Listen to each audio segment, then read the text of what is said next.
Part 1. Chapter 1. A Runaway Reef. In 1866, something strange happened. People talked about it a lot. Sailors, ship owners, and captains were worried. Governments in Europe and America were also very concerned. Many ships saw a very big thing in the sea. It was long and shaped like a cigar. Sometimes it glowed. It was much bigger and faster than any whale. Ship logs showed that this thing moved very fast. It was very strong and seemed alive. If it was a whale, it was bigger than any whale known before. No scientist had ever seen such a huge monster. People thought the creature was very long. If it was real, it was much bigger than any fish known at that time. And it was real. This made people all over the world very excited. People could not say it was just a story. On July 20th, 1866, a ship named the Governor Higginson saw this moving thing. It was near Australia. The captain thought it was a new reef, like a rocky area in the sea. But then, two streams of water shot up from it. They went 150 feet into the air. So, it was not a reef. It was a large sea animal that could shoot water and steam from its body. Other ships saw it too. On July 23rd, the Christopher Columbus saw it in the Pacific Ocean. This meant the creature could move very quickly. In just 3 days, it moved over 700 miles. 15 days later, two more ships, the Helvetia and the Shannon, saw it in the Atlantic Ocean. They were between the United States and Europe. They both said the monster was over 350 feet long. This was much bigger than the biggest whales, which are about 180 feet long. More reports came in from other ships. People in happy countries joked about it. But in serious countries like England, America, and Germany, people were very worried. In big cities, everyone talked about the monster. People sang about it, made fun of it in newspapers, and showed it in plays. Newspapers made up stories about it. They wrote about old stories of big sea creatures, like Moby Dick and the Kraken. They even printed old reports from people like Aristotle and a bishop who said he saw a giant snake in the sea. Scientists and writers argued about the monster. Some believed it was real, others did not. They wrote many articles in newspapers and magazines. The argument went on for 6 months. Some writers even made fun of scientists. They said the monster was not real. Finally, a funny article made everyone laugh, and the monster problem seemed to go away. But in early 1867, new things happened. Now, the monster was not just a science problem. It was a real danger. The monster was like a moving reef, but it could not be found easily. On March 5, 1867, a ship called the Moravian hit something in the night. It was a rock not on any map. The ship was going fast. If its body was not strong, it would have sunk.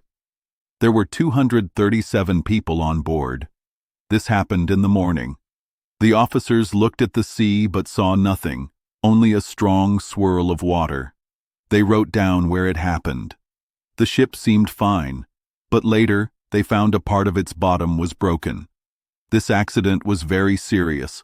It might have been forgotten, but 3 weeks later, the same thing happened again. This time, it was a very famous ship. Everyone knows the Cunard Shipping Company from England. It started in 1840 and had many fast and big ships. The company was very good. Cunard ships made 2,000 trips across the Atlantic in 26 years. They never had a canceled trip, a delay, or lost a person, ship, or even a letter. So, when something happened to one of their best ships, people were very surprised.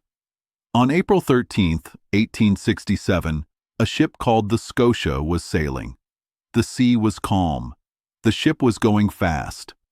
At 4:17 in the afternoon, while people were having tea, the ship hit something. It was not a soft hit. It seemed like something sharp cut the ship. The hit was small, but then sailors came up yelling, "We're sinking! We're sinking!" People were scared, but the captain told them not to worry. The ship had strong walls inside that could stop water. The captain went to look. Water was coming into one part of the ship very fast. Luckily, the engines were not in that part. The captain stopped the ship. A sailor went into the water to see the damage.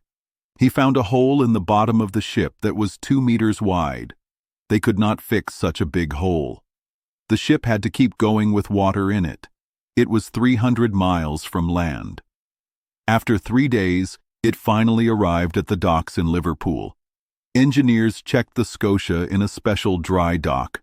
They were shocked. There was a perfect triangle-shaped hole in the bottom of the ship. It looked like something very strong cut through 4 centimeters of metal. And then, this strong thing pulled itself back out. This was very strange. This made everyone angry again. Now, every ship that was lost at sea without a clear reason was blamed on the monster. People said the monster caused many ships to sink. About 200 ships were lost each year with no news of them. People said the monster was to blame for these lost ships. Because of it, travel between countries was becoming more dangerous. People demanded that the seas be cleared of this scary creature. Chapter 2. The Pros and Cons. I came back from a trip to Nebraska in the United States. I was a professor at a museum in Paris. The French government sent me on this trip. I spent 6 months in Nebraska and then went to New York. This was at the end of March. I had many things from my trip.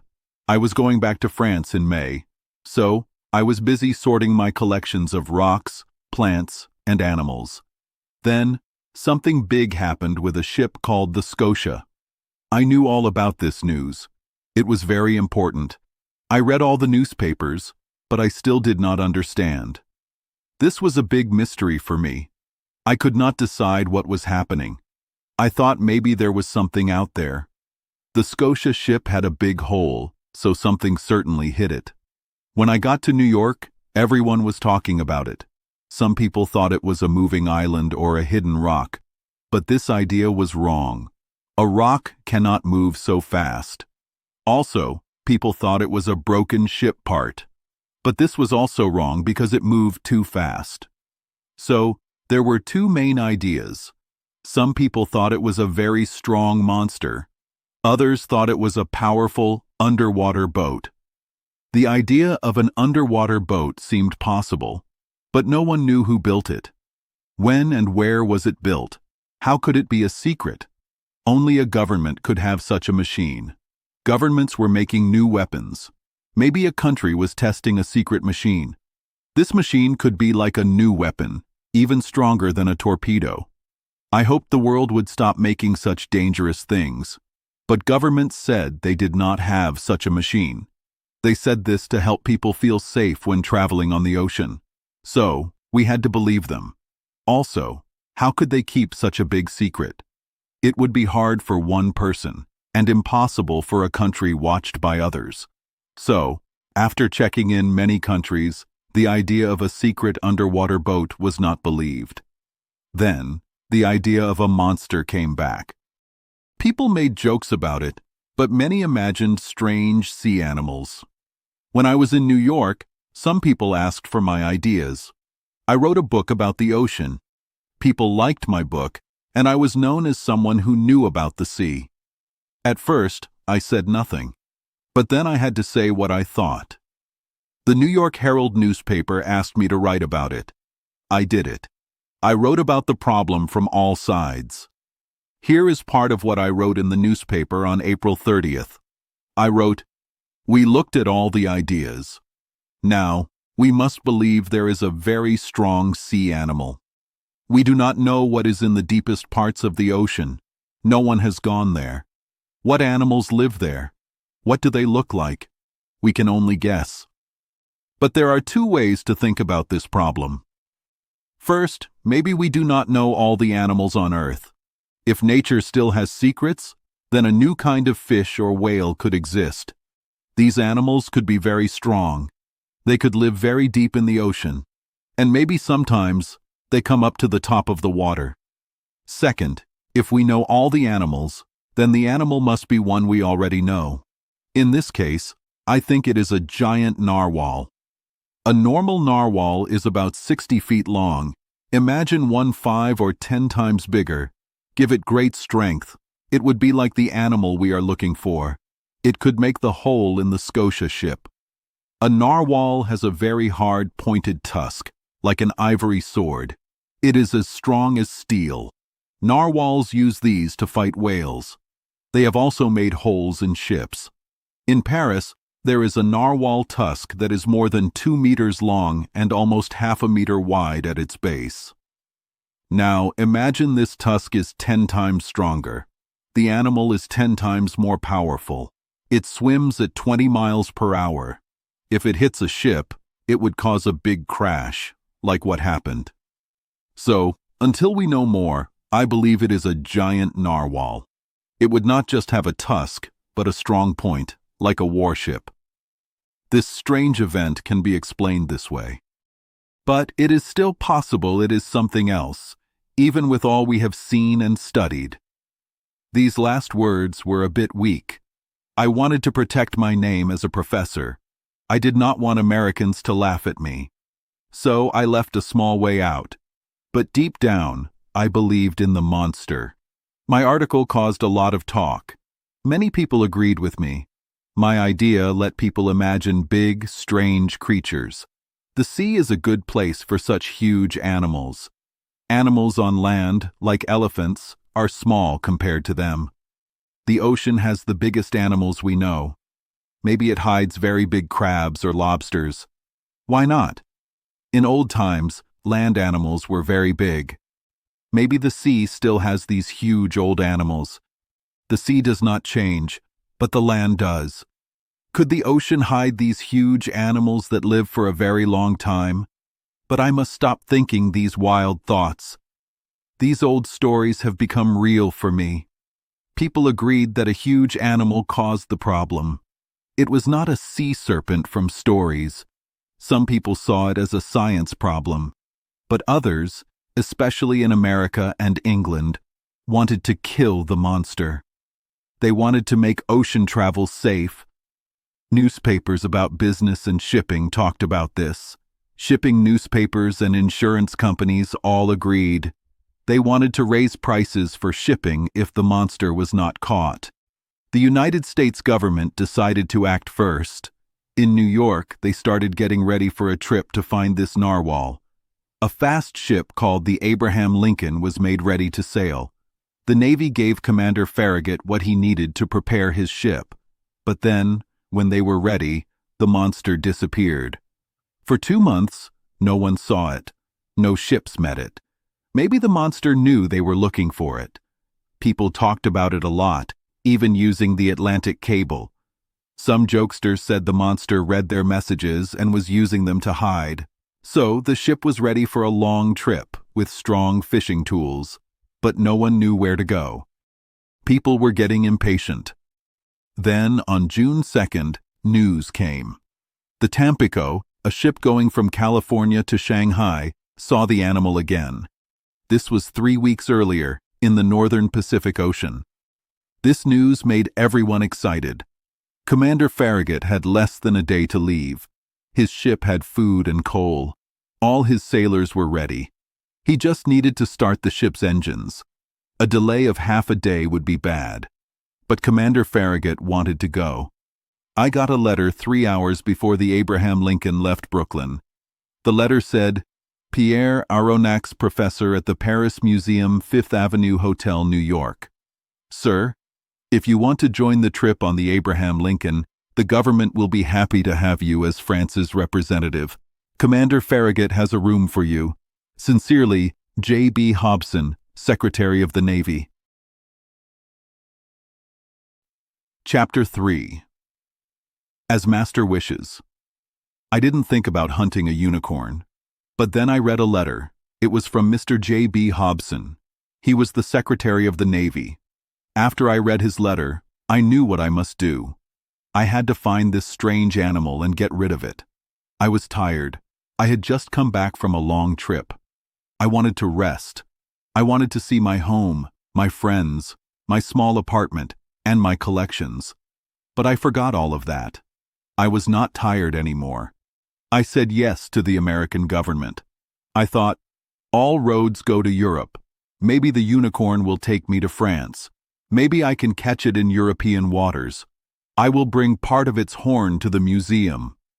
But first, I had to find this animal in the Pacific Ocean. This meant I would go home by a very long way. I called, Conseil. Conseil was my helper. He always came with me on my trips. He was from Flanders. I liked him, and he liked me. He was calm and worked hard. He was good with his hands. He did his job well. His name means advice, but he never gave advice. Conseil knew a lot about science. He could name many kinds of animals and plants, but he only knew how to classify them. He didn't know much else. He was good at the theory of classification, but he was not good at using it. I don't think he could tell a sperm whale from a baleen whale, but he was a good person. For 10 years, Conseil went with me wherever science took us. He never complained about long or hard trips. He never said no to packing his bag for any country. He went everywhere happily. He was always healthy and strong. He was never nervous. Conseil was 30 years old. I was 40. But Conseil had one problem. He was very formal. He always spoke to me using master. Sometimes it was a bit much. I said again, Conseil. I was getting ready to leave quickly. I trusted Conseil. I usually didn't ask him if he wanted to come on trips. But this trip was different. It could be very long. It was dangerous. We were hunting an animal that could sink a ship. I had to think about it. What would Conseil say? I called, Conseil, a third time. Conseil came in. Did Master call me? He asked. Yes, my boy. Get my things ready. Get your things ready. We are leaving in 2 hours. As Master wishes, Conseil said calmly. We need to hurry. Pack my suitcase, my travel kit, my suits, shirts, and socks. Don't count. Just put it all in. Hurry. What about Master's collections? Conseil asked. We will take care of them later. What? Master's fossil bones? The hotel will keep them for us. What about Master's live babirusa? They will feed it while we are gone. We will tell them to send all the animals to France. So we are not going back to Paris? Conseil asked. Yes, we are, I said, not directly. But we will take a different way first. Whatever detour Master wishes. It's nothing big, just a longer way. We are leaving on the Abraham Lincoln. As Master thinks best, Conseil said quietly. My friend, we are going to find the monster, the famous narwhale. We will get rid of it. I wrote a book about the ocean, so I must go with Commander Farragut. It is a great mission, but it is also dangerous. We don't know where we will go. These animals can be very wild. But we are going. Our commander is ready for anything. What Master does, I will do, Conseil replied. But think about it. I want to be honest with you. People don't always come back from trips like this. As Master wishes. 15 minutes later, our bags were ready. Conseil packed them very fast. I knew he didn't forget anything.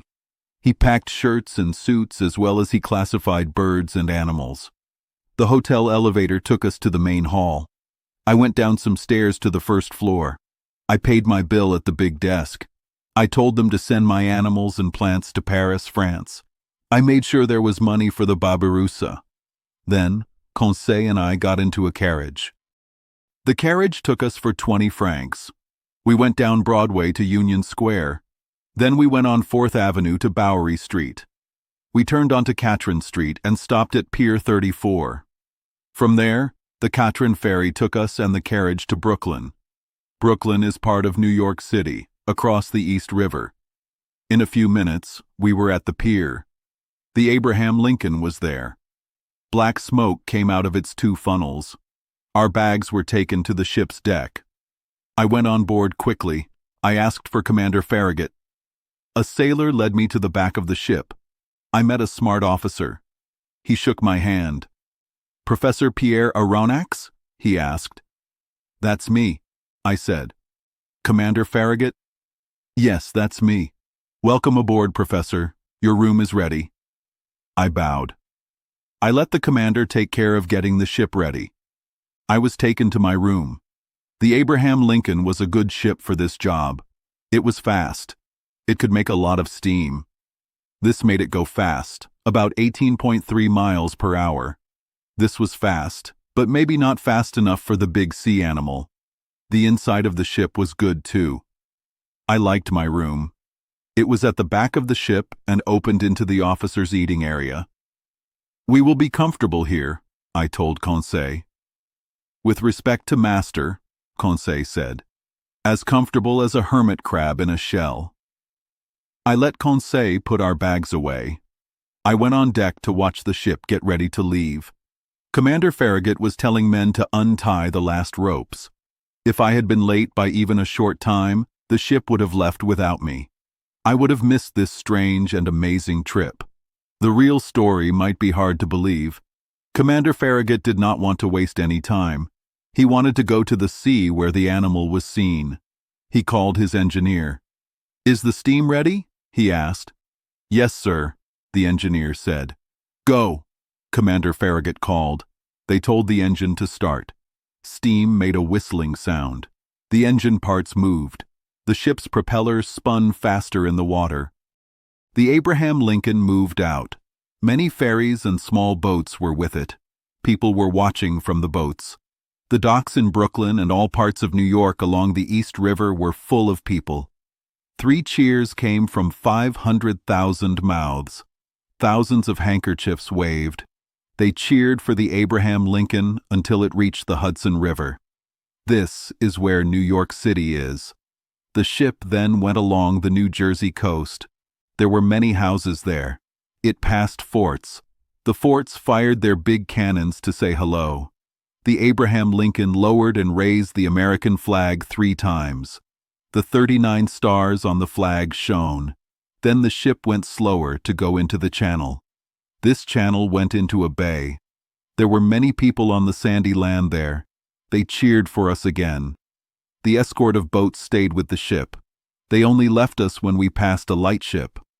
This lightship showed the way into the narrow part of New York Bay. It was 3 o'clock. The harbor pilot got into his small boat. He went to a small sailing ship that was waiting for him. The fires in the ship were made hotter. The propeller moved faster. The ship went along the flat, yellow coast of Long Island.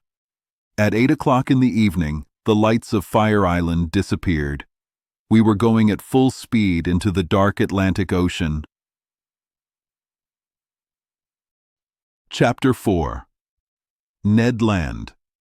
Commander Farragut was a good sailor. He was in charge of his ship. He thought a large sea animal was real.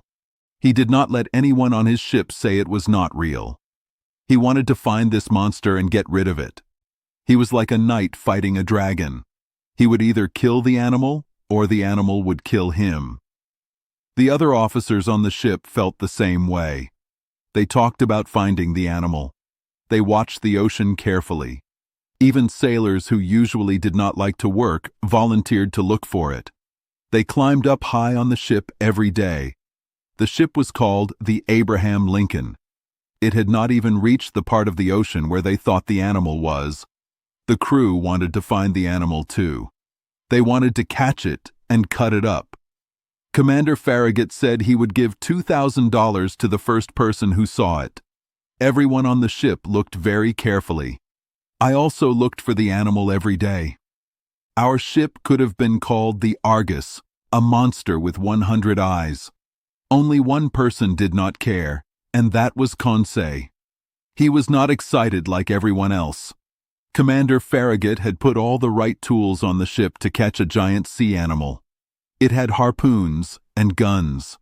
There was a new big gun on the ship.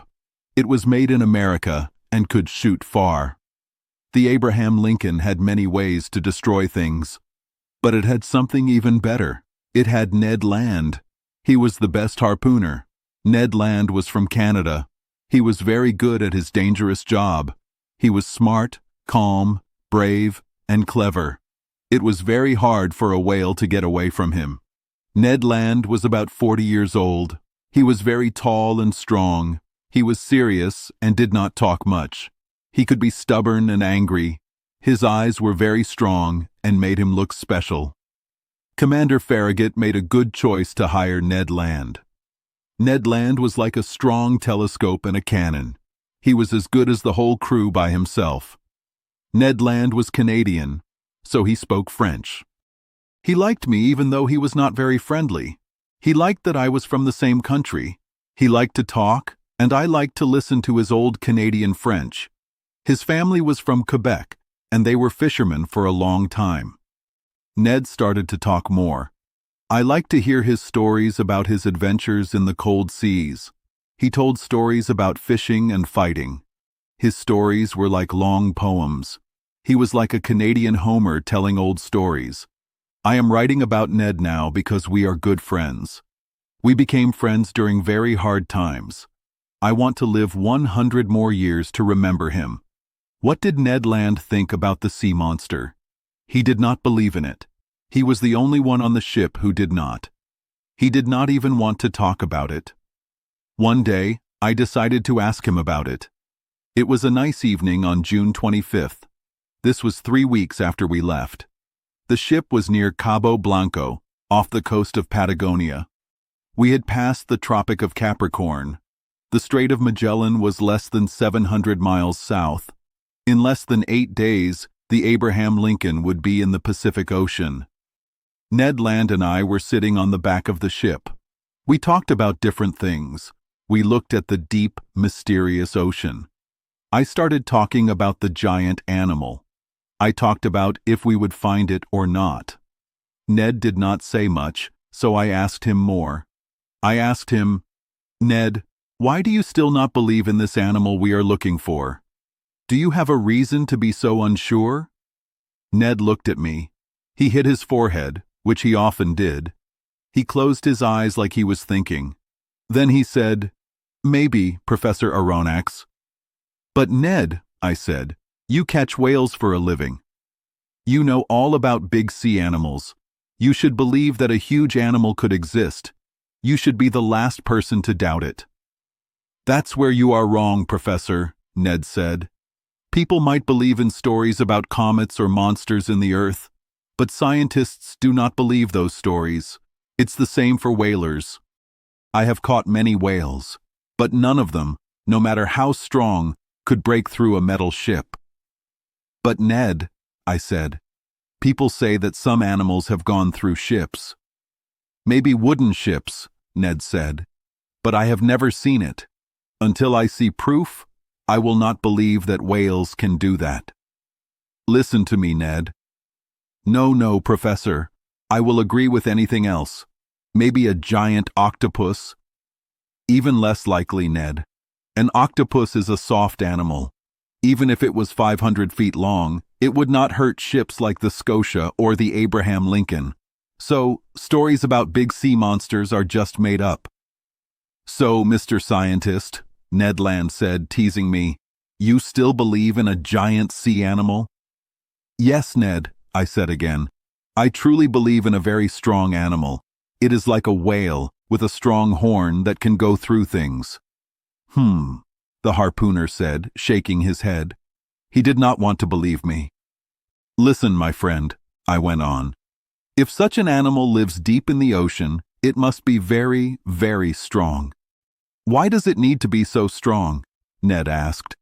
"Because it takes a lot of strength to live deep in the ocean and handle the pressure there." "Oh, really?" Ned said, winking at me. "Oh, really? And I can show you with some numbers." "Nonsense," Ned replied. "You can make numbers say anything." "In business, Ned, but not in math. Listen to me. Imagine that the pressure of the air is like a column of water 32 feet high. This water is salt water, so it's a bit heavier. When you go under the water, Ned, for every 32 feet you go down, the pressure on your body gets stronger by 1 atmosphere. That means 1 more kilogram on every square centimeter of your body. So, At 320 feet down, the pressure is 10 atmospheres. At 3,200 feet, it's 100 atmospheres. And at 32,000 feet, it's 1,000 atmospheres. This means that if you could go that deep, every square centimeter of your body would have 1,000 kilograms of pressure on it. Now, Ned, do you know how many square centimeters are on your body? I have no idea, Professor Aronnax. About 17,000. That many? Yes, and the air pressure on you right now is a little more than 1 kilogram per square centimeter. So, your 17,000 square centimeters are feeling 17,568 kilograms right now. Without me knowing it? Without you knowing it. And you are not crushed because the air inside your body has the same pressure. When the inside and outside pressures are the same, they cancel each other out, and you don't feel it. But in the water, it's different. Yes, I see, Ned said, becoming more interested. Because the water is around me, but does not go inside me. Exactly, Ned. So at 32 feet under the sea, you would feel a pressure of 17,568 kilograms. At 320 feet, 10 times more, it's 175,680 kilograms.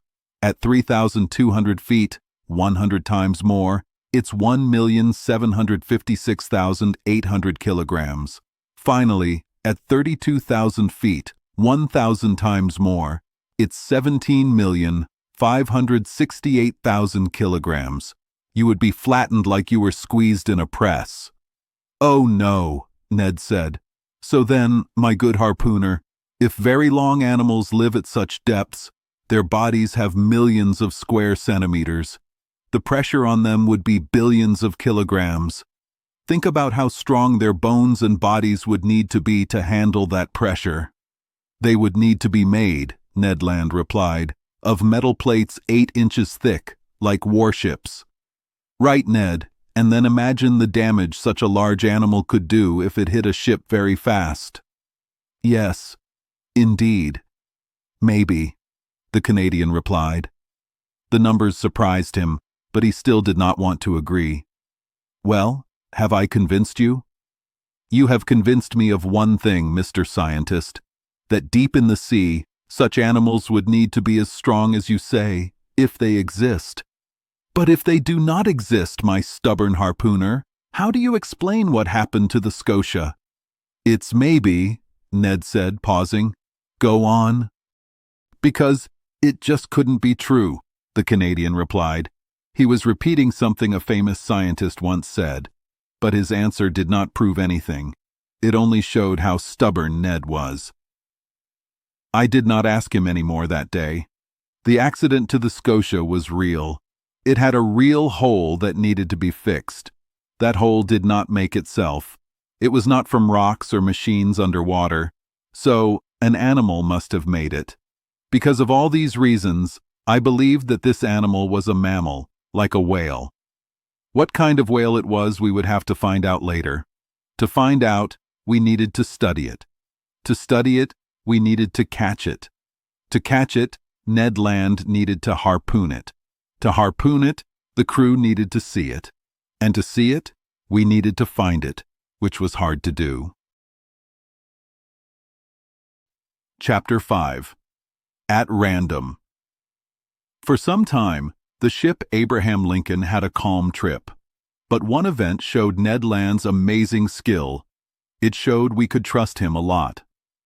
On June 30th, near the Falkland Islands, the ship met American whale hunters. They said they had not seen the narwhale, but one captain, from the ship Monroe, knew Ned Land was on the Abraham Lincoln. He asked Ned to help hunt a whale they saw. Commander Farragut let Ned go on the Monroe. Ned was very lucky. With 2 quick shots, he hit 2 whales. He hit one in the heart. He caught the other after a short chase. If the big monster ever met Ned Land's harpoon, the monster would lose. The ship went very fast along the east coast of South America. By July 3rd, we were near the Strait of Magellan. But Commander Farragut did not want to go through this hard passage. He decided to go around Cape Horn instead. Everyone on the ship agreed with him. Would we find the narwhale in such a small strait? Many sailors said the monster could not go through because it was too big. On July 6th, around 3 in the afternoon, the Abraham Lincoln went around Cape Horn. This is a small island at the end of South America. Dutch sailors named it after their town. We then went northwest. The next day, our ship was in the Pacific Ocean. "Look! Look!" the sailors on the Abraham Lincoln kept saying. And they looked very carefully. Their eyes and spyglasses did not stop looking. They looked day and night. People who could see well in the dark had a good chance to win money. I did not care about the money, but I watched very closely. I only stopped to eat and sleep a little. I stayed on the ship's deck. I looked at the white water behind the ship. Many times, I felt excited with the other people when a whale came up. The ship's deck would fill with people. Sailors and officers came out quickly. We watched the whale. I stared until my eyes hurt. Conseil, who was always calm, kept saying to me, "If Master's eyes stop bulging, Master will see better." But it was a waste of time. The Abraham Lincoln would go after the animal. But it was always a normal whale. It would soon disappear, and people would be angry. But the weather was good. Our trip was going well. It was winter in these southern parts. July there is like January in Europe. But the sea was calm. We could see far. Ned Land was still very doubtful. When he was not on watch, he said he did not even look at the water. He said this unless whales were in sight. But his good eyesight could have helped a lot. But this stubborn Canadian spent 8 hours out of 12 reading or sleeping in his room. I told him many times to care more. "Bah!" he said. "There's nothing out there, Professor Aronnax. And if there is an animal, how can we see it? Don't you see we are just going around by chance? People say they saw this animal again in the Pacific. I believe it. But 2 months have passed. Your narwhale does not like to stay in the same place for long. It can move very fast. Professor, you know that nature does not do things without reason. It would not give a slow animal the ability to move fast if it did not need to use it. So if the animal exists, it is already gone." I had no answer to this. We were just looking blindly. But what else could we do? Our chances were small. But everyone still believed we would succeed. No sailor would bet against the narwhale appearing soon. On July 20th, we crossed a line on the map called the Tropic of Capricorn. On July 27th, we crossed the equator. The ship then went more to the west. It went into the middle of the Pacific Ocean. Commander Farragut thought it was best to stay in deep water. He stayed far from land. He thought the animal avoided land. Our officer said, "Because there's not enough water for him." So the ship stayed far from islands. It then went to the China Seas. We were finally in the area where the monster was last seen. And it was dangerous on the ship. Hearts were beating fast. The whole crew was very nervous. I cannot describe it. Nobody ate, nobody slept. Many times a day, someone would think they saw something. This made us very anxious. This happened many times. We became very annoyed. Something had to happen, and it happened soon. For 3 months, each day felt like a century. The Abraham Lincoln went through all the northern Pacific waters. It chased whales. It changed direction often. It stopped suddenly. It went fast and slow. It looked everywhere from Japan to America. And we found nothing. Only empty water. Nothing like a big narwhale, or an island under the water, or a lost ship, or a moving rock. Nothing strange at all. So people changed their minds. First, they felt sad. Then they did not believe. A new feeling came on board. It was 3 parts shame and 7 parts anger. The crew called themselves fools for believing a story. Then they got angrier. All the reasons they had believed for a year were gone. Each man now only wanted to eat and sleep. They wanted to make up for the time they had lost. Like many people, They went from one extreme to another.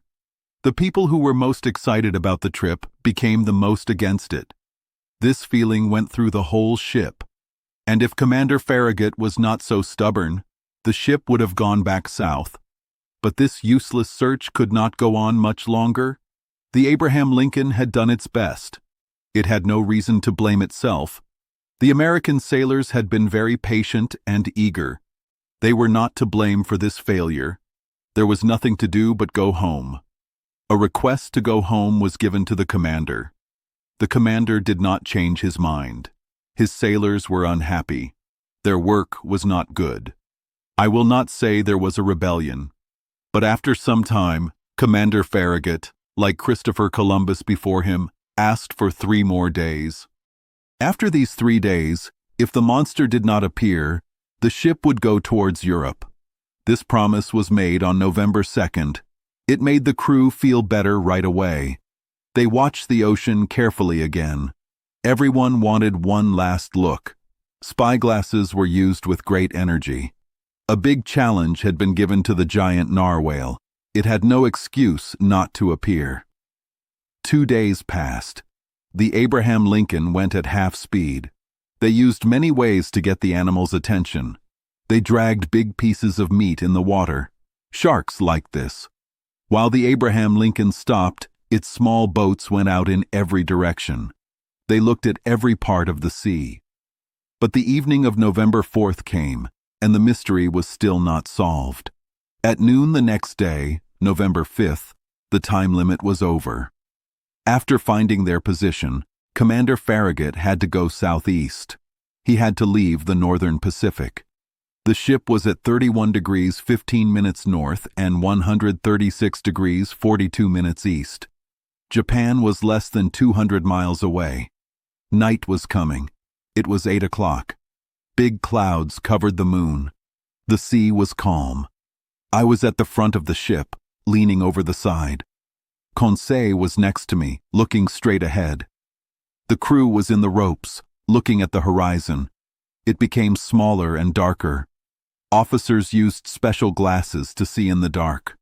Sometimes, the dark ocean shined when moonbeams came through the clouds. Then all light disappeared. I saw that Conseil was also affected. I thought his nerves were shaking for the first time. "Come on, Conseil," I told him. "Here's your last chance to get that $2,000. "If Master allows me to say," Conseil answered, "I never thought I would win that prize. The government could have offered $100,000 and still been rich." "You are right, Conseil.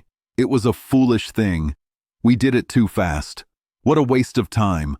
What wasted feelings. 6 months ago, we could have been back in France." "In Master's small apartment," Conseil answered. "In Master's museum. And by now I would have put Master's fossils in order. And Master's Babirusa would be in its cage at the zoo in the botanical gardens. Many people would have come to see it." "Yes, Conseil, and I think people will laugh at us soon." "Yes," Conseil said calmly. "I think they will laugh at Master." "And must it be said?" "It must be said, Conseil." "Well then, it will serve Master right." "How true. When one is an expert like Master, one must not expose oneself to—" Conseil could not finish his sentence. In the quiet, a voice was heard. It was Ned Land's voice. He shouted, "Look! There's the thing, next to us." Chapter 6. At full steam. Everyone on the ship ran to the harpooner. The captain, officers, sailors, and even the young boys came. The engine stopped, and the ship moved slowly.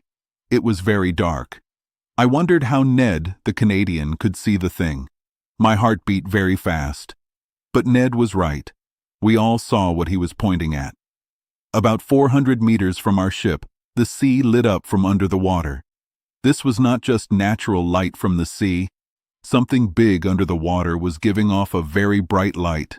It was a strong, strange light that many captains had talked about. This light was like a big, long oval on the water. In the middle, it was very bright, and then it got less bright as it spread out. An officer said, "It's just many small lights in the water." "No, sir," I said.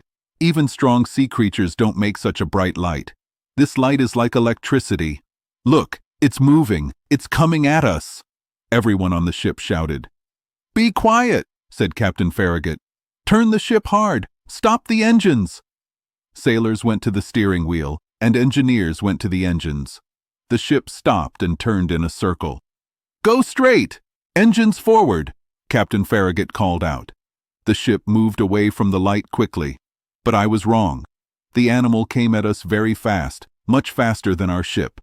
We were very surprised and scared. We stood still and quiet. The animal caught up to us. It went around our ship, which was moving at 14 miles per hour. It made sheets of light around us, like bright dust. Then it went away for 2 or 3 miles. It left a bright path behind it, like smoke from a fast train. Suddenly, the animal came back very fast from far away. It stopped very close to our ship, about 20 feet away. Then its light went out completely, not slowly, like it just stopped shining. Then it appeared on the other side of the ship. It went around us or under us. We could have crashed at any moment. This would have been very bad for us. I was surprised that the ship was running away. It was made to chase things, but now it was being chased. I told Captain Farragut this. His face, which was usually calm, showed great surprise. "Professor Aronnax," he said, "I don't know what kind of scary animal this is. I don't want my ship to take silly risks in the dark. How can we attack this unknown creature? How can we defend ourselves? Let's wait for daylight. Then we will act differently." "You are sure it's an animal now, Captain?" "Yes, sir. It looks like a very big narwhal, and it's electric." "Maybe," I added. "We can't get close to it, like an electric eel or an electric ray." "Right," the captain said. "If it can shock us, it's the most terrible animal ever made. That's why I will be careful, sir." The whole crew stayed awake all night. No one slept. The ship could not go as fast as the animal, so it slowed down and went at half speed. The narwhal also slowed down. It just moved with the waves. It seemed like it would not leave the fight. But around midnight, it disappeared. Or it went out like a big firefly. Did it run away from us? We hoped not, but we had to think it might have. But at 12:53 in the morning, we heard a very loud hiss. It sounded like a lot of water being pushed out very hard. Captain Farragut, Ned Land, and I were on the back of the ship. We looked closely into the dark. "Ned Land," the captain asked, "have you often heard whales make noise?" "Often, sir, but never a whale like this. I get $2,000 for seeing this one." "Correct, the money is yours. But tell me, is that the sound whales make when they push water from their blowholes?" "That's the sound, sir, but this one is much louder, so there's no mistake. There's definitely a whale here. With your permission, sir," Ned added, "tomorrow morning we will talk to it." "If it wants to listen to you, Mr. Land," I said, not sure. "Let me get close to it, about 4 harpoon lengths," Ned said, "and it will have to listen." "But to get close to it," the captain said, "I would have to give you a small boat?" "Certainly, sir." "That would put my men's lives in danger." "And my own," Ned answered simply. Around 2 in the morning, the light came back. It was just as bright. It was about 5 miles away from the ship. Even with the wind and sea noise, we could clearly hear the animal's powerful tail moving. We could even hear it breathing. It seemed like when this very big narwhal came up to breathe, air went into its lungs like steam into a very big engine. I thought. An animal as strong as many horses. That's a very big whale. We stayed ready until morning. We got our whale hunting tools ready. Our main officer loaded the big guns that can shoot harpoons far away. He also loaded long guns with exploding bullets that can hurt even very big animals. Ned Land just sharpened his harpoon. It was a scary weapon in his hands. At 6 o'clock, the sun started to rise. The narwhal's electric light went away. At 7 o'clock, it was fully daytime, but a thick fog made it hard to see far. Our best spyglasses could not see through it. We were disappointed and angry. I climbed up to the top of the ship's mast. Some officers were already up there. At 8 o'clock, the fog slowly moved away from the water. The sky became clear quickly. Suddenly, just like the night before, Ned Land's voice was heard. "There it is! Behind us on the left!" the harpooner shouted. Everyone looked where he pointed. There, about a mile and a half from the ship, a long, dark body came out of the water about a meter. Its tail was shaking very hard and making a big swirl in the water. No animal's tail had ever moved the sea with such power. A very long white light followed the animal's path in a big curve. Our ship got closer to the animal. I looked at it carefully. The reports from other ships had made it sound a little bigger. I thought it was about 250 feet long. It was harder to guess how wide it was, but it seemed to be perfectly shaped.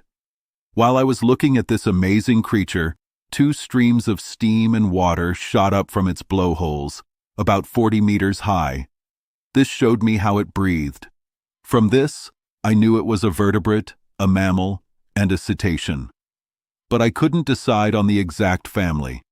There are 3 families of cetaceans: baleen whales, sperm whales, and dolphins.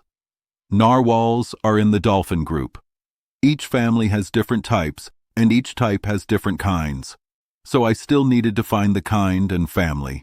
But I knew I would with help from God and Captain Farragut. The crew was waiting for orders from the captain. After looking at the animal carefully, he called for his engineer. The engineer ran over. "Sir," the captain said, "is there enough steam?" "Yes, sir," the engineer answered. "Good. Add more coal and go at full speed." Everyone cheered. The fight was about to begin. A few moments later, the ship's 2 smokestacks let out black smoke. The ship's deck shook from the engines. Moved by its strong propeller, our ship went straight for the animal. The animal did not seem worried. It let us get close, about 100 meters. Then, without diving, it sped up a little and kept its distance. This chase went on for about 45 minutes. The ship did not get even 2 fathoms closer to the animal. At this speed, it was clear we would never catch it. Captain Farragut was angry.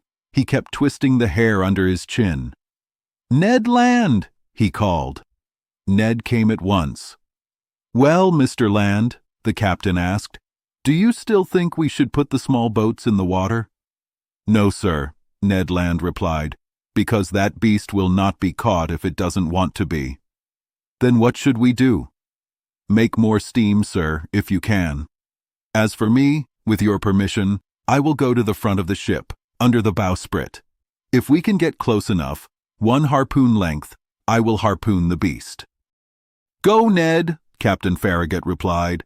"Engineer," he called, "keep making more steam."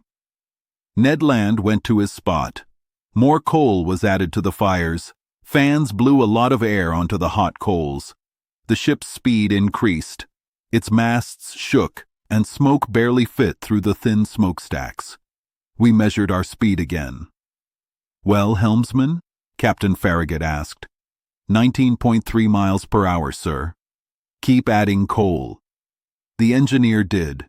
The steam gauge showed 10 atmospheres, but the animal itself must have also warmed up, because it also went 19.3 miles per hour without any trouble. What a chase!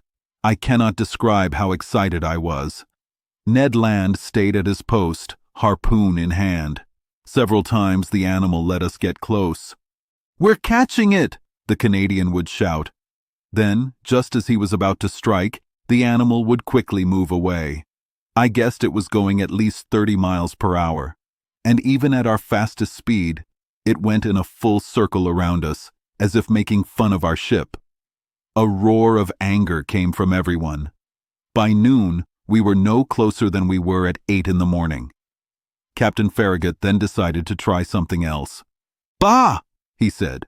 "So that animal is faster than our ship. All right, We'll see if it can outrun our special shells. Mate, get the gun ready at the front of the ship." Our front cannon was quickly loaded and aimed. The gunner fired, but his shell went a few feet above the animal, which stayed about half a mile away. "Someone with better aim," the captain shouted, "and $500 to the man who can hit that terrible beast." A calm old gunner with a gray beard, I can still see him today, came to the cannon. He set it up and aimed for a long time. There was a loud explosion and the crew cheered. The shell hit its target. It hit the animal, but not in the usual way. It bounced off the animal's round surface and went into the sea 2 miles away. "Oh no," said the old gunner, angry. "That animal must be covered with 6-inch thick armor." "Curse the beast!" Captain Farragut shouted. The hunt continued. Captain Farragut leaned over to me and said, "I will chase that animal until my ship explodes." "Yes," I replied, "and no one would blame you." We still hoped the animal would get tired. We hoped it was not as strong as our steam engines. But we were wrong. Hour after hour went by, and it showed no signs of tiredness.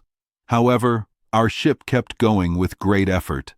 I think we went at least 500 kilometers on this bad day of November 6th. But night came and made the ocean dark.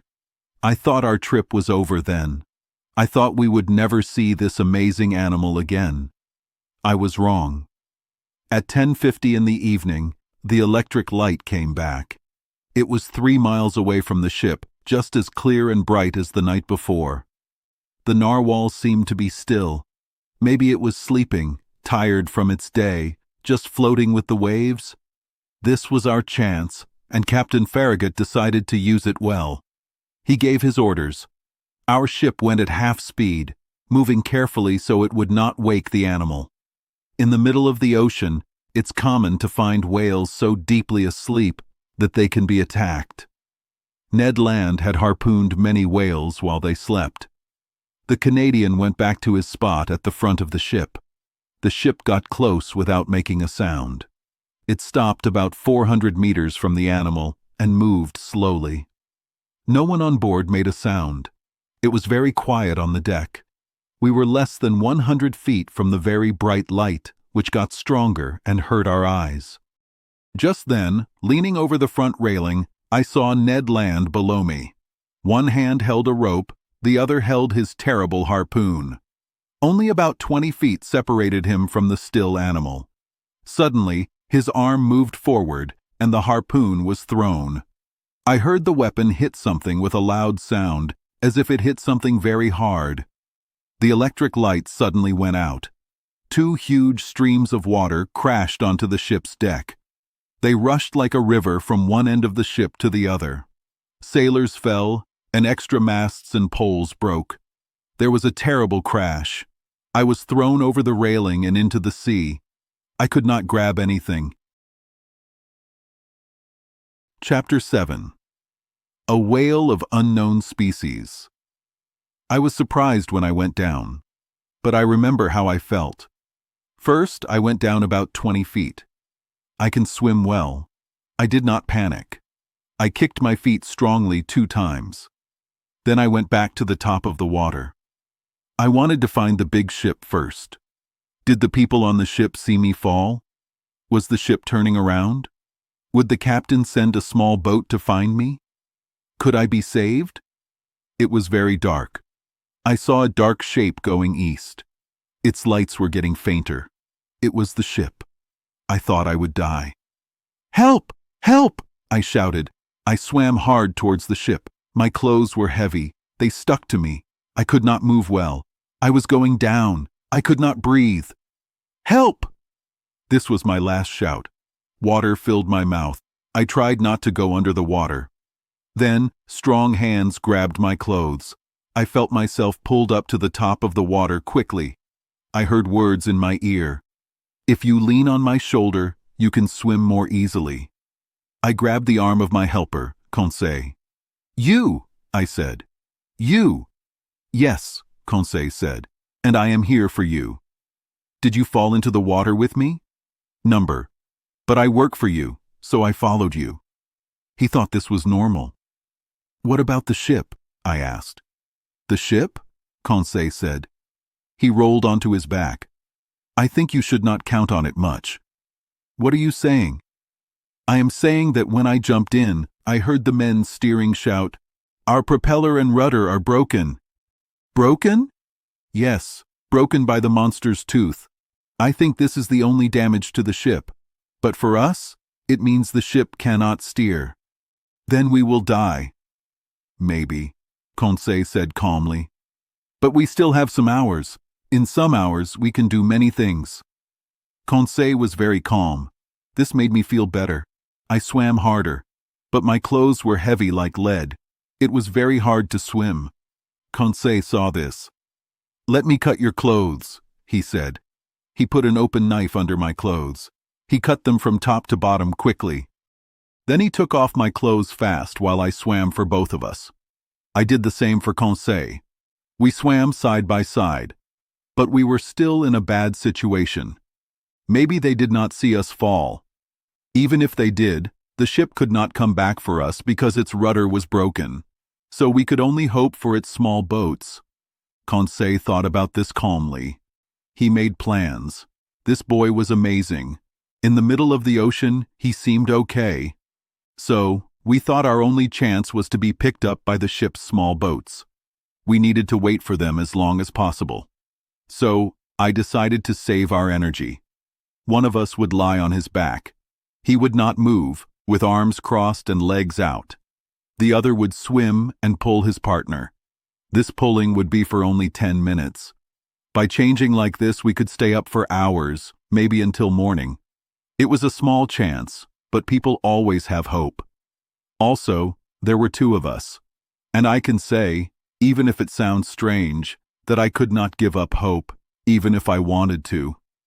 The large sea animal hit our ship around 11 at night. So, I thought we would swim for 8 hours until the sun came up. It was hard work, but we could do it by changing turns. The sea was calm and did not make us too tired. Sometimes I tried to see through the dark. Only the bright light from our movements broke the darkness. I looked at the bright water moving over my hands. It looked like we were in a pool of liquid silver. Around 1 in the morning, I was very tired. My arms and legs felt stiff from strong cramps. Conseil had to keep me moving. Saving ourselves became his only job. Soon I heard the poor boy breathing hard. His breathing was fast and shallow. I did not think he could keep going much longer. Go on, I told him. "Leave you?" he said. "Never, I will drown before you do." Just then, the moon appeared from behind a large cloud moving east. The top of the sea shone under its light. That kind light gave us strength again. I lifted my head. My eyes looked everywhere. I saw the ship. It was 5 miles from us. It was a dark, hard-to-see shape. But there were no small boats. I tried to shout. What was the point at such a distance? My swollen lips would not let out any sound. Conseil could still say a few words. I heard him repeat sometimes, "Help! Help!" We stopped moving for a moment. We listened. It might have been a ringing in my ear, from my ear filling with blood. But it seemed to me that Conseil's shout had an answer. "Did you hear that?" I mumbled. "Yes, yes!" And Conseil shouted another desperate plea into the air. This time there was no mistake. A human voice had answered us. Was it the voice of someone else left in the middle of the ocean? Another person hurt by our ship's crash? Or was it one of the ship's small boats calling to us from the dark? Conseil made a last effort. He put his hands on my shoulders. I pushed back with all my strength. He raised himself half out of the water. Then he fell back, tired. "What did you see?" "I saw," he mumbled. "I saw. But we must not talk. Save our strength." What had he seen? Then, I do not know why, the idea of the monster came into my head for the first time. But even so, that voice? The time when people could hide in whales is gone. Still, Conseil kept pulling me. Sometimes he looked up, stared straight ahead, and shouted for directions. A voice answered him, getting closer and closer. I could barely hear it. I was very tired. My fingers gave out.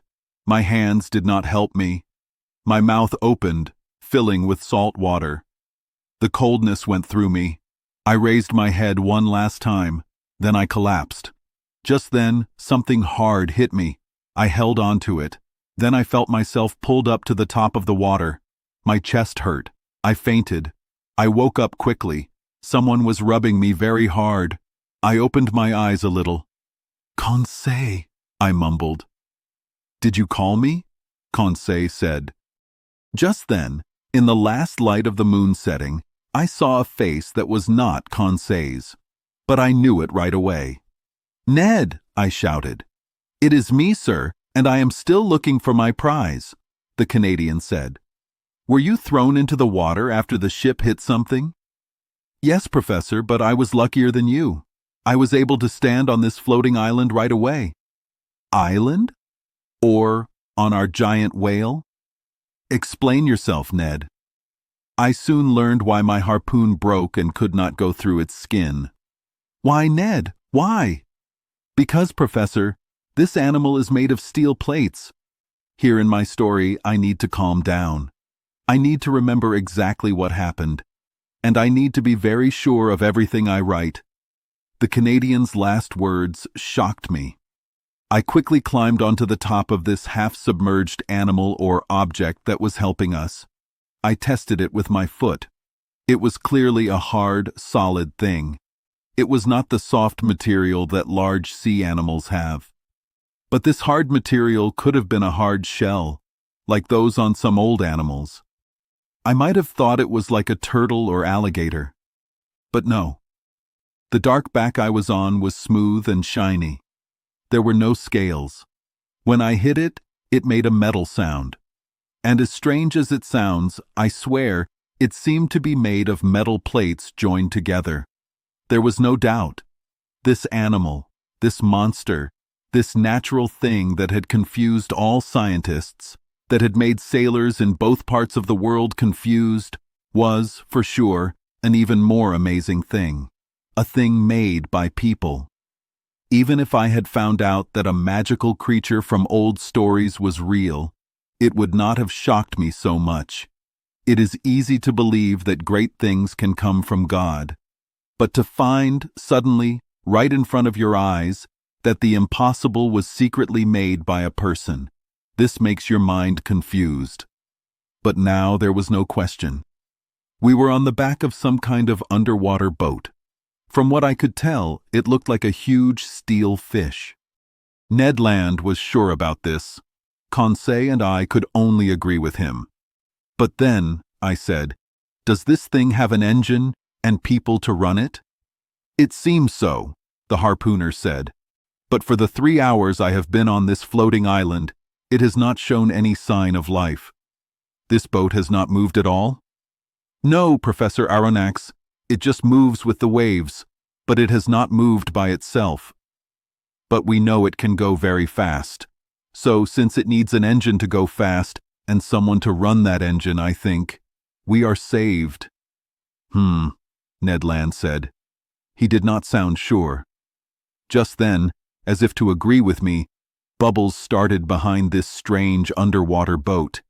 Its engine was clearly a propeller, and the boat started to move. We barely had time to hold on to its top, which was about 80 centimeters above the water. Luckily, it did not go too fast. "As long as it stays on top of the water," Ned Land mumbled, "I am okay. But if it wants to go under, I would not bet $2 on my life." The Canadian might have said a much lower price, so it was important to talk to the people inside this machine. I looked on its surface for an opening or a door, a manhole, as it is called. But the lines of metal fasteners were fixed tightly into the metal sheets and were straight and even. Also, the moon then went away and left us in deep darkness. We had to wait for daylight to find a way to get inside this underwater boat. So our safety was completely in the hands of the secret people steering this underwater boat. If it went under, we would die. But if it did not go under, I believed we could talk to them. In fact, if they did not make their own air, they would have to come to the top of the ocean sometimes to get more air. So there must be an opening that connects the inside of the boat to the air. As for hoping to be saved by the captain, we had to give up on that completely. We were moving west. I think our somewhat slow speed was 12 miles per hour. The propeller moved the water evenly.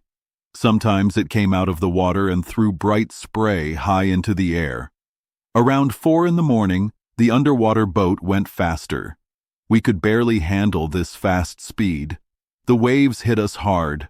Luckily, Ned's hands found a large ring used for tying boats, fixed to the top of this metal back. We all held on very tightly. Finally, this long night ended. I cannot remember everything I felt. Only one thing comes back to me. Many times when the wind and sea were calm, I thought I heard soft sounds, a kind of hard-to-catch music from far away. What was the secret behind this underwater movement, which everyone in the world had tried to understand? What people lived inside this strange boat? What power allowed it to move so incredibly fast? Daylight appeared. The morning mist was around us, but it soon cleared. I was about to look closely at the body of the boat, whose top was like a flat platform. Then I felt it going down, little by little. "Oh no!" Ned Land shouted. He stamped his foot on the loud metal. "Open up, you unfriendly sailors!" But it was hard to be heard over the very loud sound of the propeller. Luckily, this sinking movement stopped. From inside the boat, there were sudden sounds of metal fastenings being pushed roughly aside. One of the steel plates flew open. A man appeared, gave a strange shout, and quickly disappeared. A few moments later, 8 strong men appeared quietly. Their faces were like masks. They pulled us down into their scary machine. Chapter 8. Mobilis in Mobili. We were caught very quickly. My friends and I had no time to think. I felt very cold. Who were these people? They were like new pirates of the sea. The door closed. It was very dark. My eyes could not see. My feet touched the steps of a metal ladder. Ned Land and Conseil were behind me. A door opened below and closed loudly. We were alone. Where? I did not know. It was very, very dark. My eyes could not see anything, not even a little light. Ned Land was very angry. "Bad people," he said. "They are not kind, like people from New Caledonia. Maybe they eat people, but they will not eat me without a fight." "Be calm, Ned," Conseil said. "Do not be angry so fast. We are not in a cooking pot yet." "Not in a pot," Ned said, "but in a dark oven. My knife is with me. I can see well enough to use it. The first person who touches me—" "Do not be angry, Ned," I said to him. "Do not cause problems. Maybe they are listening. Let's try to find where we are." I moved carefully in the dark. After 5 steps, I touched a metal wall. I turned and hit a wooden table with chairs. The floor was covered with soft mats, so steps made no sound. The walls had no doors or windows. Conseil walked around the other way. We met in the middle of the room. It was about 20 feet long and 10 feet wide. Ned could not touch the top of the room. After 30 minutes, our room suddenly became very bright. It filled with a strong light. At first, I could not look at it. I knew it was electric light, like a bright light under the water. I closed my eyes, then opened them. The light came from a round light on the ceiling. "Finally, it is light enough to see," Ned Land said, holding his knife. "Yes," I said, "but we still do not know our situation." "Master must be patient," Conseil said. I could now see everything in the room. There was only a table and 5 chairs. The door was closed very well. No sound came from outside. Everything was quiet. Was the boat moving? Was it on the water? Or under the water? I did not know. The light was on for a good reason. I hoped some people would come soon. They would not light up a prison if they wanted to forget us. I was right. I heard sounds. A door opened. 2 men came in. One man was short and strong. He had big shoulders and strong arms. His head was short. His hair was black and thick. He had a big mustache and bright eyes. He seemed like a lively man from the south of France. You could see his personality in his movements, but I could not understand him. He spoke a strange language. The second man was taller. You could see his personality in his face. He seemed sure of himself. His head was held high, and his black eyes looked strong. He was calm. His skin was pale. He had energy seen in his forehead. He was brave, with deep breaths. I felt safe with him. This was a good sign for our meeting. I did not know if he was 35 or 50 years old. He was tall, with a wide forehead, a straight nose, and a clear mouth. His teeth were beautiful, his hands thin and fine. His hands seemed to show a strong mind. This man was the most amazing person I had ever seen. His eyes were far apart and could see very wide. This was even better than Ned Land's sight. When he looked at something, his eyebrows went down. He could see far away things. He could see into your heart. He could see through the water. These 2 men wore hats made of otter fur and boots made of seal skin. Their clothes were made of a special fabric that fit them well and allowed them to move freely. The taller man, who seemed to be the leader, looked at us carefully. He did not say a word. Then he spoke to the other man in a language I did not know. It sounded soft and nice. The other man shook his head and said 2 or 3 words I did not understand. Then he looked at me with a long stare, as if asking a question. I told him in clear French that I did not know his language, but he did not seem to understand me. It was strange. "Master should tell our story," Conseil said to me. "Maybe they will understand some words." I tried again. I told our story, speaking every word clearly. I did not miss any detail. I said our names and jobs. I introduced Professor Aronnax, his helper Conseil, and Mr. Ned Land, the harpooner. The man with calm eyes listened carefully and politely, but his face did not show that he understood. When I finished, he said nothing. We could still try English. Maybe they knew this common language, but I only knew enough English and German to read, not to speak well. But now, we needed to be understood. "Your turn," I told Ned. "Mr. Land, speak the best English you know. Try to get a better result than me." Ned did not need to be asked twice. He started our story again. I understood most of it. The story was the same, but Ned was very lively. He was angry about being held captive. He asked why they held us. He threatened them. He shouted and waved his arms. Finally, he showed with his hands that we were very hungry. This was true, but we had almost forgotten. Ned was not understood, just like me. Our visitors did not show any reaction. They seemed to be engineers who did not know French or English.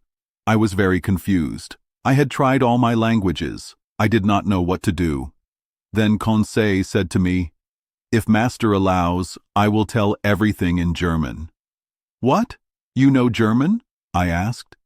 "Yes, like most people from Flanders, begging Master's pardon." "No, I respect you for it. Go on, my boy." And Conseil, in his calm voice, told our story a 3rd time. But even with his good accent and words, German did not work. Finally, I tried my last idea. I used what I remembered from my old school days. I tried to tell our story in Latin. Cicero would have been shocked, but I did it. It also did not work. After this last try, the 2 men spoke a few words in their strange language. Then they left. They did not even give us a kind look. The door closed again. "This is crazy!" Ned Land shouted, angry again. "We speak French, English, German, and Latin to these bad men, and they do not even answer." "Be calm, Ned," I told him. "Anger will not help." "But Professor," Ned said, "do you not see that we could die of hunger in this metal cage?" "Oh," Conseil said, calm. "We can wait for a long time." "My friends," I said, "we must not lose hope. We have been in worse places. Please wait a little before you think bad things about the leader and people on this boat." "My mind is made up," Ned Land said. "They are bad." "Oh, good." "And from what country?" "Bad Land." "My brave Ned, that country is not on maps yet. But I agree, their country is hard to guess. Not English, French, or German, that is all we know. But I think the leader and his helper were born in hot places. They must have southern blood. But are they Spanish, Turkish, Arab, or Indian? I cannot tell from their faces, and their speech is very strange." "That is the problem with not knowing all languages," Conseil said, "or the problem with not having one language for everyone." "That would not help," Ned Land said. "Do you not see? These people have their own language. They made it to make good people sad when they ask for food. Why, everywhere in the world, when you open your mouth, chew, and make sounds with your lips and teeth, is that not the clearest message? From Quebec to the Tuamotu Islands, from Paris to the other side of the world, does it not mean, 'I am hungry, give me something to eat'?" "Oh," Conseil said, "some people are not very smart." As he spoke, the door opened. A man came in. He brought us clothes, jackets, and sailor's pants, made of a fabric I did not know. I quickly changed, and my friends did too. The quiet man, maybe he could not hear or speak, set the table. He put out 3 places. "Something serious is happening," Conseil said, "and it is good." "Oh," Ned said, still angry. "What do you think they eat here? Turtle liver, shark meat, dogfish steaks?" "We will soon find out," Conseil said. There were many dishes on the table, covered with silver lids. We sat down to eat. These were surely polite people. If it were not for the electric light, I would think we were in a fancy hotel dining room. But I must say, there was no bread or wine. The water was fresh and clear, but it was just water. Ned Land did not like that. Among the foods, I could see different kinds of fish, but I did not know what some other good dishes were. I could not tell if they were plants or animals. The plates and forks were nice. Each fork, spoon, knife, and plate had a letter with a Latin saying on the back, "Mobilis in mobili N, moving in the moving." This was a very good saying for this underwater boat. The letter N was surely the first letter of the leader's name. Ned and Conseil did not think about these things. They ate very fast, and I did too. Now I felt better about our future. It was clear that our hosts would not let us die of hunger. But all things end, even hunger after 15 hours without food. We were full and very sleepy. This was normal after the long night of fighting. "Oh, I will sleep well," Conseil said. "Me too," Ned Land said. My 2 friends lay down on the floor and quickly fell asleep. I did not fall asleep so fast. I had too many thoughts and questions. Too many pictures were in my mind. Where were we? What strange power was moving us? I felt, or thought I felt, the boat going deeper into the sea. I had bad dreams. I saw many strange animals in the sea. This underwater boat seemed like one of them, alive and scary. Then my mind became calm, and I slowly fell into a restless sleep. Chapter 9. The Tantrums of Ned Land. I do not know how long I slept, but it was a long time. I was not tired anymore. I woke up first. My friends were still sleeping. They lay like things that do not move. I got up from my bed. My mind was clear. I felt ready. So I looked around our room carefully. Nothing in the room had changed. It was still a prison, and we were still prisoners. but the worker had taken away the food table while we slept. So, there was no sign that things would get better for us. I wondered if we would stay in this room forever. This idea made me sadder because I could not breathe well. The air was heavy. It was hard to get enough air for my lungs. Our room was big, but we had used up most of the air in it. One person uses all the air in 100 liters in about an hour. Then, the air has a lot of bad gas and is not good to breathe. So, we needed fresh air in our prison. And in this whole boat under the water, too. A question came to my mind. How did the leader of this boat get air? Did he use chemicals to make air? Like heating a special salt to get oxygen and taking away the bad gas with another chemical? If so, he would need to get these things from land. Or did he just keep air in big tanks and let it out when needed? Maybe. Or perhaps he just went to the top of the water to get air, like a whale. He would do this every day. No matter how he did it, I thought he should do it soon. I was already breathing fast to get the little air in the room. Then I felt fresh air, smelling like the sea. It was like a wind from the ocean, full of life. I opened my mouth and breathed in the fresh air. At the same time, I felt the boat move a little, rocking gently. This boat, this metal monster, had gone to the top of the ocean. It was breathing like a whale. So, the boat could now get air. When I had enough fresh air, I looked for how the air came in. I found it. Above the door, there was an opening. Fresh air came in there, making our room's air fresh again. I was thinking about these things when Ned and Conseil woke up. The fresh air woke them. They rubbed their eyes, stretched, and stood up. "Did you sleep well, master?" Conseil asked me politely. "Very well, my good friend," I said. "And you, Ned Land?" "Like a log, Professor. But I think I'm breathing sea air." A sailor would know this. I told Ned what happened when he was sleeping. "Good," he said. "That explains the loud noise we heard. It was when our whale was near the other ship." "Exactly, Mr. Land. It was getting air." "But I don't know what time it is, Professor Aronnax. Is it dinner time?" "Dinner time, my good harpooner?" "I think it's at least breakfast time. We have certainly woken up to a new day." "That means," Conseil said, "that we have slept for 24 hours. "That is what I think," I said. "I won't argue with you," Ned Land answered. "But dinner or breakfast, I will be happy when the worker brings food." "Both dinner and breakfast," Conseil said. "Well said," Ned replied. "We deserve 2 meals, and for me, I will eat both." "All right, Ned, let's wait and see," I said.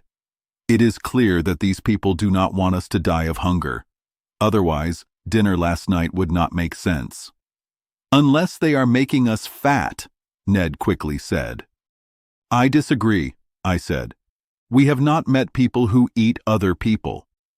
"Just because they don't do it often," Ned said seriously, "doesn't mean they don't do it sometimes. Who knows? Maybe these people have not had fresh meat for a long time, and in that case, 3 healthy, strong people like the professor, his helper, and me." "Stop thinking those thoughts, Mr. Land," I told the harpooner. "And do not let them make you angry at our hosts. That would make our situation worse." "Anyway," the harpooner said, "I am very hungry, and no food has come." "Mr. Land," I said, "we have to follow the boat's schedule. I think our stomachs are ready before the cook is." "Well then, we will make our stomachs wait for the cook's time," Conseil said calmly. "There you go again, Conseil, my friend," the impatient Ned quickly said. "You never get angry or nervous. You are always calm. You would say thanks after a meal even if you got no food before it, and you would starve rather than complain." "What good would complaining do?" Conseil asked. "Complaining does not have to do good. It just feels good.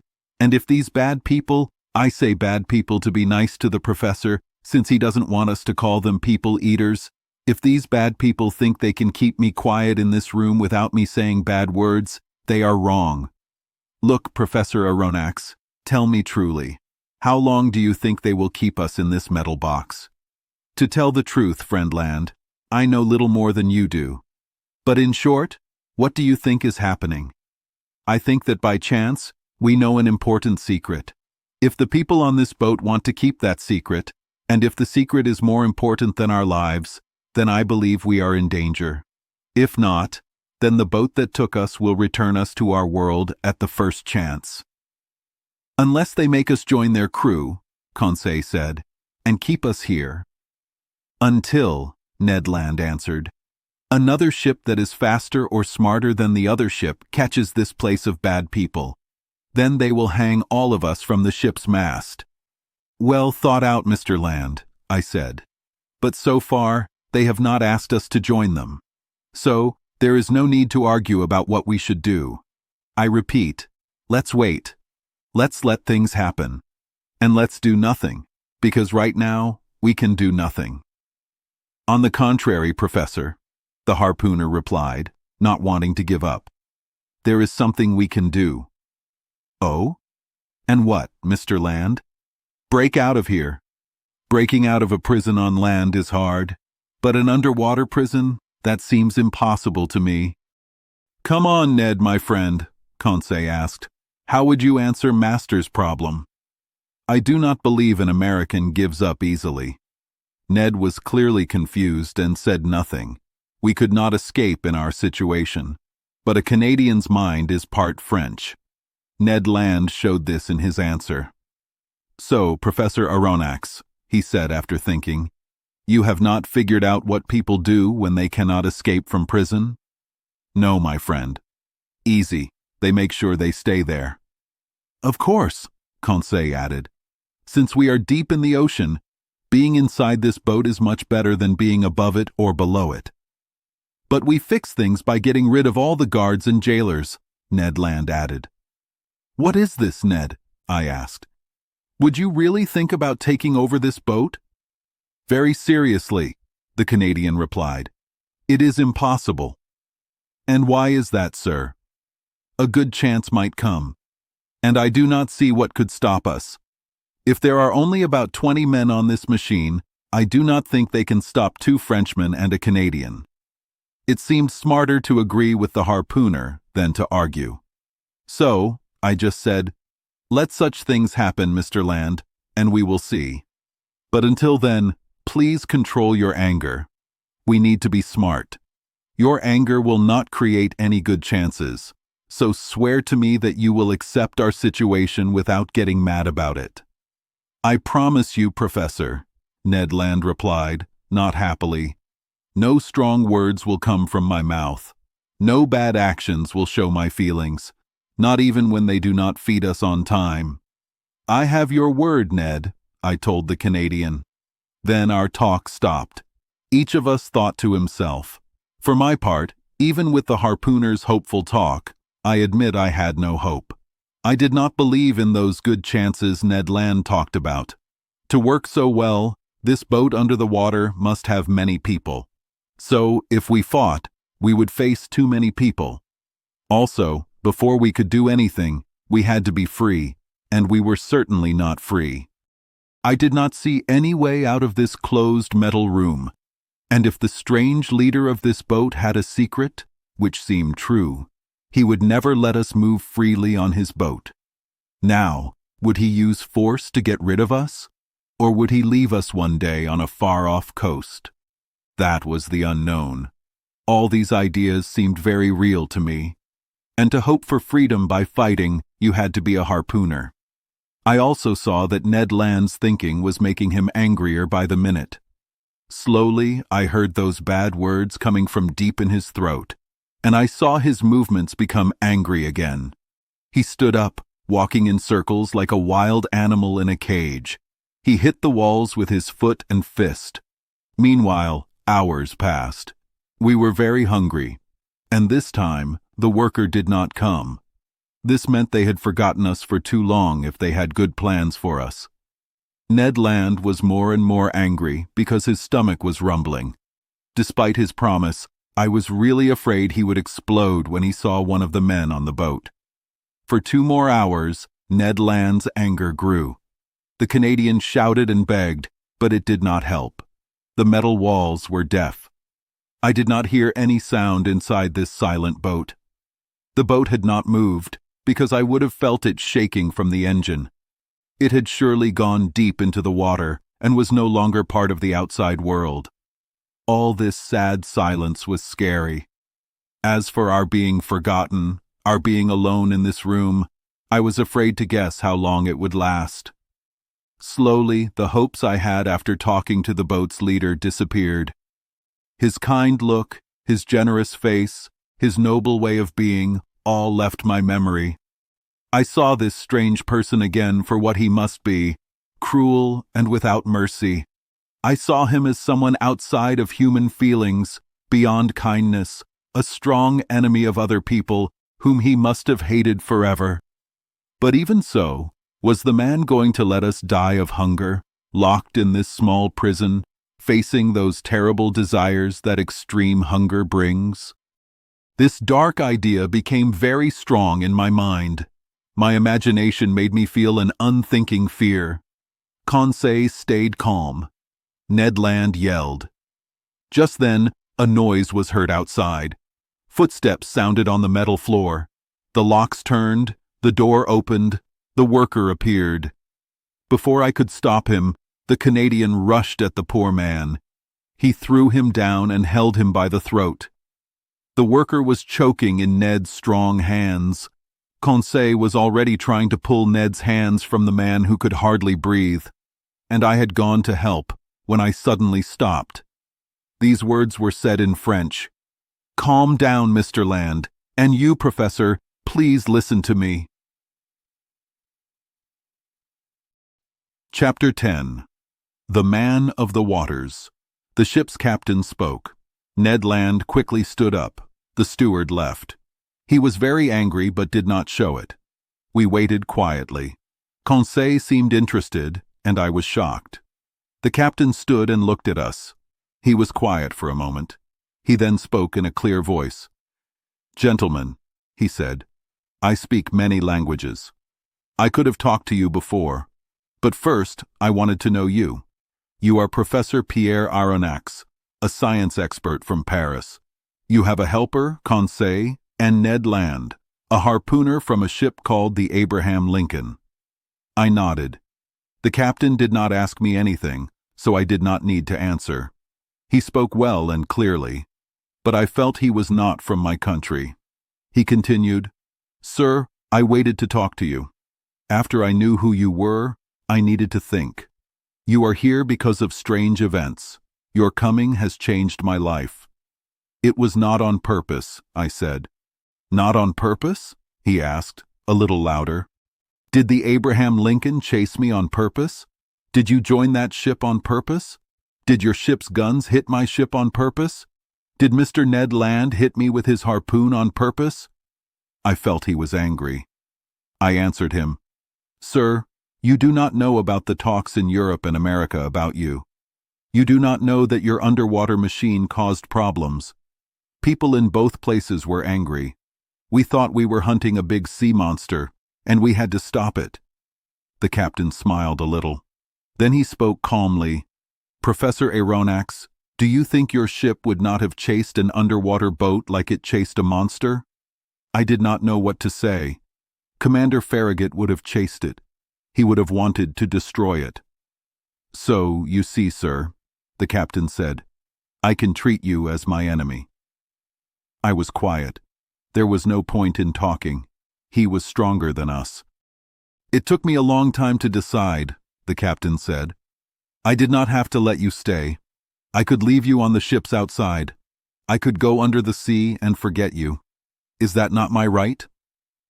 "Maybe for a wild person," I said, "but not for a civilized man." "Professor," the captain quickly replied, "I am not what you call civilized. I left people for reasons only I know, so I do not follow their rules. Do not talk about them to me." He spoke clearly. He looked angry. I thought about his past. He did not follow human laws. He was free. Who could chase him under the sea? No ship could stop his boat. No one could judge him but God, if he believed, and his own thoughts. I thought these things while he was quiet. I looked at him with fear and wonder. After a long, quiet time, the captain spoke again. "So, I thought hard," he said. "But I decided that I could help you. Since you are here, you will stay on my ship. You will be free here. But you must agree to one thing. Your promise is enough." "Tell me, sir," I said. "Is it something an honest man can agree to?" "Yes, sir. Just this. Sometimes I may need to keep you in your rooms for a few hours or days. I do not want to use force. So, in such times, you must obey without question. This way, you will not be involved in what you are not meant to see. Do you agree?" This meant strange things would happen on the ship, things that people outside of society would not see. "We agree," I replied. "But may I ask you one question?" "Yes, sir." "You said we would be free on your ship?" "Completely." "What do you mean by free?" "You can come and go, see and watch everything here, except at certain times. It is the freedom my men and I have." We did not understand each other. "Excuse me, sir," I said, "but that is like a prisoner's freedom to walk in his cell. That is not enough for us." "But it will have to be enough." "What? We must never see our home, friends, and family again?" "Yes, sir. But leaving that life may be less hard than you think." "No!" Ned Land shouted. "I will never promise not to try to leave." "I did not ask for that promise, Mr. Land," the captain said coldly. "Sir," I said, getting angry, "you are unfair. This is cruel." "No, sir, it is kind. You are my prisoners of war. I saved you when I could have sent you back to the sea. You attacked me. You found a secret no living man can know, my whole life's secret. Do you think I will send you back to a world that must know nothing about me? Never. I keep you here for my own good." His words showed he would not change his mind. "Then, sir," I said, "you give us a choice between life and death?" "Simply that." "My friends," I said, "our answer is clear. But we do not make any special promises to this captain." "None, sir," the captain replied. Then, more gently, he said, "Now, let me finish. I know about you, Professor Aronnax. You, and maybe your friends, will not be too sad about being here. In my books, I have your work on the deep ocean. I have studied it. You know much, but you have not seen everything. You will not regret your time here. You will see amazing things. You will often be surprised. You will not get tired of what you see. I will travel under the sea again, maybe for the last time. I will see everything I have studied, and you can learn with me. From today, you will be in a new world. You will see what no one has seen before, except my men and me. You will learn the Earth's deepest secrets. I cannot say no." The captain's words greatly affected me. He found my weakness. I forgot that even this great experience was not worth losing my freedom. I hoped the future would fix this. So I only said, "Sir, even though you have left people, I see you still have human feelings. You helped us when we were lost. We will never forget that. For me, science might be more important than freedom. I hope our meeting will bring great rewards." I thought the captain would shake my hand. He did not. I felt sad. "One last question," I said, as he seemed ready to leave. "Ask it, Professor." "What is your name?" "Sir," the captain replied, "to you, I am Captain Nemo. To me, you and your friends are simply guests on the Nautilus." Captain Nemo called out. A servant came. The captain told him something in a strange language. Then, to Ned Land and Conseil, "Food is waiting in your room," he told them. "Please follow this man." "I cannot say no to that," Ned Land said. After more than 30 hours, he and Conseil were finally out of their room. "And now, Professor Aronnax, our breakfast is ready. Please follow me." "I will, Captain." I followed Captain Nemo. We went down a bright hallway. After about 10 meters, another door opened. I entered a dining room. It was simple, but nice. Tall wooden cupboards were at each end. On them were beautiful dishes and glass. Silverware shone under the lights from the ceiling. In the middle of the room was a table with much food. Captain Nemo showed me where to sit. "Sit," he told me, "and eat like the hungry man you must be." Our breakfast had many dishes, all from the sea. Some foods I did not know. They were good, but had a new taste. They seemed to have a lot of phosphorus. I thought they were all from the sea. Captain Nemo looked at me. I had not asked, but he knew what I was thinking. He answered my unspoken questions. "Most of these foods are new to you," he told me, "but you can eat them. They are good for you." I stopped eating land foods long ago, and I am fine. My crew is strong, and they eat what I eat. "So," I said, "all these foods are from the sea?" "Yes, Professor. The sea gives me everything I need. Sometimes I catch fish. Sometimes I hunt animals in my underwater forests. Like the herds of old stories, my animals eat without fear in the sea's wide fields. I have large farms that I harvest myself." I looked at Captain Nemo with surprise. I said, "Sir, I understand how you get fish. I understand less how you hunt animals in underwater forests. But how do you get red meat? I do not understand that." "I do not either, sir," Captain Nemo answered. "I never eat land animals." "But this," I said, pointing to some slices of food. "What you think is red meat, Professor, is sea turtle. And this looks like pork, but it is dolphin liver. My cook is good at preparing these foods from the ocean. Feel free to try them all. These are sea cucumber preserves. Here is cream from sea animals and sugar from big sea plants. And finally, some jam from sea flowers, as good as fruit." I tried the foods, more out of curiosity than hunger. Captain Nemo told me amazing stories. "But this sea, Professor Aronnax," he told me, "this wonderful sea not only feeds me, it also dresses me. Your clothes are made from sea threads. They were colored with purple from sea snails. The perfumes in your room are from sea plants. Your bed is made of soft seagrass. Your pen is from whalebone, and your ink is from squid. Everything comes from the sea, and everything will return to it." "You love the sea, Captain." "Yes, I love it. The sea is everything. It covers most of the earth. Its air is clean. It is a large, wild place where a man is never alone because he feels life everywhere. The sea is a way of life. It is movement and love. It is endless life, as one of your poets said. And here, Professor, nature shows all its parts: rock, plant, and animal.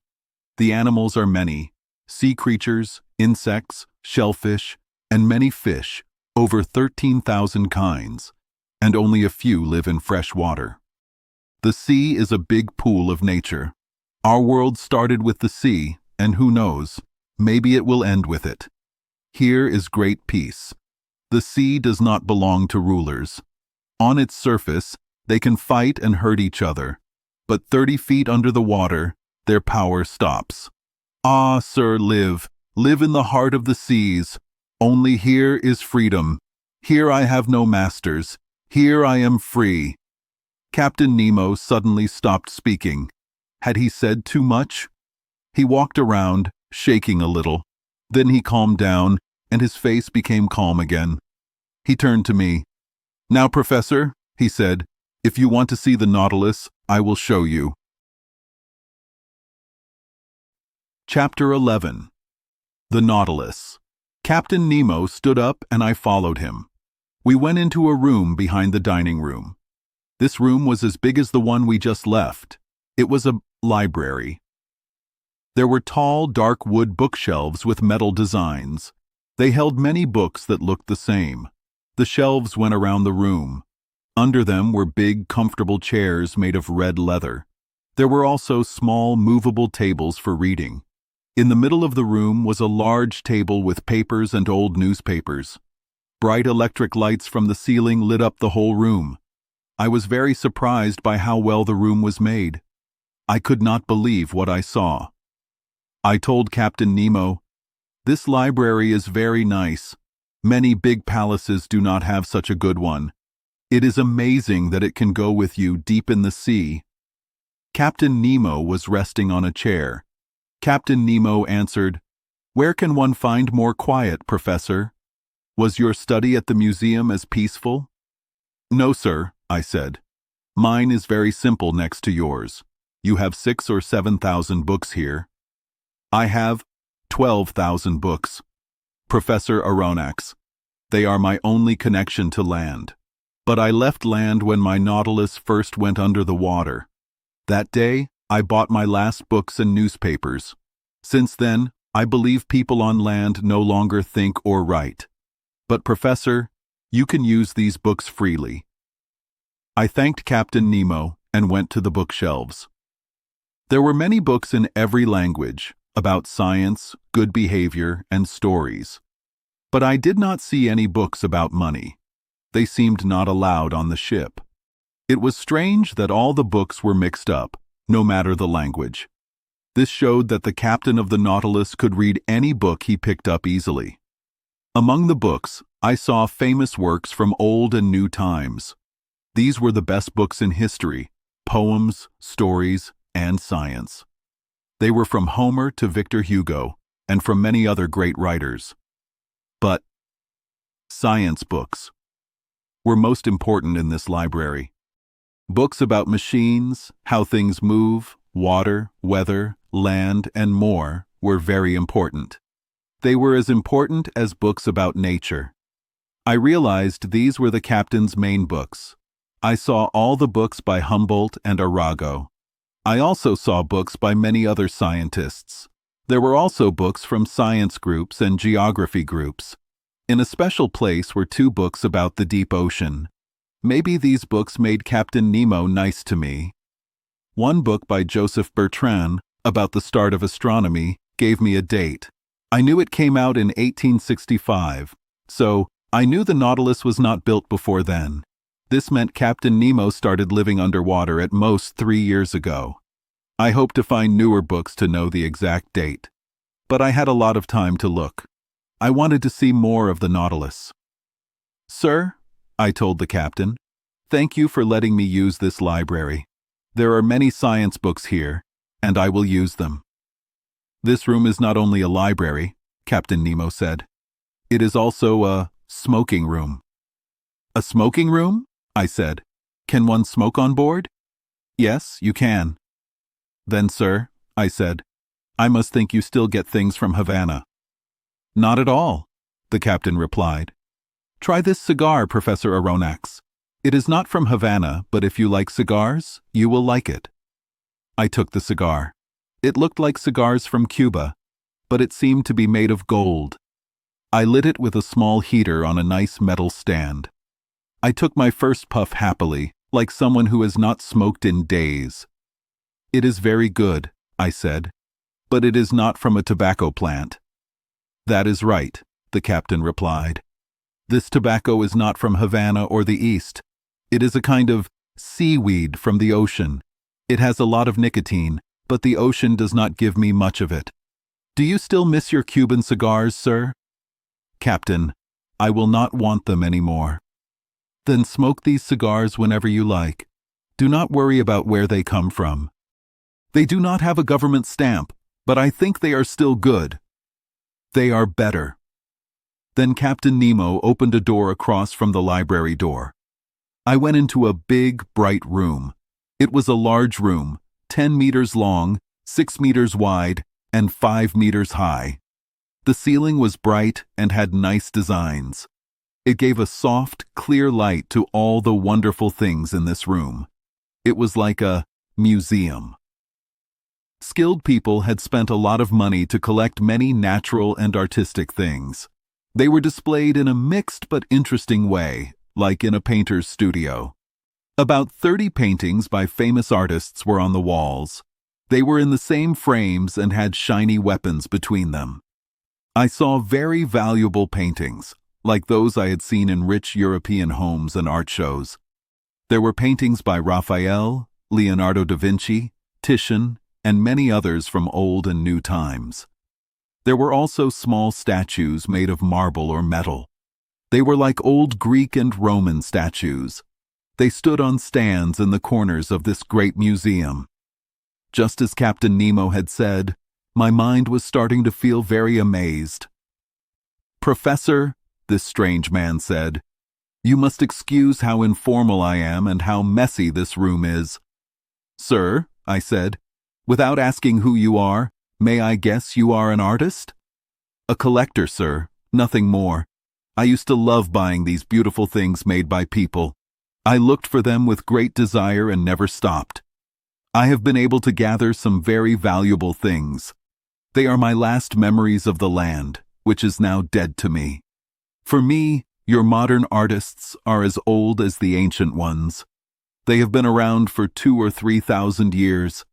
I mix them up in my mind. Great artists are timeless." "What about these music makers?" I asked. I pointed to music by Weber, Mozart, Beethoven, and many others. Their music was on a large piano organ in the room. "These music makers," Captain Nemo answered, "are from the same time as Orpheus. Because in the records of the dead, all time differences disappear.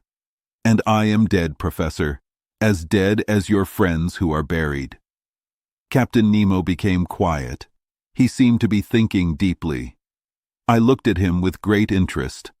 I quietly tried to understand his strange face. He leaned his elbow on a nice table. He did not see me anymore. He had forgotten I was there. I did not bother him. I kept looking at the interesting things in the room. After the art, there were many natural things. Most of them were plants, shells, and other things from the ocean. Captain Nemo must have found them himself. In the middle of the room, water lit by electricity fell into a basin. The basin was made from one very large clam shell. The edge of this shell, from the biggest type of mollusk, was about 6 meters around. It was even bigger than the large clam shells given to King Francois I. Those shells are now holy water fonts in a church in Paris. Around this basin, in nice glass cases with copper bands, were the most valuable things from the sea. They were carefully put in order and labeled. You can imagine how happy I was as a professor. The group of animals called zoophytes had some very rare types.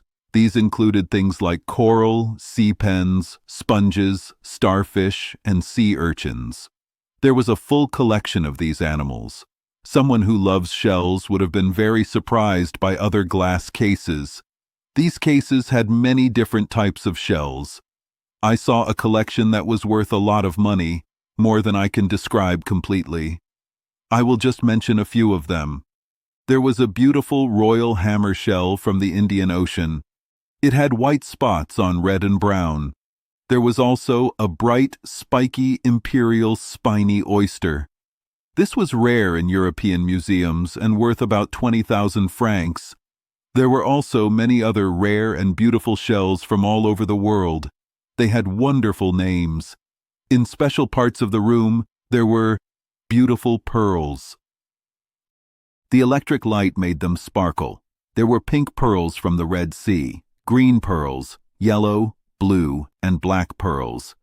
These were made by different sea animals and some river mussels. There were several pearls worth a huge amount of money. Some were bigger than a pigeon egg. They were worth more than a pearl sold for 3 million francs. They were also bigger than another pearl that I thought was the biggest in the world. So, it was impossible to say how much this collection was worth.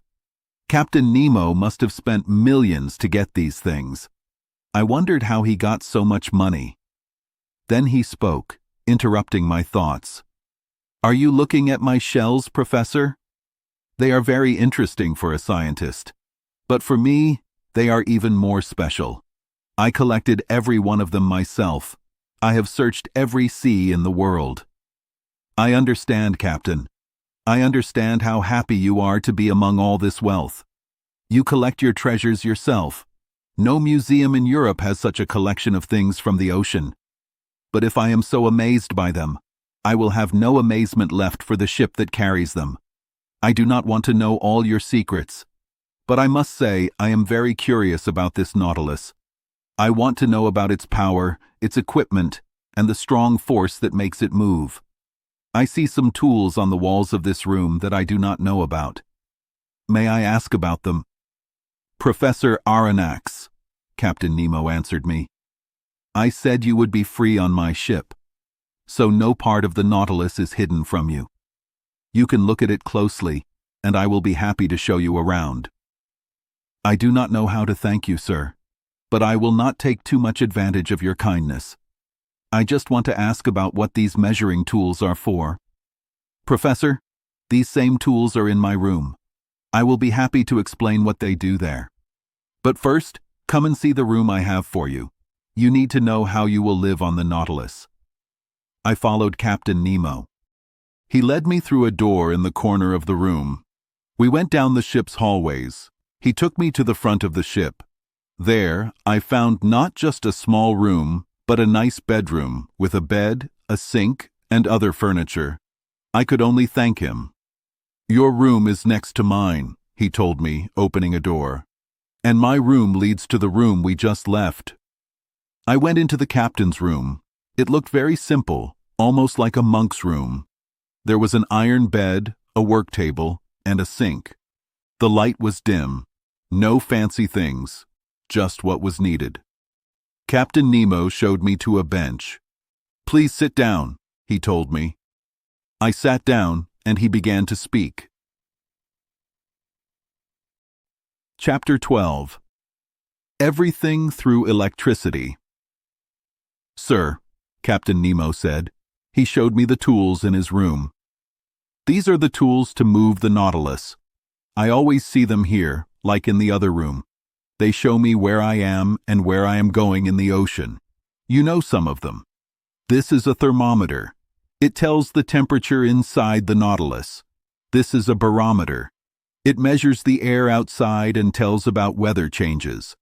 This is a humidistat. It tells how dry the air is. This is a storm glass. Its liquid changes to show when storms are coming. This is a compass. It helps me steer. This is a sextant. It uses the sun to tell me how far north or south I am. These are chronometers. They help me know how far east or west I am. And these are spyglasses for day and night. I use them to look at everything when the Nautilus is on the water's top. These are normal navigation tools, I said. I know how to use them. But these other tools must be special for the Nautilus.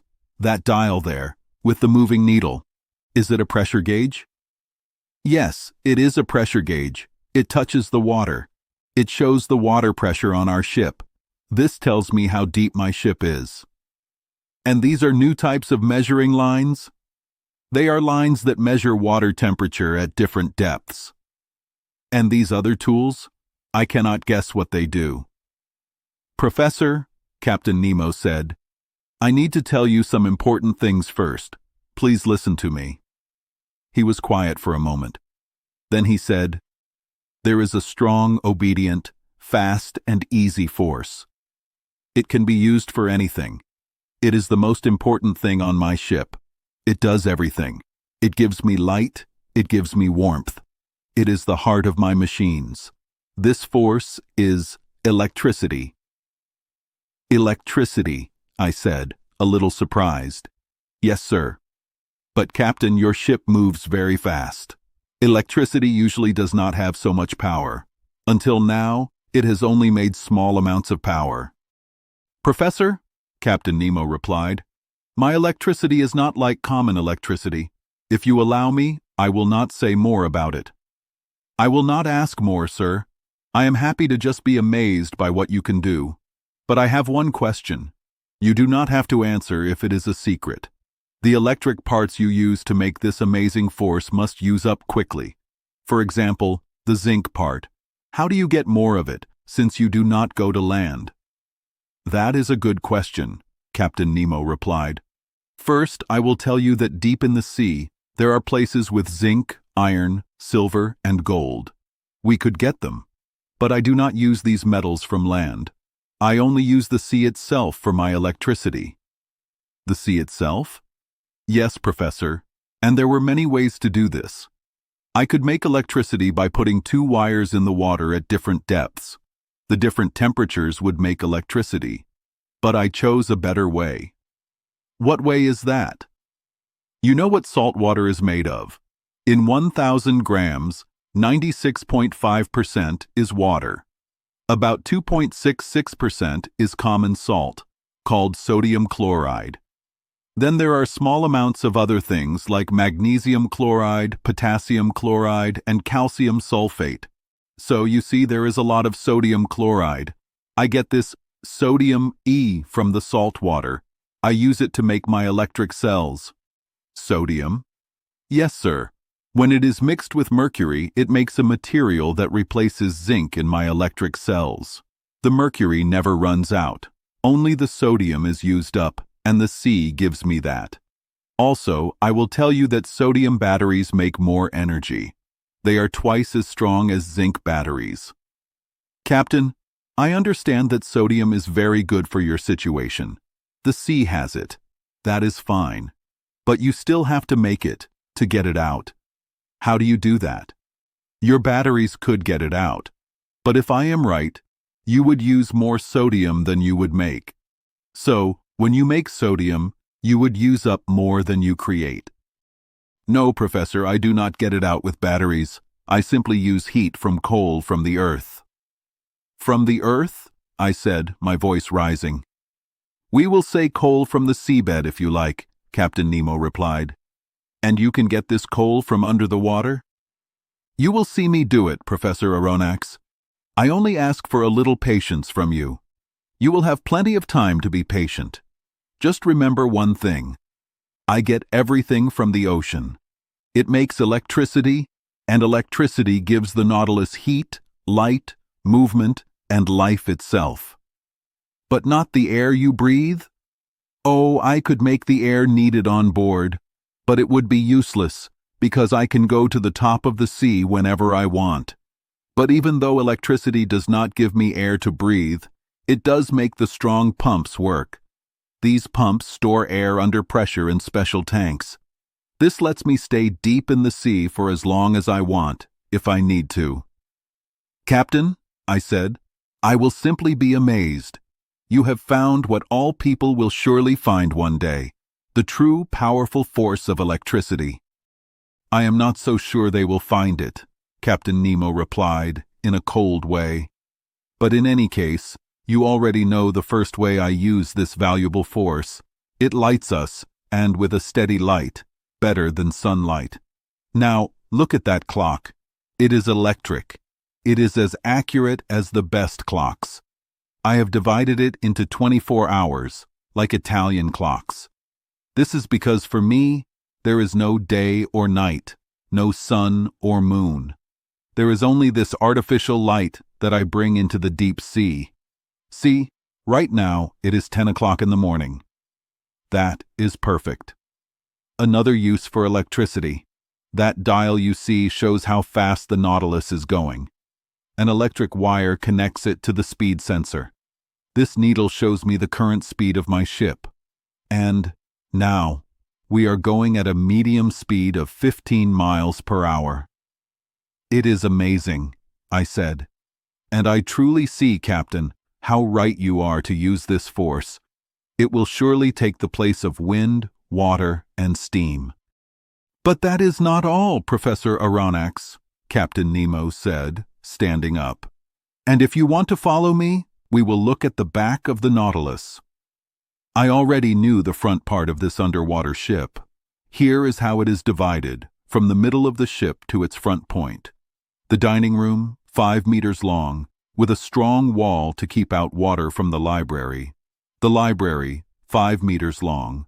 The main living room, 10 meters long, with another strong wall to keep out water from the captain's room. The captain's room, 5 meters long. My room, 2.5 meters long. And finally, air tanks 7.5 meters long, going to the very front. Total, 35 meters long. The strong walls had doors that sealed tightly with rubber. This made the Nautilus very safe if any part got a leak. I followed Captain Nemo through hallways that were easy to walk through. I arrived at the middle of the ship. There, I found a kind of shaft going up between two strong walls. An iron ladder, fixed to the wall, went to the top of the shaft. I asked the captain what this ladder was for. "It goes to the small boat," he replied. "What? You have a small boat?" I said, a little surprised. "Certainly. An excellent longboat, light and cannot sink. It is used for trips and fishing." "But when you want to go out, do you have to go back to the top of the sea?" "Not at all. The small boat is on top of the Nautilus's hull. It sits in a special space made for it. It is fully covered, completely watertight, and held firmly in place by bolts. This ladder goes to a hole in the Nautilus's hull. This hole matches a similar hole in the side of the small boat. I go through this double opening into the longboat. My crew closes the hole on the Nautilus. I close the one on the small boat by screwing it shut. I unfasten the bolts holding the small boat to the ship, and the longboat rises very quickly to the top of the sea. Then I open the top cover, which was closed tightly until then. I put up the mast and sail, or I use my oars, and I go for a ride. "But how do you come back to the ship?" "I do not, Professor Aronnax. The Nautilus comes back to me." "At your command?" "At my command. An electric wire connects me to the ship. I send a message, and that is it." "Right," I said, amazed by all these wonders. "It is very easy." After passing the stairs that went to the top deck, I saw a room 2 meters long. In it, Conseil and Ned Land were happily eating their meal. Then a door opened into the kitchen, 3 meters long. It was between the ship's large storage areas. Here, electricity was more powerful and obedient than gas. It did most of the cooking. Wires under the stove sent heat to metal cooking plates. The heat was spread evenly and stayed constant. It also heated a machine that made excellent drinking water by boiling and cooling. Next to this kitchen was a bathroom. It was well designed, with hot or cold water whenever needed. After the kitchen came the crew's living area, 5 meters long, but the door was closed. I could not see what it was like inside. This would have told me how many men were needed to run the Nautilus. At the very end was a 4th strong wall. It separated the crew's area from the engine room. A door opened, and I stood in the room where Captain Nemo, a truly great engineer, had set up his machines. The engine room was brightly lit and at least 20 meters long. It was divided into 2 parts. The first held the electric cells that made electricity. The second had the machine that moved the propeller. Right away, I smelled a strange odor in the room. Captain Nemo saw that I did not like the smell. "That," he told me, "is a gas from using sodium. But it is only a small problem. Anyway, every morning we clean the ship by letting fresh air in." Meanwhile, I looked at the Nautilus's engine. I was very interested. "You see," Captain Nemo told me, "that I use a type of electric cells called Bunsen cells, not another type.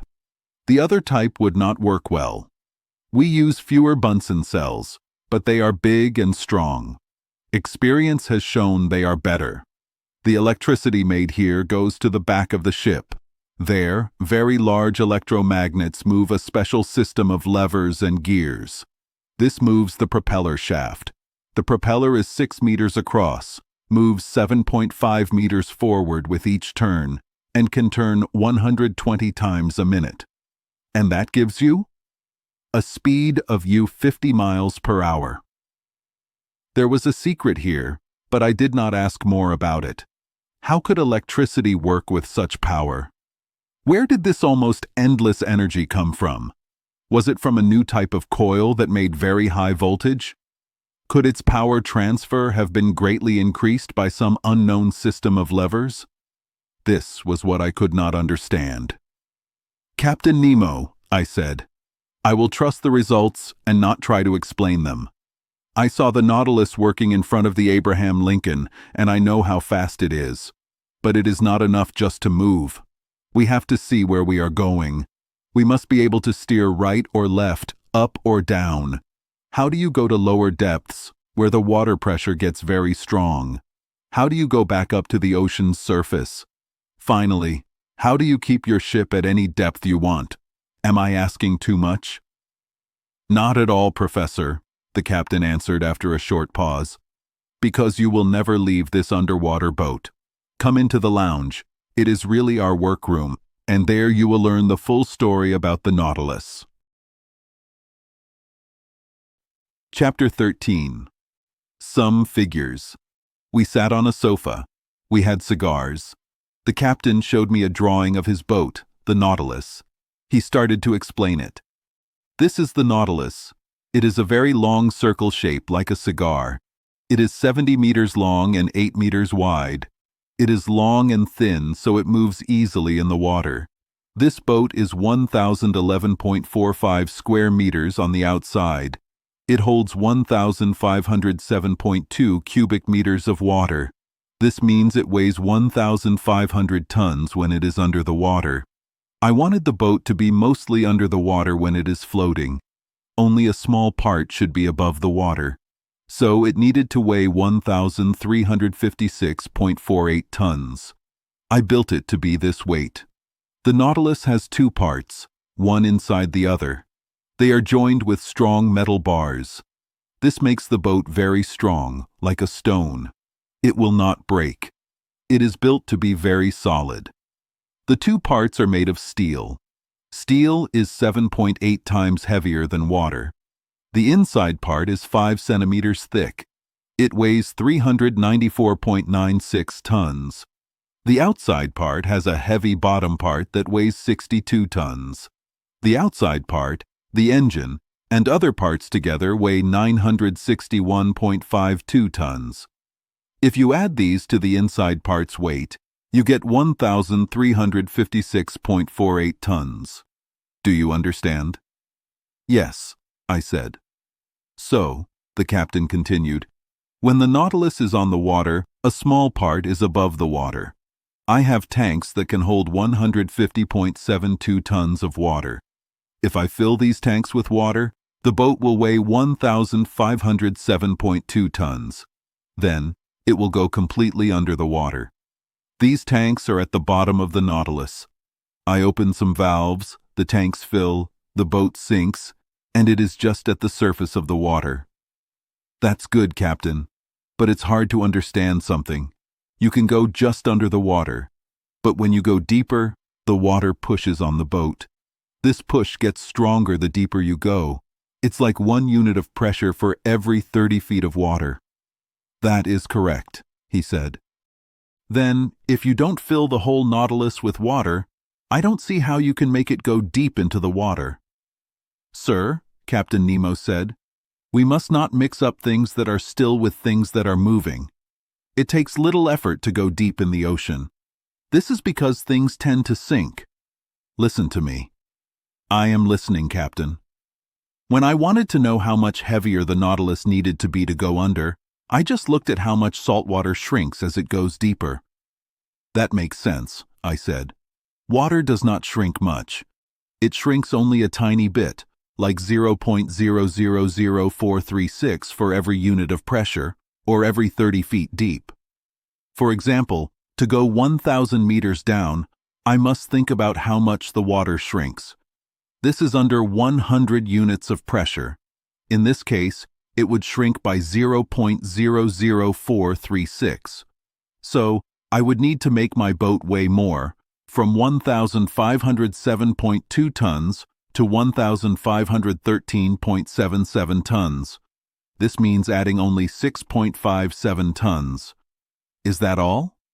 Yes, Professor. It's easy to check. I have more tanks that can hold 100 tons of water, so I can go very deep. When I want to go up to the surface, I just push the water out. If I want the Nautilus to come even more out of the water, I empty all the tanks. His explanation, with numbers, made sense to me. I agree with your numbers, Captain, I said. It would be rude to argue because you do this every day, but I think there is still one hard thing. What is that, sir? When you are 1,000 meters deep, the Nautilus's outside parts feel a lot of pressure. If you want to empty the extra tanks to make your boat lighter and go up, your pumps must work against that big pressure. This needs a lot of power. Only electricity can give me that power, Captain Nemo quickly said. Sir, I say again, my engines are very, very strong. The Nautilus's pumps are extremely powerful. You saw how strong they were when their water came out like a flood over the Abraham Lincoln. Also, I use my extra tanks only to go to a middle depth, like 1,500 to 2,000 meters. This saves my machines. So, when I want to go 2 or 3 leagues deeper, I use other ways that take more time but always work. What are they, Captain? I asked. Now I will tell you how the Nautilus moves. I want to know. To turn the boat left or right, I use a normal rudder at the back. It works with a wheel. But I can also make the Nautilus go up and down by moving its 2 fins on its sides. These fins can move to any position. I can control them from inside with strong levers. If the fins are straight with the boat, it moves straight. If they are angled, the Nautilus follows that angle and goes down or up. And if I want to go up faster, I turn on the propeller, and the water's pressure makes the Nautilus go straight up, like a balloon filled with air going up fast. Great, Captain, I said. But in the water, how can your helmsman see where to go? My helmsman sits behind windows in a small room that sticks out of the top of the Nautilus. The windows are made of thick glass. Can glass handle such strong pressure? Yes, it can. Glass can be strong. In 1864, they tested glass in the North Sea. Thin glass, less than 7 millimeters thick, could hold against a lot of pressure. And it let light through. My glass windows are very thick, at least 21 centimeters in the middle. They are 30 times thicker. Okay, Captain, but if we want to see, we need light. In the dark water, I wonder how your helmsman can. Behind the small room is a strong electric light. Its light shines into the sea for half a mile. Oh, great! Great, Captain! That explains the light from the narwhale that surprised us scientists. About that, was the Nautilus hitting the Scotia an accident? It was an accident, sir. I was 2 meters under the water when it happened. It did not cause much damage. No, sir. But what about hitting the Abraham Lincoln? Professor, that bothered me. It is a good ship of the American Navy. But they attacked me, and I had to fight back. I just made the ship unable to hurt me. It will be fixed easily at the nearest port. Ah, Commander, I said, your Nautilus is truly a wonderful boat. Yes, Professor, Captain Nemo said with strong feelings, and I love it like my own child. On a normal ship, the ocean is dangerous. You always feel like there is a deep hole under you, as the Dutchman Jansen said. But under the waves on the Nautilus, you are never scared. There are no weak parts because the double outside of this boat is strong like iron.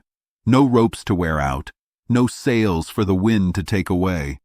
No hot parts to break open, no fires to worry about, because this boat is made of metal, not wood. No running out of coal, because electricity powers it. No crashes to fear, because it moves alone in the deep water. No storms to face, because just a few meters under the waves, it is completely calm. There, sir, that is the perfect ship. And if it's true that the person who builds something trusts it more than the captain, you can understand how much I trust this Nautilus. I am its captain, builder, and engineer. Captain Nemo spoke very well. His eyes shined, and he moved with passion. Yes, he loved his ship like a father loves his child. But I had a question, maybe not polite, and I had to ask it. "Are you an engineer, Captain Nemo?" "Yes, Professor," he answered. "I studied in London, Paris, and New York when I lived on land." "But how could you build this amazing Nautilus in secret?" "Each part of it, Professor, came from a different place in the world. Its bottom part was made in France. Its propeller shaft was made in London. The metal plates for its outside were made in Liverpool. Its propeller was made in Glasgow. Its tanks were made in Paris. Its engine was made in Prussia. Its sharp part was made in Sweden. Its tools were made in New York, and so on. Each company got my orders under a different name." "But," I went on, "after these parts were made, didn't they have to be put together?" "Professor, I built my workshops on an empty island in the middle of the ocean. My workers and I finished the Nautilus there. My workers are my good friends whom I have trained. After we finished, we burned everything on that island. I would have blown it up if I could have. From all this, can I guess that such a boat costs a lot of money?" "A metal ship, Professor, costs 1,125 francs for every ton. The Nautilus weighs 1,500 tons. So, it cost 1,687,000 francs. With its living areas, it cost 2 million francs. With all the art it has, it cost 4 million or 5 million francs. One last question, Captain Nemo." "Ask, Professor." "Are you rich then?" "Very rich, sir. I could easily pay off the French government's debt of 10 billion francs." I looked at the strange man who just said these words. Was he trying to trick me? Time would tell.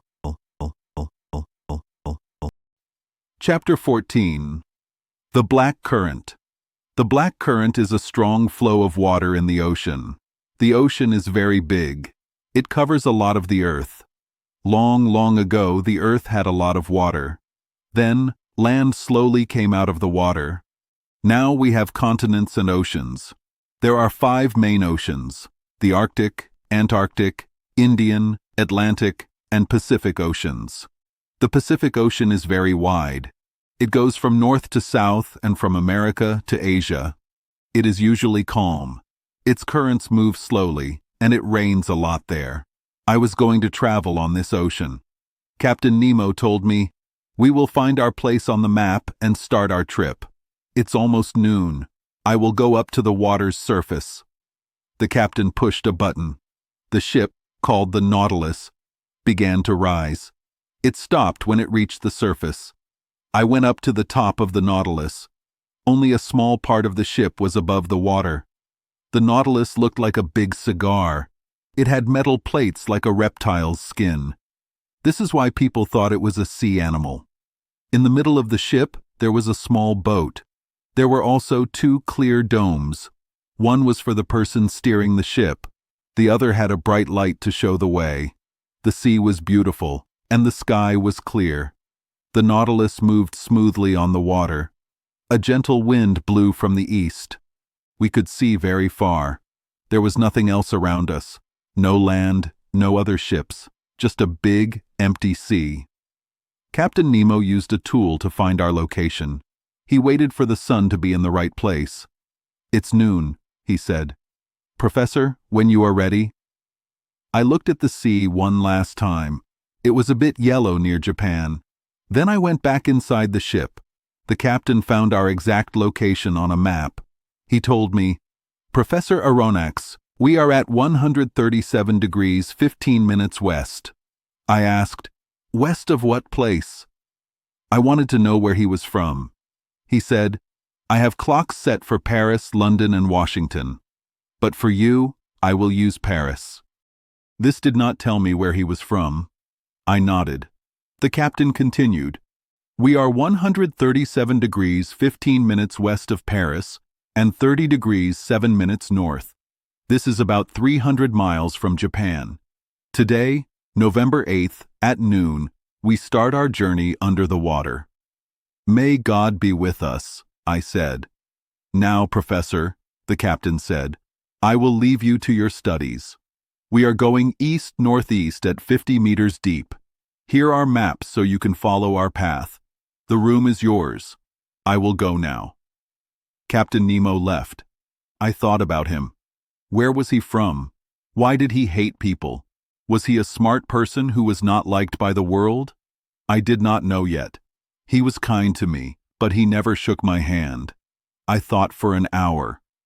Then I looked at a big map on the table. I found our location on the map. Just like land has rivers, the sea has currents. These are like rivers of water in the ocean.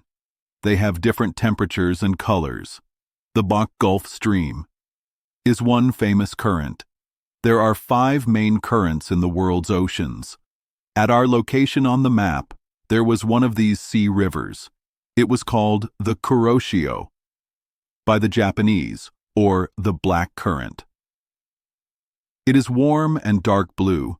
It starts near India, goes past Asia, and moves into the North Pacific. It carries things like trees with it. The Nautilus was going to cross this current. I watched it on the map. Then Ned Land and Conseil came into the room. My 2 friends were surprised by all the amazing things they saw.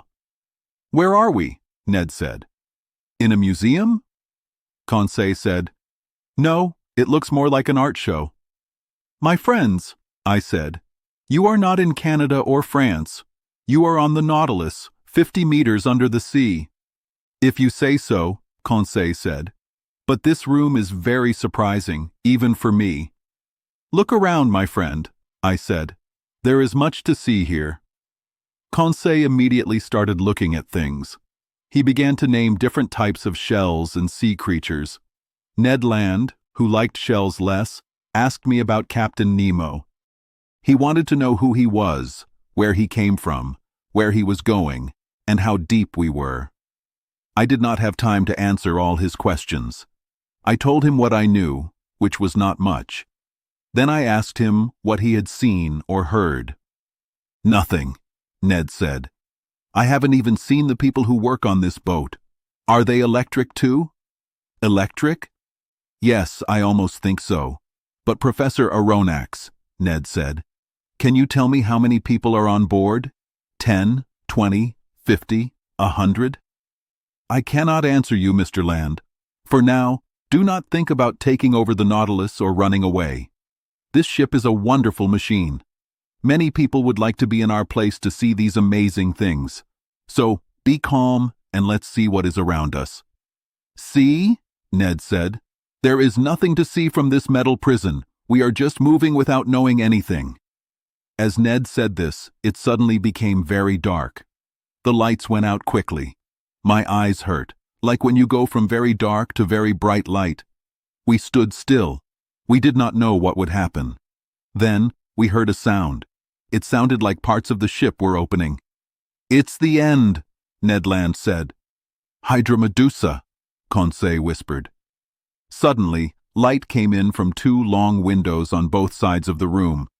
We could see the water, lit up by the ship's lights. There were 2 strong glass windows between us and the sea. At first, I was worried the glass might break, but strong metal bands held them, making them very strong. We could see the sea clearly for about a mile around the Nautilus. It was an amazing sight. It is hard to describe. The light moved through the water, making beautiful colors. Seawater is very clear. It is even clearer than fresh water. Small things in the water make it even more clear. In some parts of the sea, you can see the bottom very clearly, even at 145 meters deep. The sun's light can go down to 300 meters. But in the Nautilus, our lights were in the water. It was not just lit water. It was like liquid light. Some scientists think that deep parts of the ocean are lit by tiny, glowing, living things. Nature saves its most amazing sights for sea creatures. I could see how true this was. We had windows to these deep parts of the ocean. The dark room made the outside even brighter. We looked like we were looking into a giant fish tank. The Nautilus seemed to be still. But sometimes, lines of water moved past the windows very fast. We leaned on our elbows, looking at the windows. We were silent until Conseil said, "You wanted to see something, Ned. Well, now you have something to see." How strange, Ned said. He forgot about escaping for a moment. A person would travel far to see this. Ah, I said. I see how our captain lives. He has found his own world, full of wonders, just for him. But where are the fish? Ned asked. I don't see any fish. Why do you care, Ned? Conseil replied. You don't know anything about them. Me? I am a fisherman, Ned Land said. Then the two friends started to talk about fish. Both knew about fish, but in different ways. Fish are animals with backbones that live in water. They are cold-blooded and breathe with gills. There are two main types: bony fish, with bones in their backbones, and cartilaginous fish, with soft material in their backbones. Ned might have known this, but Conseil knew much more. Since they were friends, Conseil wanted to show what he knew. He told Ned, "Ned, you are a very good fisherman. You have caught many interesting animals, but I bet you don't know how they are grouped." "Yes, I do," Ned said seriously. "They are grouped into fish we eat and fish we don't eat." "That's how someone who loves food would say it," Conseil replied. "But tell me, do you know the difference between bony fish and cartilaginous fish?" "Maybe, Conseil." "And what about the smaller groups within those two?" "I have no idea," Ned said. "All right, listen, Ned. Bony fish are in 6 groups. First, acanthopterygians. They have a movable upper jaw and comb-like gills. This group has 15 families, which is 3/4 of all known fish. For example, a common perch. Good to eat, Ned Land said. Second, Conseil continued, abdominals. Their bottom fins are under their belly, not connected to their shoulder bone. This group has 5 families and includes most freshwater fish. For example, carp and pike. Ugh, Ned said with no interest. You can keep the freshwater fish. Third, Conseil said, Subbrachians. Their bottom fins are under their chest and connected to their shoulder bone. This group has 4 families. For example, flatfish like sole and turbot. Excellent, really excellent, Ned said, only caring about fish he could eat. Fourth, Conseil went on, apods. They have long bodies with no bottom fins and thick, often slimy skin. This group has only 1 family, for example, common eels and electric eels. So-so, just so-so, Ned Land said. Fifth, Conseil said, Lophobranchians. They have movable jaws, but their gills are like small tufts. This group has only 1 family, for example, seahorses and dragonfish. Bad, very bad, Ned said. Sixth and last, Conseil said, Plectognaths. Their jawbones are fixed. They have no true bottom fins. This group has 2 families, for example, puffers and moonfish. They are not good for cooking, Ned said. Do you understand all this, Ned? Conseil asked. Not at all, Conseil, Ned said. But keep going. You are very interesting. As for cartilaginous fish, Conseil continued calmly, there are only 3 groups. Good news, Ned said. First, cyclostomes. Their jaws are fixed in a flexible ring, and their gills are many small holes. This group has only 1 family, for example, the lamprey. An acquired taste, Ned Land said. Second, cetaceans. Their gills are like the cyclostomes, but their lower jaw moves freely. This is the most important group and has 2 families, for example, the ray and the shark. What? Ned Land said.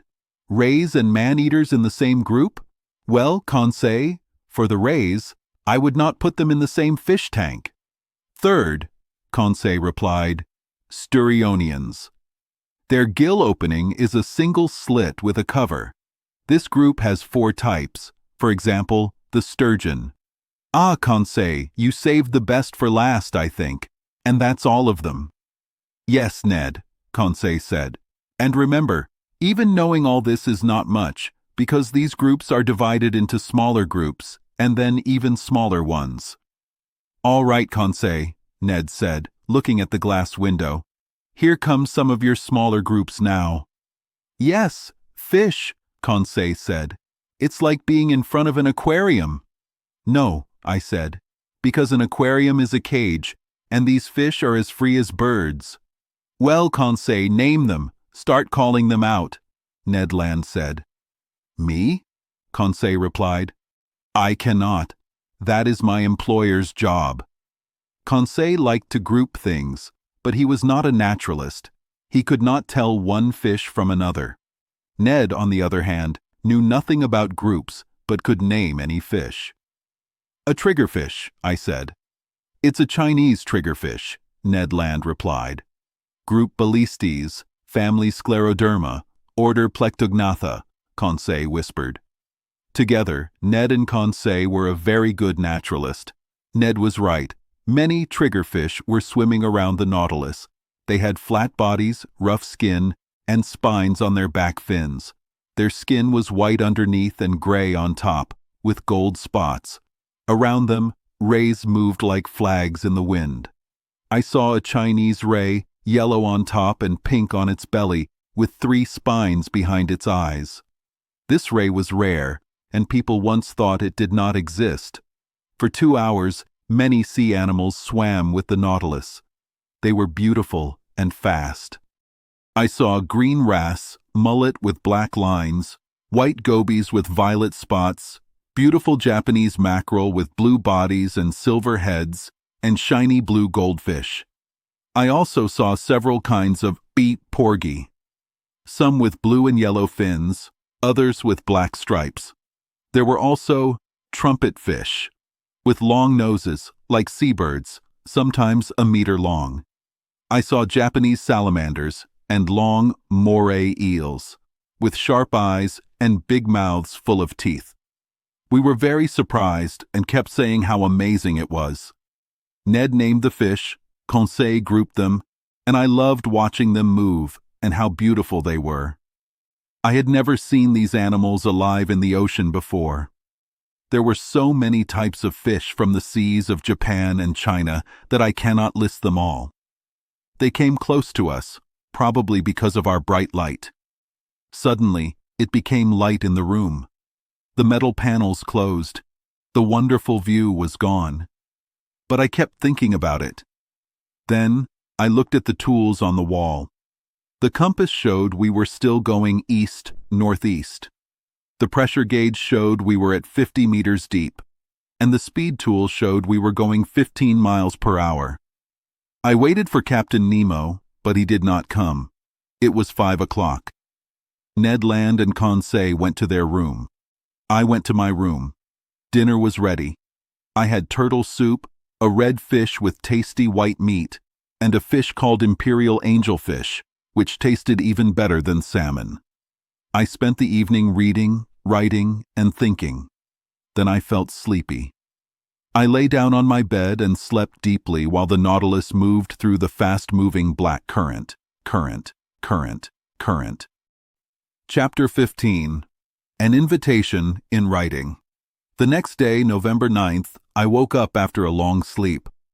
Conseil came to ask how I was. Ned, our Canadian friend, was still sleeping soundly. I did not say much to Conseil. I was thinking about Captain Nemo. He was not with us yesterday, and I hope to see him today. Soon, I put on my clothes. They were made from a soft material that came from a seashell. Conseil often asked about them. I told him that a type of seashell makes these soft, silk-like threads to stick to rocks. In the past, people made fine clothes and gloves from them. So the Nautilus crew could make clothes without needing cotton, sheep, or silk from land. After I dressed, I went to the main room. It was empty. I looked at the beautiful shells and dried sea plants. The plants still had their bright colors. I saw many kinds of seaweed. It was a full collection of sea plants. Captain Nemo did not visit me all day. The windows in the room stayed closed. Maybe they did not want us to get tired of seeing outside. The Nautilus kept moving northeast. It went 12 miles an hour at a depth of 50 to 60 meters. The next day, November 10th, was the same. I did not see anyone from the crew. Ned and Conseil spent most of the day with me. They were surprised Captain Nemo was not there. Was he sick? Did he change his mind about us? But Conseil said we were free and had plenty of good food. Our host was keeping his word. We could not complain. Our situation was very special, and we were seeing wonderful things. That day, I started writing a diary about my adventures. This helped me to write everything correctly. I even wrote it on paper made from sea plants. On the morning of November 11th, I felt fresh air in the Nautilus. This meant we were back on the ocean's surface to get more air. I went up to the top of the ship. It was 6 in the morning. The sky was cloudy, and the sea was gray, but calm. There were almost no waves. I hoped to see Captain Nemo, but only the helmsman was there, inside his glass room. I sat on the edge of the small boat and enjoyed the salty smell of the sea. Slowly, the fog went away as the sun rose. The sun came up from the east. The sea looked like it was on fire. The clouds in the sky had bright, beautiful colors. Small, thin white clouds, called ladyfingers, meant it would be windy all day. But winds were not important for the Nautilus. No storm could scare it. I was enjoying the beautiful sunrise when I heard someone come up to the deck. I thought it was Captain Nemo, but it was his main officer. I had seen him before. He walked across the deck without seeing me. He looked carefully at the horizon with a strong spyglass. When he finished, he went to a hatch and said something. I remember his exact words because he said them every morning. Nautron respok lorni verch. I did not know what it meant. After he said these words, the officer went back inside. I thought the Nautilus would go under the water again. So I went back to my room. 5 days passed and nothing changed. Every morning I went to the deck. The same words were spoken by the same officer. Captain Nemo did not appear. I thought we would not see him again. But on November 16th, when Ned and Conseil and I went back to my room, I found a note on the table. I quickly opened it. The writing was clear and neat, like old German writing. The note said, Professor Aronnax on the Nautilus. November 16th, 1867. Captain Nemo invites Professor Aronnax on a hunting trip tomorrow morning in his Crespo Island forests. He hopes nothing will stop the professor from coming. He would also like the professor's friends to join him. Captain Nemo, commander of the Nautilus. A hunting trip, Ned said. And in his forests on Crespo Island, Conseil added. Does this mean the captain goes on land? Ned asked.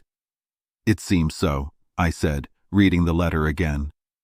Well, we must say yes, Ned said. Once we are on land, we can plan what to do. Also, I would like to eat some fresh meat. Captain Nemo had said he hated land and islands. This invitation to hunt in a forest was strange. But I just said, first, let's find Crespo Island. I looked at the world map. At 32 degrees 40 minutes north and 167 degrees 50 minutes west, I found a small island. Captain Crespo found it in 1801. Old Spanish maps called it Silver Rock. So we were about 1,800 miles from where we started. The Nautilus was turning slightly to go southeast. I showed my friends this small, lonely island in the middle of the North Pacific. If Captain Nemo goes on land, I told them, at least he chooses empty islands. Ned shook his head and did not answer. Then he and Conseil left. After dinner, which the silent helper brought me, I fell asleep. But I was a bit worried. When I woke up the next day, November 17th, the Nautilus was not moving. I quickly got dressed and went to the main room. Captain Nemo was waiting for me there. He stood up, bowed, and asked if I wanted to come. He did not mention his absence for the past 8 days, so I did not either. I just said that my friends and I were ready to go with him. Only, sir, I added, I would like to ask you a question. Ask away, Professor Aronnax. If I can answer, I will. Well then, Captain, how is it that you have no ties to land, but you own forests on Crespo Island?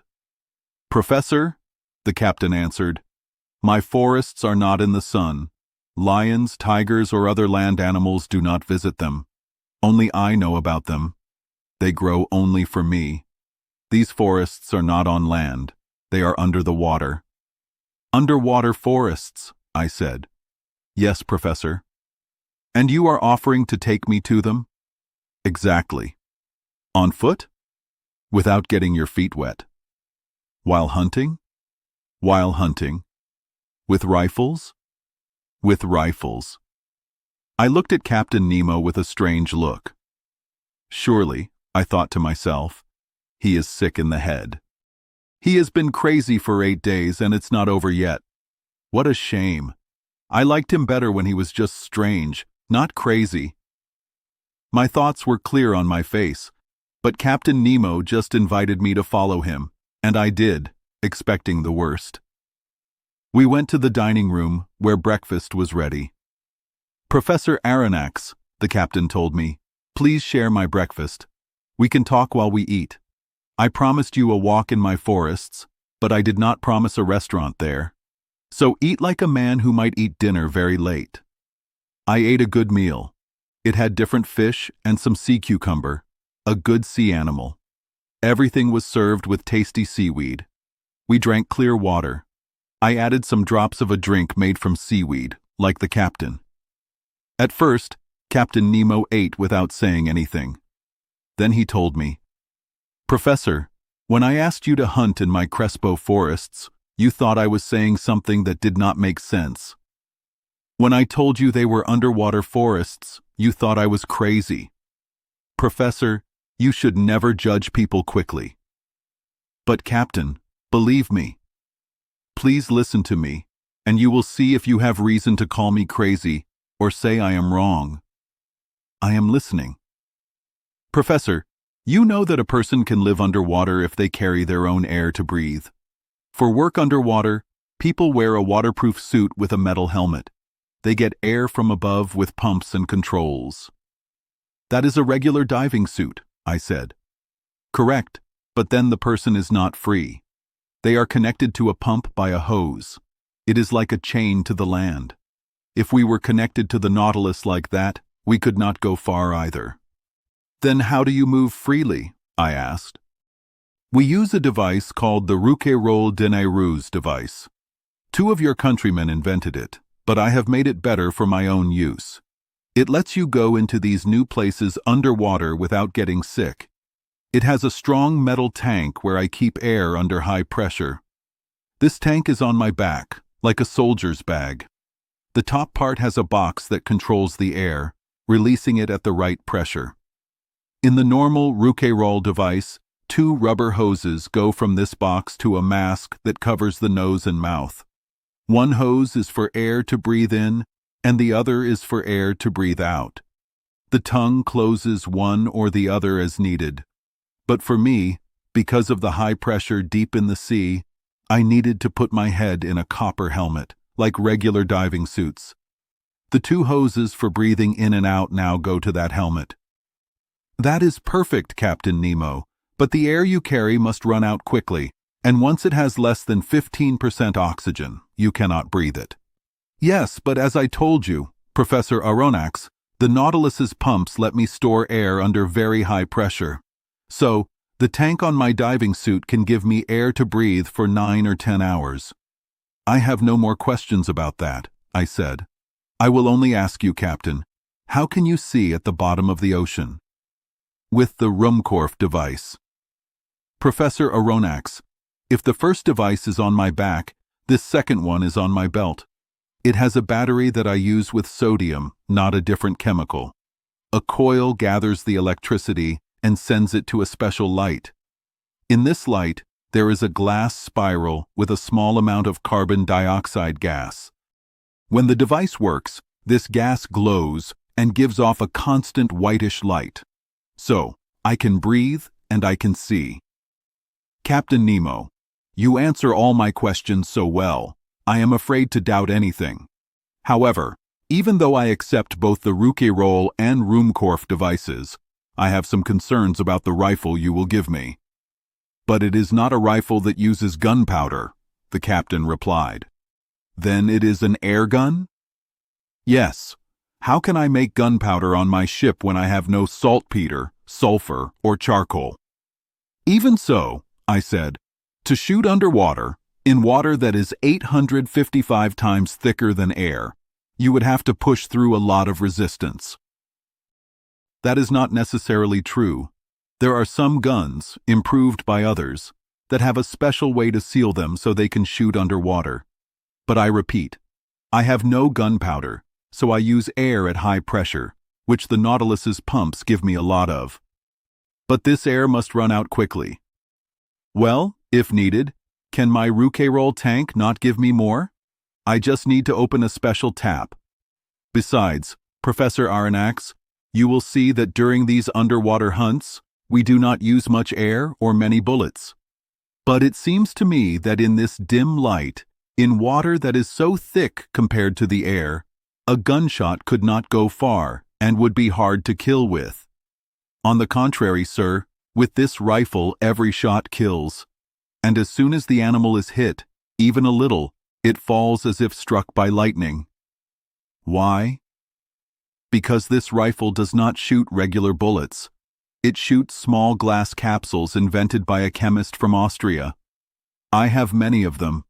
These glass capsules are covered with steel and have lead at the bottom. They are like small batteries filled with powerful electricity. They break with the smallest touch, and the animal, no matter how strong, dies immediately.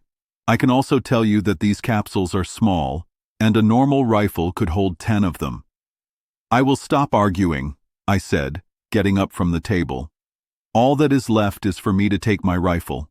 So, where you go, I will go. Captain Nemo led me to the back of the Nautilus. We passed Ned and Conseil's room, and I called my two friends. They followed us right away. Then we came to a room near the engine room. In this room, we were going to get ready for our walk. Chapter 16. Strolling the Plains. This room was like a storage place for the Nautilus. Many diving suits were on the walls. They were ready for anyone who wanted to walk outside. Ned Land did not want to wear one of these suits. I told him, Ned, the forests of Crespo Island are underwater forests. Ned was sad. He said, Oh no. And you, Professor Aronnax, will you wear these clothes? I said, Yes, Ned. Ned said, Okay, sir. But I will not wear them unless I have to. Captain Nemo said, No one will make you, Mr. Land. Ned asked, Will Conseil wear one? Conseil said, I go where my master goes. Two workers came to help us. We put on the heavy waterproof clothes. They were made of rubber. They could handle great pressure. These clothes were like strong, soft suits of armor. They had a jacket and pants. The pants had heavy lead shoes. The jacket had copper to protect the chest from water pressure. It let the lungs work well. The sleeves had soft gloves for easy hand movement. These diving suits were much better than old suits from the 1700s. Conseil, Captain Nemo, one of his strong friends, and I put on the suits. We just needed to put on the metal helmets. Before that, I asked Captain Nemo to see the guns. A man from the Nautilus showed me a long gun. It had a strong, hollow part for air. A button let air into the gun. It held 20 electric bullets. When one shot, another was ready. I said, Captain Nemo, this is a good gun. I want to use it. But how do we get to the bottom of the sea? He said, Professor, the Nautilus is in 10 meters of water. We just need to go. I asked, How do we go out?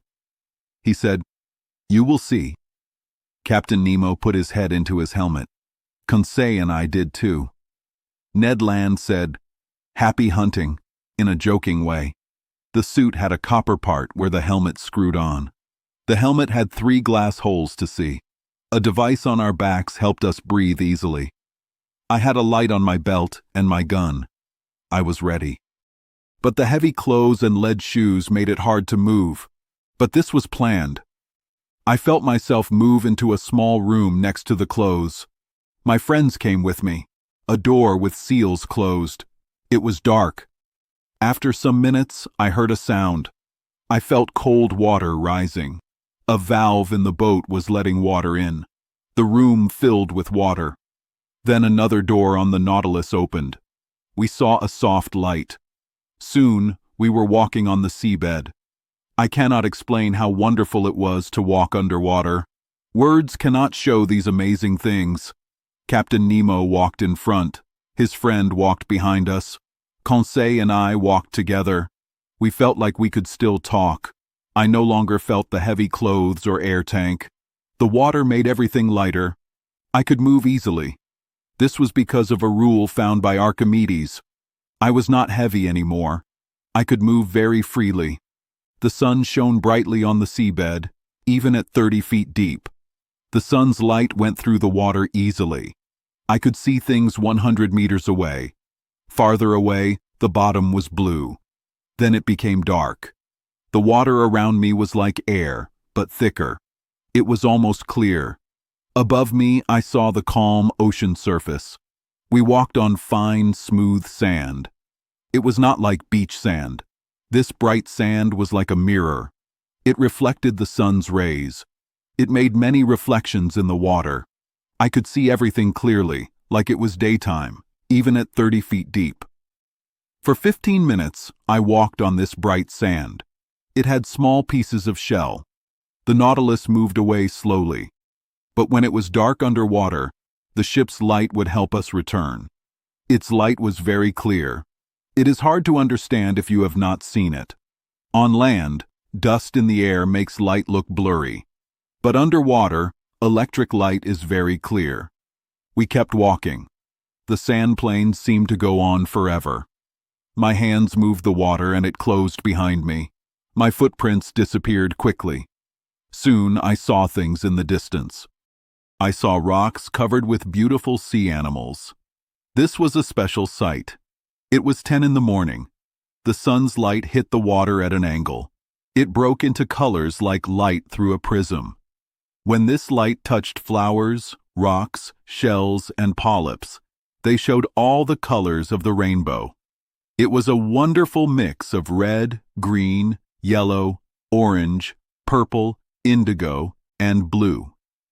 It was like a painter's colorful work. I wished I could talk to Conseil and tell him how amazing it was. I wished I could talk to him like Captain Nemo and his friend did, using signals. So, I talked to myself in my helmet. Conseil and I stopped to look at this amazing sight. Conseil was busy trying to name all the sea animals and shells. There were many polyps and star-like animals on the seabed. There were different kinds of coral. There were sea anemones that looked like flowers. There were jellyfish with blue parts. There were starfish that looked like lace on the sand. It made me sad to step on the many shining shells on the seabed. There were many kinds of shells, but we had to keep walking. Above us, there were groups of jellyfish with long blue parts. Some jellyfish were white or pink. They had blue strings and gave us shade from the sun. Other jellyfish would make our path glow in the dark. I saw all these wonders in a short distance. I followed Captain Nemo. He kept signaling me to move. Soon, the seabed changed. After the sand plains, there was a sticky mud. It was made of shells. Then we walked through a field of plants. These were sea plants that were still attached to the bottom. They grew very thick. They were soft to walk on, like soft carpets. But there were also plants floating above us. I saw long green plants. Some were round, some were like tubes. There were many kinds of sea plants. I saw that green plants were near the surface. Red plants were in the middle. Black and brown plants were deeper down. These sea plants are amazing. They are some of the biggest and smallest plants in the world. Some are very tiny. Some are over 500 meters long. We had been away from the Nautilus for about an hour and a half. It was almost noon. I knew this because the sun's rays were straight down. The colorful light was disappearing. The green and blue colors were fading. We walked steadily. Our steps made sounds on the seabed. These sounds traveled very fast. Water carries sound 4 times faster than air. Then the seabed went down steeply. The light became the same color. We reached 100 meters deep. There was a lot of pressure, but my diving clothes protected me. I only felt a little tightness in my fingers, but it went away. I was not tired from walking for 2 hours in these clothes. The water helped me move easily. At 300 feet deep, I could still see the sun's rays, but not much. It was a reddish light, like between day and night, but we could see well enough. We did not need to turn on our lights yet. Captain Nemo stopped. He waited for me. Then he pointed to some dark shapes in the distance. I thought, it's the forest of Crespo Island, and I was right. Chapter 17. An Underwater Forest. We came to a big forest. It was Captain Nemo's forest. He thought it was his, like the first people on land thought forests were theirs. No one else could say it was their forest. No one else would come to cut down these plants. This forest had big plants, like trees. When we went under them, I saw how their branches grew. It was a new way for me. The plants on the seafloor did not grow flat. They all grew straight up to the top of the ocean. Small plants also grew straight up. These plants were stiff. Water made them grow straight. When I pushed them with my hands, they went back to their first place. They always grew straight up. I got used to this strange way of growing. I also got used to the dark. The seafloor here had sharp rocks. There were many different kinds of plants here, more than in cold or hot places. For a short time, I thought some animals were plants, and plants were animals. This is easy to do because plants and animals in the water are very close. I saw that all these plants were just on the sea floor. They did not have roots. They did not care if they were on sand or rocks. They did not need food from the ground. They got their food from the water. Most of them had leaves of different shapes. They were pink, red, green, olive, light brown, and brown. I saw some plants like a peacock's tail. I saw red plants. I saw long green plants. Some were 15 meters tall. There were also plants like cups. These plants did not have flowers. Someone said, "Animals have flowers, but plants do not." This is strange. These plants were as big as trees in normal places. In the dark, wet places between them, there were many moving flowers. There were also animal plants like coral. Some were yellow with clear arms. Small fish swam like birds. Yellow fish with sharp scales swam near our feet. At about 1 o'clock, Captain Nemo stopped. I was happy to stop. We rested under some long, thin plants. This rest was nice. But we could not talk. I touched my headpiece to Conseil's headpiece. I saw he was happy. He moved around to show he was happy. After 4 hours of walking, I was surprised I was not hungry. I don't know why, but I felt very sleepy, like all divers do. My eyes closed. I could not stay awake. Captain Nemo and his friend were already sleeping. I don't know how long I slept, but when I woke up, it looked like the sun was going down. Captain Nemo was awake. I started to move my body. Then I saw something that made me stand up fast. Close to us, a big sea spider, 1 meter tall, looked at me with small eyes. It looked ready to jump at me. My diving suit was heavy. It could stop the spider's bites, but I was still scared. Just then, Conseil woke up. The sailor from the Nautilus also woke up. Captain Nemo showed the spider to his friend. His friend hit the spider with his gun, and it died. I saw its legs move in a bad way. This made me think that other dangerous animals might be here. My diving suit might not be safe enough. I did not think about this before. I decided to be careful. I thought we would go back now, but I was wrong. Captain Nemo kept going. The seafloor went down more. It was steeper. We went deeper. It was almost 3 o'clock. We came to a small valley. It was between tall, straight walls. It was 150 meters deep. Our equipment was good. We went 90 meters deeper than people usually go underwater. I say 150 meters, but I had no tools to know the exact distance. But I knew that sunlight cannot go deeper than this, even in clear water. So, it was very dark here. I could not see anything after 10 steps. I started to feel my way. Then I saw a bright white light. Captain Nemo turned on his electric light. His friend did too. Conseil and I did the same. I turned a switch, and our 4 lights made the water bright for 25 meters around us. Captain Nemo kept going deeper into the dark forest. The plants became fewer. I saw that plants disappeared faster than animals. The ocean plants were gone. But many animals were still there. Small animals, animals with hard shells, soft animals, and fish.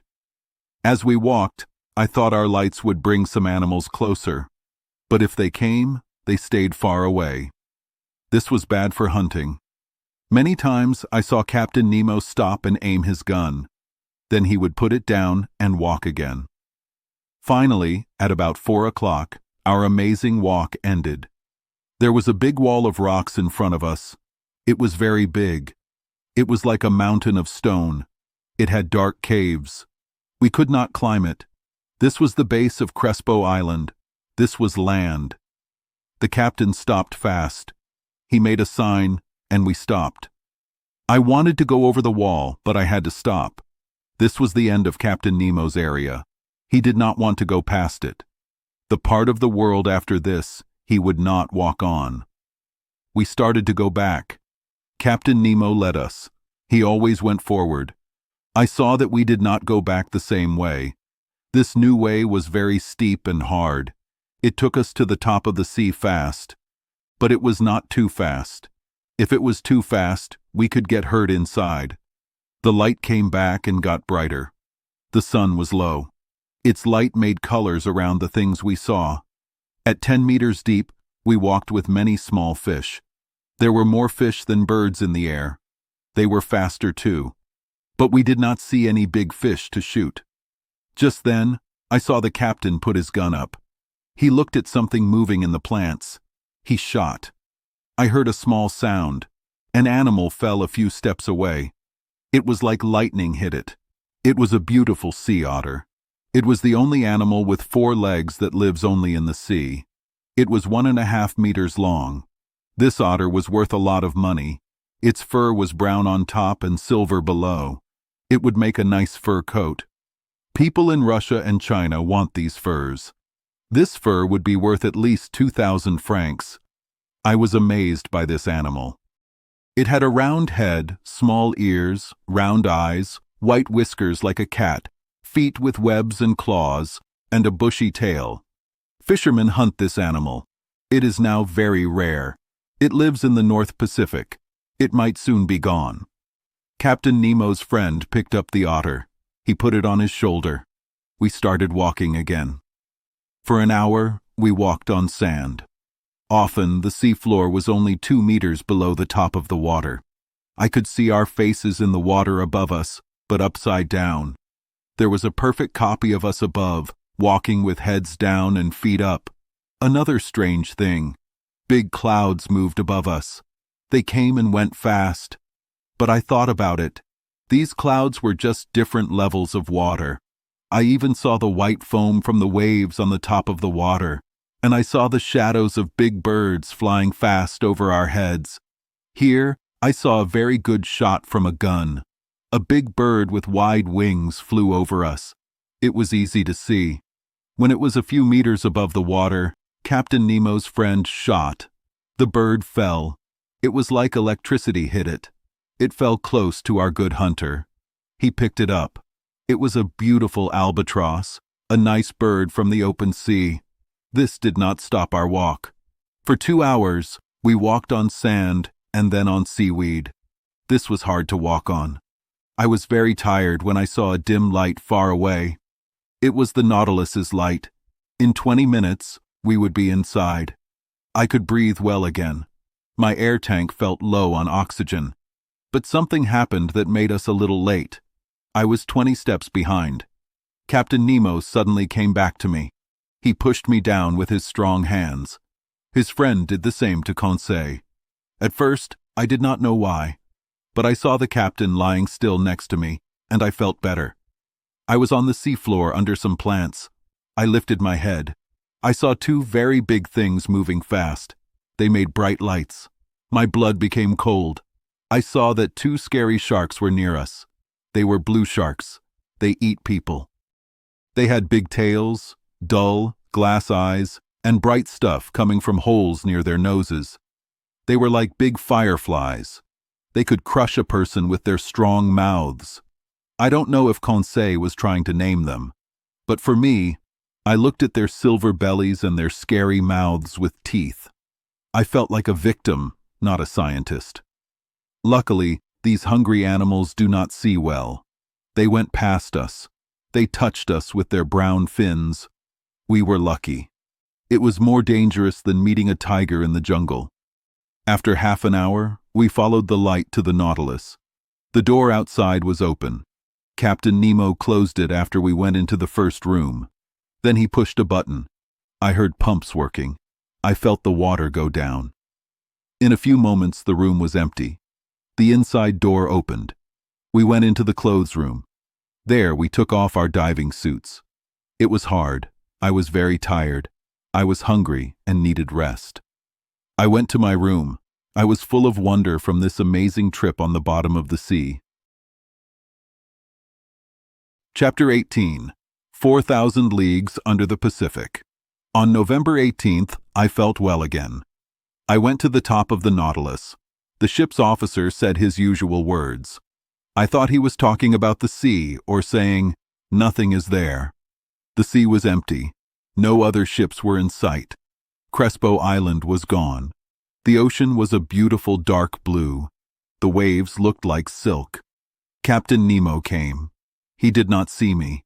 He looked at the stars. Then he looked at the ocean. About 20 sailors came up. They were strong men. They pulled up the nets from the night. The sailors were from different countries. I thought I saw Irish, French, Slavs, and a Greek or Cretan person. They spoke a strange language, so I could not ask them questions. They pulled the nets onto the ship. The nets were like big bags. They dragged on the ocean floor and caught many sea animals. That day, they caught many kinds of fish. There were anglerfish, triggerfish, pufferfish, lampreys, snipefish, and cutlass fish. There were also codfish and gobies. They caught some big fish too, a jack, some bonito, and 3 tuna. I think they caught over 1,000 pounds of fish. It was a good catch. The nets stayed in the water for hours. So we always had fresh food. The Nautilus's speed and light helped catch more fish. The fish were put away. Some for eating fresh, some for keeping. I thought the Nautilus would go under the water again. I was going back to my room. Then Captain Nemo spoke to me. "Look at this ocean, Professor. It is alive. It can be angry and happy. Last night it slept, and now it is waking up." He did not say hello. It was like we were already talking. "See," he said, "it is waking up in the sun. It lives every day. It is interesting to watch. It has a pulse, like a body. I agree with Commander Maury. He said the ocean has a movement like blood in animals." I think Captain Nemo did not want me to answer. He was talking to himself. He stopped often. He was thinking out loud. "Yes," he said, "the ocean moves. God makes it move by heat, salt, and tiny animals. Heat makes the water move. Water goes up at the hot parts and down at the cold parts. I have seen water get warm, go down deep, then get cold, get lighter, and go up again. This is why ice only forms on top of the water at the poles." I thought, "The pole?" Is he taking us there? Captain Nemo was quiet. He looked at the ocean he knew so well. Then he spoke again. Salt, he said, is everywhere in the sea. If you took out all the salt, it would make a big pile. It would cover the whole world more than 10 meters high. Salt is important. It stops too much water from going into the air. This stops floods in some places. Salt helps the Earth's balance. Captain Nemo walked around and then came back to me. And billions of tiny animals, he said, are also important. Millions of them live in one drop of water. They eat the salt and other things in the water. They build coral and rocks. When they take the food from the water gets lighter and goes up. Then it gets more salt from the air and goes down again. This makes the water move all the time. Life in the ocean is everywhere. People say it is bad for humans, but it is good for many animals and for me. Captain Nemo looked different when he talked like this. I felt very excited. There, he added, is true life. I can imagine cities under the sea. Like the Nautilus, they would come up for air each morning. Free cities. But who knows if a bad ruler... Captain Nemo stopped his sentence with a strong hand motion. Then he asked me a question, as if to change his thoughts. Professor Aronnax, he asked, do you know how deep the ocean is? Captain, I know what the soundings tell us. Can you tell me so I can check? Yes, I said. In the North Atlantic, it is about 8,200 meters deep. In the Mediterranean, it is 2,500 meters. The deepest places are in the South Atlantic, near the 35th line. They are 12,000 meters, 14,091 meters, and 15,149 meters deep. People think the average depth of the sea is about 7 kilometers if it were flat. Well, Professor, Captain Nemo said, I hope to show you more. The average depth of this part of the Pacific is only 4,000 meters. Then Captain Nemo went down into the ship. I followed him. The ship started moving fast, at 20 miles per hour. For days and weeks, Captain Nemo did not visit often. I saw him only sometimes. His officer always marked our position on the map, so I knew where we were going. Conseil and Land were with me a lot. Conseil told Land about our walk under the sea. Land wished he had gone, but I hoped we would visit the ocean's forests soon. Almost every day, the windows in the room were open. We loved looking at the underwater world. The Nautilus went southeast. It stayed 100 to 150 meters deep. But one day, it went down very deep, 2,000 meters. The water was 4.25 degrees Celsius. This was a normal temperature at that depth. On November 26th at 3 a.m., the Nautilus crossed the Tropic of Cancer. On the 27th, we saw the Hawaiian Islands. Captain Cook died there in 1779. We had traveled 4,860 leagues from where we started. That morning, I saw Hawaii Island, 2 miles away. It was the biggest of the 7 islands. I could see farms, mountains, and volcanoes. Mauna Kea was the highest at 5,000 meters. Our nets caught some beautiful coral and polyps there. The Nautilus kept going southeast. On December 1st, it crossed the equator. On December 4th, we reached the Marquesas Islands. We were 3 miles from Nuku Hiva. I could only see the mountains because Captain Nemo did not like to be close to land. Our nets caught some good fish there. There were dolphin fish, wrassa, knife jaws, and albacore. All of them were good to eat. After leaving these islands, the Nautilus traveled about 2,000 miles from December 4th to 11th. We saw many squid. These are like cuttlefish. French fishermen call them cuckold fish. They are in the cephalopoda family. Ancient scientists studied them. They were used for jokes and food. On the night of December 9th to 10th, the Nautilus saw many squid. There were millions of them. They were moving to warmer places. We watched them through the windows. They swam backward very fast. They chased fish and other sea animals. The small ones were eaten by the big ones. They had 10 arms that moved around. The Nautilus was in the middle of them for hours. Our nets caught many of them. I saw all 9 kinds that Professor Aronnax named from the Pacific Ocean. During this trip, the sea showed us amazing things. It was always changing. We saw God's work in the water. We also learned about the ocean's secrets. On December 11th, I was reading in the main room. Ned Land and Conseil were watching the bright water. The Nautilus was still. It was 1,000 meters deep in a quiet part of the ocean. Only big fish came there sometimes. I was reading a book by Jean Masse. Conseil stopped me. "Master, please come here," he said strangely. "What is it, Conseil?" "It is something you should see." I stood up and looked out the window. In the bright light, a big black, still shape was in the water. I looked closely. I thought it was a giant whale. Then I had a sudden idea. "A ship," I said. "Yes," Ned Land said. "A broken ship that is sinking." Ned Land was right. It was a ship. Its ropes were still hanging. The ship looked good, so it must have sunk only hours before.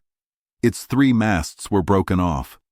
This meant the ship was filling with water and had to cut its masts. But it had turned over and was sinking to one side. It was a sad sight. But even sadder was what was on the deck. Some dead bodies were tied to the ship. I saw 4 men. One was still holding the ship's wheel.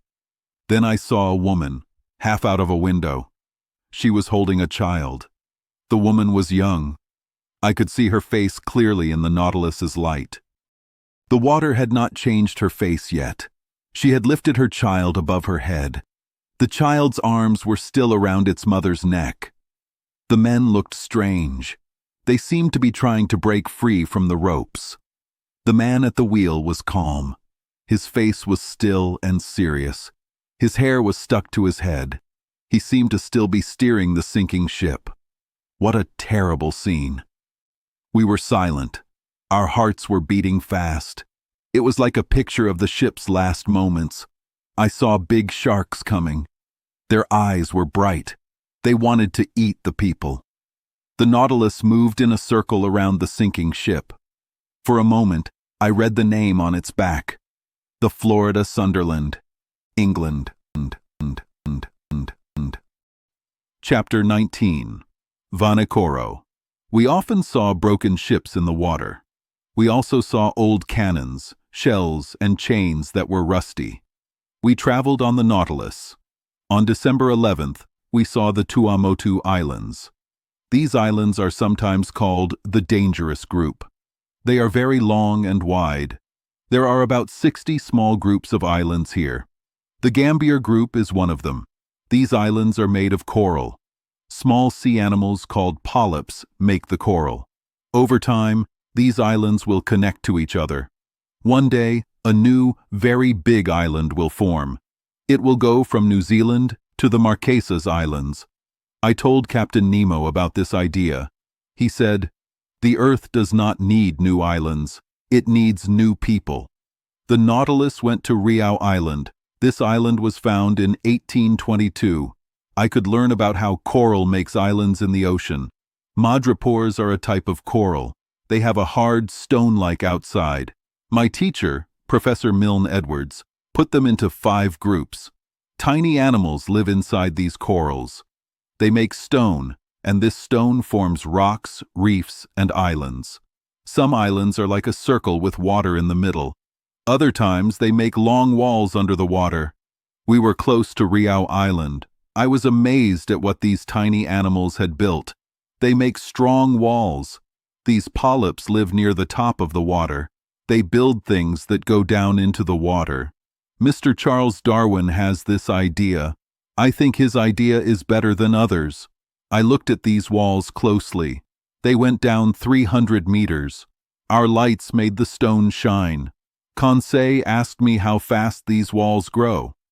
I told him they grow very slowly, only a small bit every 2 years. He said, "So, to build these walls, it took." I told him, 192,000 years, Conseil. This is much longer than the days of creation in the Bible. Other things, like coal, also take a very long time to form.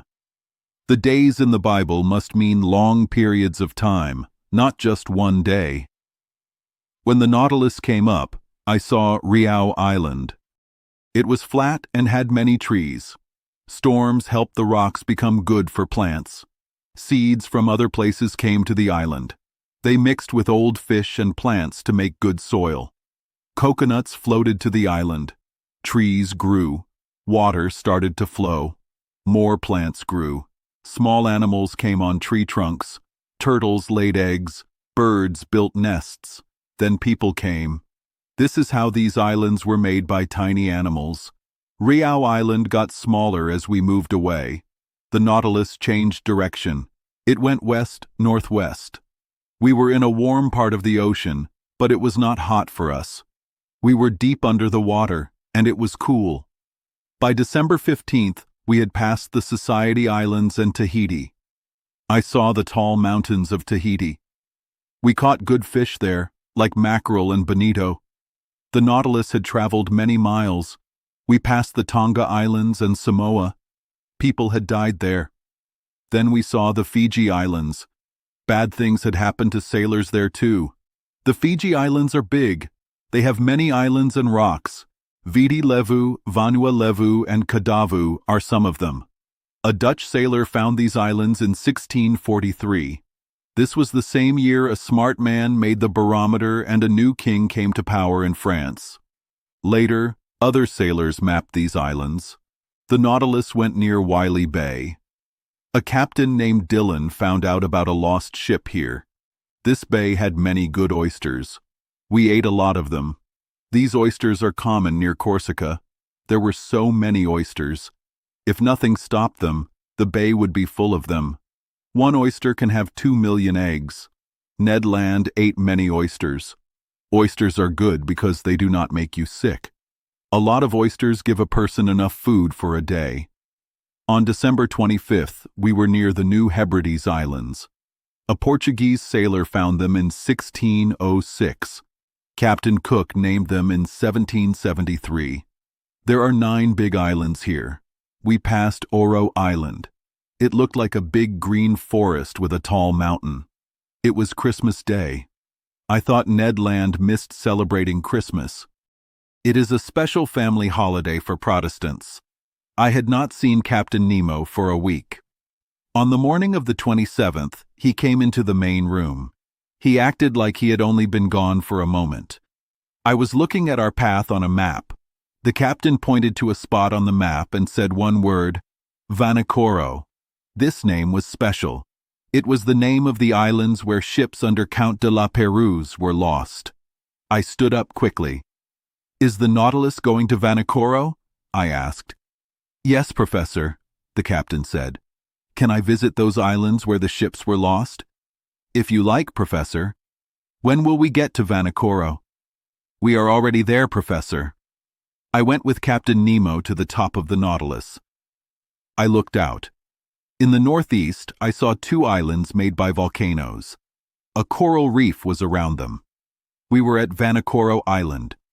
Another captain had called it Island of the Search. We were in a small harbor called Vana. The land looked green from the beaches to the tops of the mountains. The Nautilus went through a small opening in the rocks. We were in the calm water inside. It was 30 to 40 fathoms deep. Under some green trees, I saw some local people. They looked surprised to see us. Did they think we were a big, scary sea animal? Captain Nemo asked me what I knew about the lost ships of Count de la Pérouse. What everyone knows, Captain, I said. And could you tell me what everyone knows? He asked, sounding a little bit funny. Yes, easily. I told him what Captain Dumont d'Urville had found out. This is a short version of the story.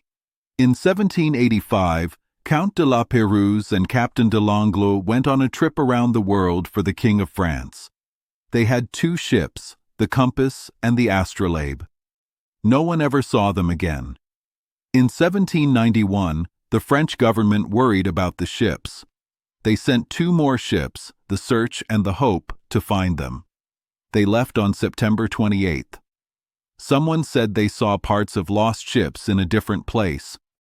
But the ships looking for them did not know this. They went to the wrong place. They looked but did not find anything. The Hope and the Search sailed past Vanikoro without stopping. Many people on this trip died. An English sailor named Captain Peter Dillon found the first clue. On May 15, 1824, his ship was near Tikopia Island. A local man came in a small boat. He sold Dillon a silver sword handle. It had special marks on it. The man said that 6 years before, he saw 2 Europeans in Vanikoro. They were from ships that crashed on the reefs many years ago. Dillon thought these were the lost ships of Count de la Pérouse. Everyone knew these ships were missing. He tried to go to Vanikoro, but the wind and water would not let him. Dillon went back to India. He told people there about his find. They gave him a ship also called the Search. He left on January 23, 1827. This new search ship came to Vanikoro on July 7, 1827. It stopped in the same harbor where the Nautilus was now. Dillon found many things from the lost ships: tools, anchors, and a bell with "Made by Bazin" on it. This bell was from a place in France around 1785. There was no doubt now. Dillon stayed at the site until October. Then he left Vanikoro. He went to New Zealand and then back to India. He returned to France and the king welcomed him. But at the same time, another French explorer, Captain Dumont d'Urville, did not know about Dillon's finds. He had already left to search in a different place. Someone said that medals and a special cross were found with local people in other islands. So Captain Dumont d'Urville went to sea on a ship called the Astrolabe. 2 months after Dillon left Vanikoro, Dumont d'Urville stopped in Hobart. There he heard about Dillon's finds. He also learned that a man saw local people using metal and red cloth on another island. Dumont d'Urville was confused. He did not know if these stories were true, but he decided to follow Dillon's path. On February 10, 1828, the Astrolabe came to Tikopia Island. They got a guide and a person to help with talking. They went to Vanikoro. They saw it on February 12th. They sailed around the reefs until the 14th. On the 20th, they stopped in the harbor of Vana. On the 23rd, some officers went around the island. They brought back a few small things. The local people would not show them where the ships were lost.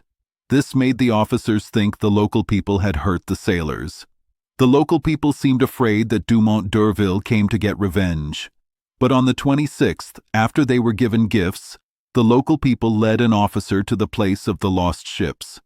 Here in the water were anchors, cannons, and metal. They were covered in hard, white material.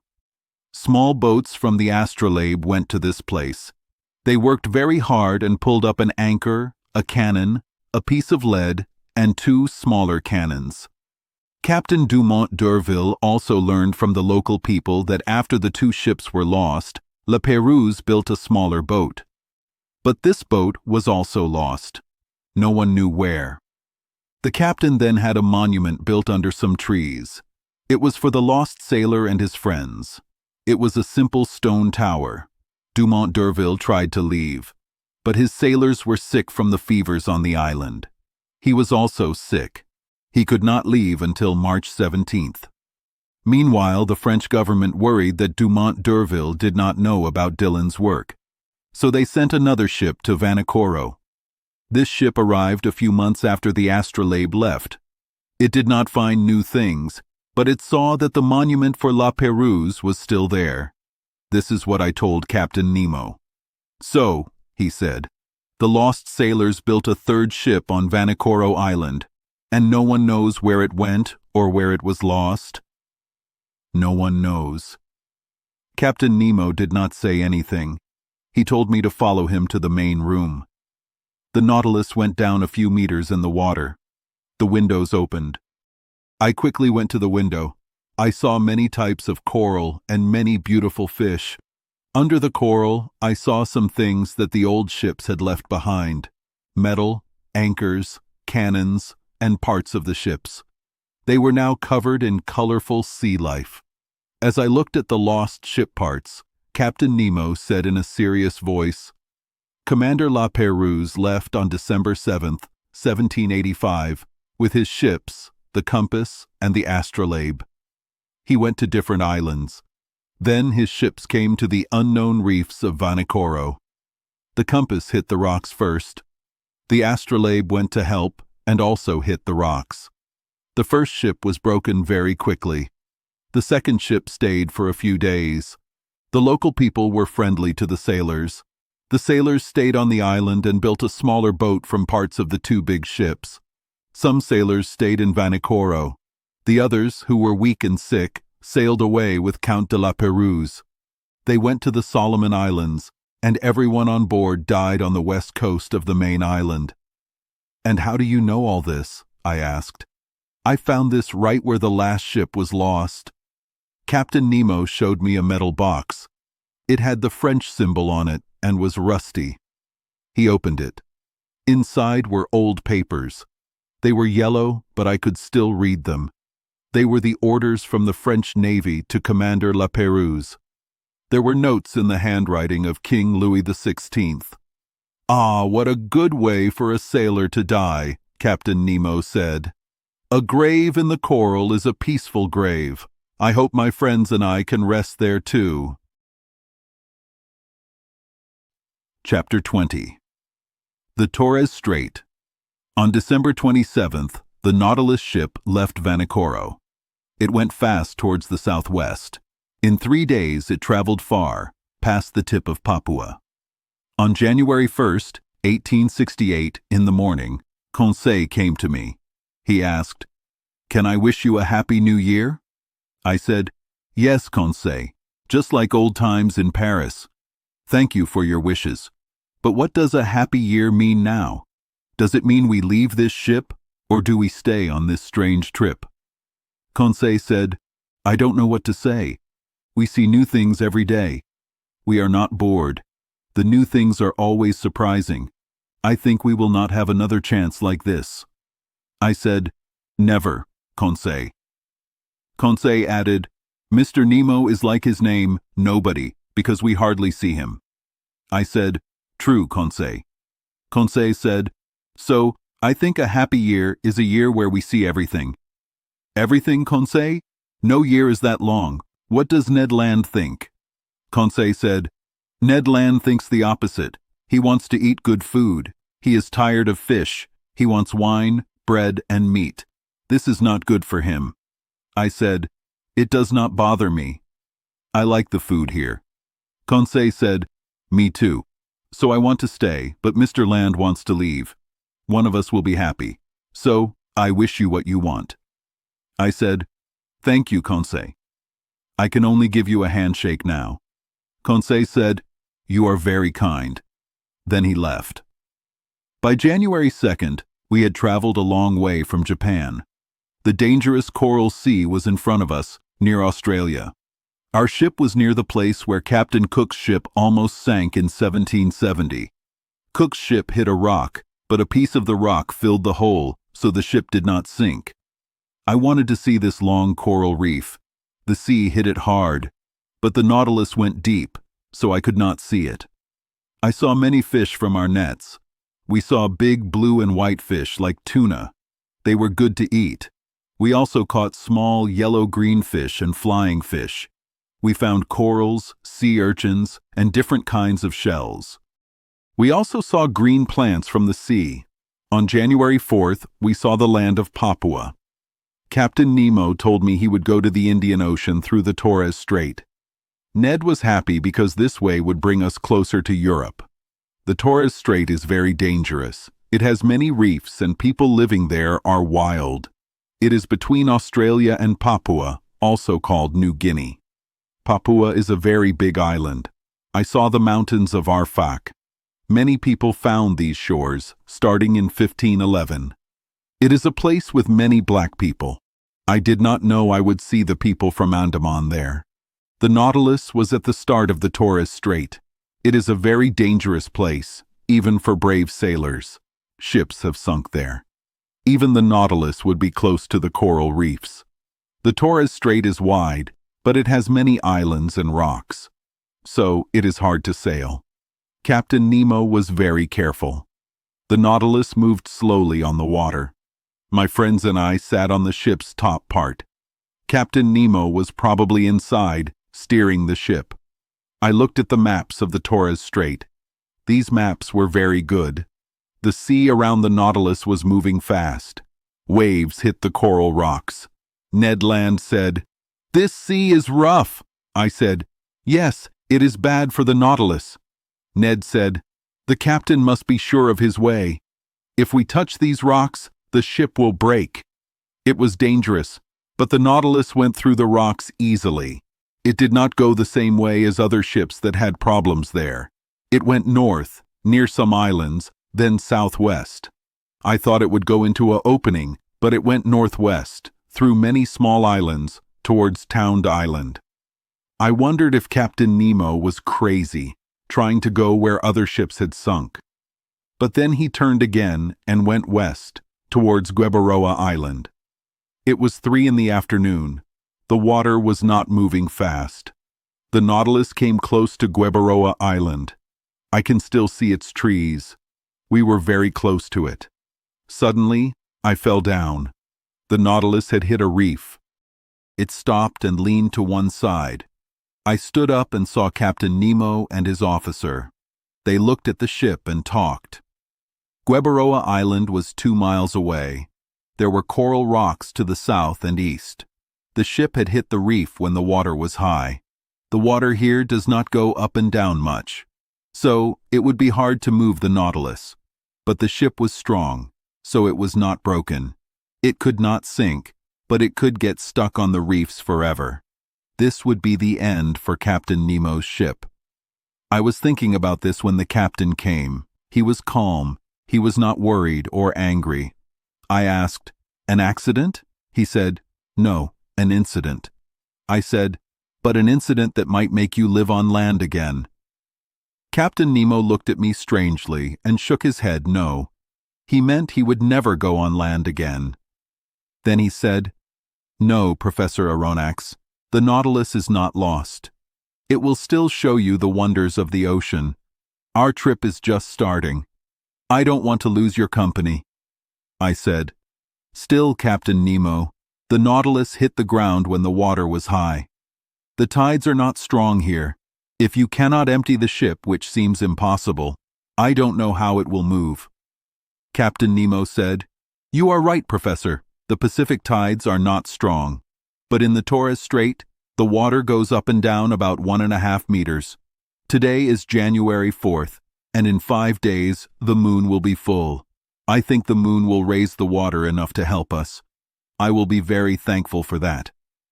After this, Captain Nemo went back into the Nautilus with his officer. The ship did not move. It was stuck as if the coral had made it part of the reef. "Well, sir?" Ned Land asked me after the captain left. "Well, Ned, my friend, we will wait for the tide on the 9th. It seems the moon will help us float." "Is it that simple?" "Yes, that simple." "So the captain will not use anchors or engines to pull us off?" Conseil simply said, "Because the tide will be enough." Ned looked at Conseil, then he shook his shoulders. He was a sailor, and he knew things. He said, "Sir, this ship will never sail again. It's only good for scrap. I think it's time we left Captain Nemo." I said, "Ned, my friend, I still believe in our Nautilus. In 4 days we will know about these tides. Also, it's not a good idea to escape here in Papua. We can always try to escape later if the Nautilus doesn't move, which would be very bad." "But can't we at least look at the land?" Ned asked. "There's an island. On this island there are trees, and under those trees there are animals with meat that I want to eat." Conseil said, "Ned is right. I agree with him. Can you ask Captain Nemo to let us go to shore? just so our feet remember how to walk on land? I said, I can ask him, but he will say no. Conseil said, let's ask him, and we will see how kind the captain is. To my surprise, Captain Nemo said yes. He was very kind and did not ask me to promise to return. But it would be very dangerous to run away in New Guinea. I would not tell Ned Land to try. It was better to be prisoners on the Nautilus than to be caught by the people of Papua. The small boat was ready for us the next morning. I knew Captain Nemo would not come. I also thought no crewmen would come with us. Ned Land would steer the boat. The shore was only 2 miles away. It would be easy for Ned to steer the small boat through the reefs. The next day, January 5th, the small boat was put into the water. 2 men did this. The oars were in the boat, and we just had to get in. At 8 o'clock, with guns and axes, we left the Nautilus. The sea was calm. A soft wind came from the shore. Conseil and I rowed, and Ned steered us through the small paths in the reefs. The boat moved easily and fast. Ned Land was very happy. He was like a prisoner escaping. He did not think he would have to come back. Meat, he kept saying. Now we will eat red meat, real animals, a real meal. Fish is good, but we need something different. A piece of fresh meat cooked over fire will be good. Conseil said, you are making me hungry. I said, we need to see if there are animals in these forests, and if the animals are not so big that they can hunt us. Good, Professor Aronnax, Ned said. But if there are no other animals on this island, I will eat tiger meat. Conseil said, our friend Ned is scary. Ned Land said, whatever it is, any animal with 4 legs and no feathers or 2 legs with feathers, I will shoot it. Oh, good, I said. Ned is being wild again. Don't worry, Professor Aronnax, just keep rowing, Ned said. I only need 25 minutes to get you some of my special food. By 8:30, the Nautilus's small boat landed gently on a sandy beach. We had passed the coral around Gueberoa Island. Chapter 21. Some days ashore. It felt good to be on land. Ned Land put his foot on the ground as if it was his, but we had been on the Nautilus for 2 months. Captain Nemo called us passengers, but we were his prisoners. Soon, we were a short distance from the coast. The ground was mostly made of coral, but some dry riverbeds had rocks, showing the island was very old. Many tall trees covered the area. They were 200 feet high and linked by plants, like natural swings. There were many types of trees like mimosas and palm trees. Under them, there were orchids and ferns. Ned Land did not look at the pretty plants. He saw a coconut tree. He got some coconuts, opened them, and we drank the milk and ate the fruit. It tasted so good, much better than the food on the Nautilus. Ned Land said, excellent. Conseil said, very good. Ned Land asked, I don't think Nemo would mind if we took some coconuts back to his ship. I said, I don't think so, but he won't want to try them. Too bad for him, Conseil said. More for us, Ned Land replied. I told Ned Land, who was about to get more coconuts, coconuts are good, but let's see if the island has other useful things first. Fresh vegetables would be good for the Nautilus. You are right, Conseil said. Let's save 3 places in our boat, 1 for fruit, 1 for vegetables, and 1 for meat. I haven't seen any meat yet. Don't give up, Ned Land said. Let's keep going, I said. But be careful. This island seems empty, but there might be people here who eat different kinds of animals. Ned Land made a sound with his mouth. Ned, oh no, Conseil said. Oh my, Ned Land said. I am starting to like the idea of eating people. Ned, don't say that, Conseil said. You a cannibal? I won't be safe next to you. Will I wake up half-eaten one day? I like you very much, Conseil, but not enough to eat you when there is better food. Then I must hurry, Conseil said. We must find some animals to keep this man-eater happy, or I might not be here to help you in the morning. We walked into the dark forest and looked around for 2 hours. We found many good plants to eat. They gave us food that we did not have on the ship. I mean the breadfruit tree. There were many on Gueberoa Island. I saw the kind without seeds. In Malaysia, it is called rima. This tree is 40 feet tall and has a straight trunk. It has big leaves. It grows big, round fruits that are about 4 inches wide. Nature gives this useful plant to places without wheat. It grows fruit for 8 months of the year without needing care. Ned Land knew this fruit well. He had eaten it on his trips and knew how to cook it. He was very hungry when he saw it. He told me, "Sir, I will die if I don't try some breadfruit paste." "Try some, Ned. Eat all you want. We are here to try new things." "It won't take long," Ned Land said. He used a glass to start a fire with dry wood. It burned brightly. Conseil and I picked the best breadfruit. Some were not ready and had thick white fruit inside, but many others were yellow and soft, ready to eat. This fruit had no seeds. Conseil brought 12 to Ned Land. He cut them into thick pieces and put them on the hot coals. He kept saying, "You will see, sir, how good this bread is." "Especially since we haven't had baked food for a long time," Conseil said. "It's more than bread," Ned Land added. "It's a fancy pastry. Have you never eaten it, sir?" "No, Ned. Get ready for something very tasty. If you don't want more, I am not the king of harpooners." After a few minutes, the parts of the fruit on the fire were cooked.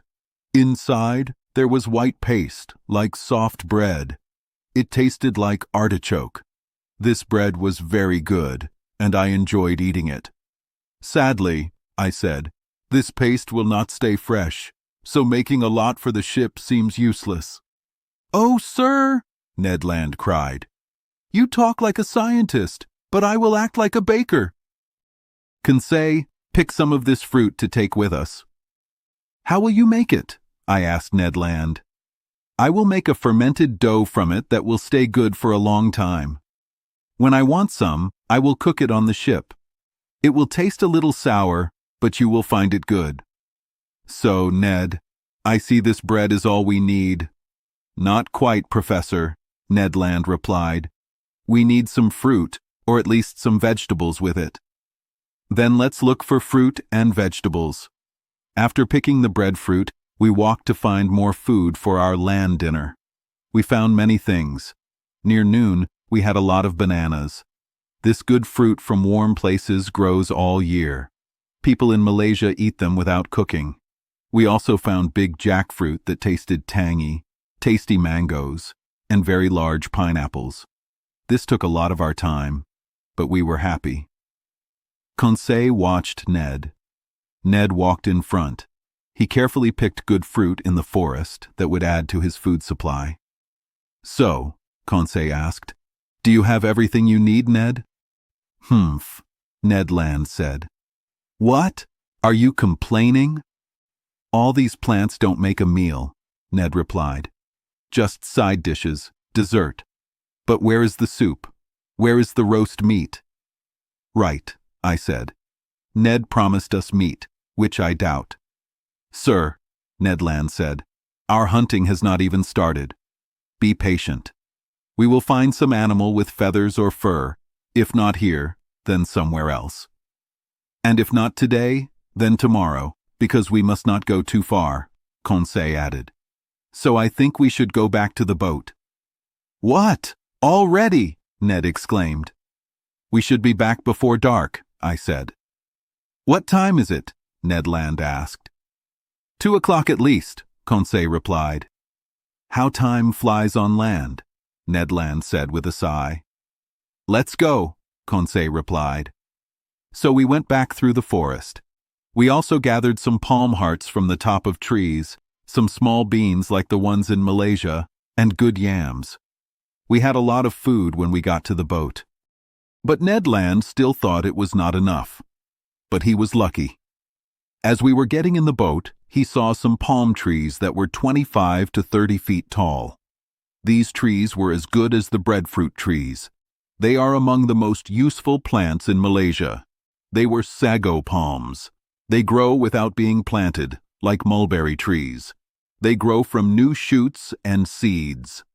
Ned Land knew how to work with these trees.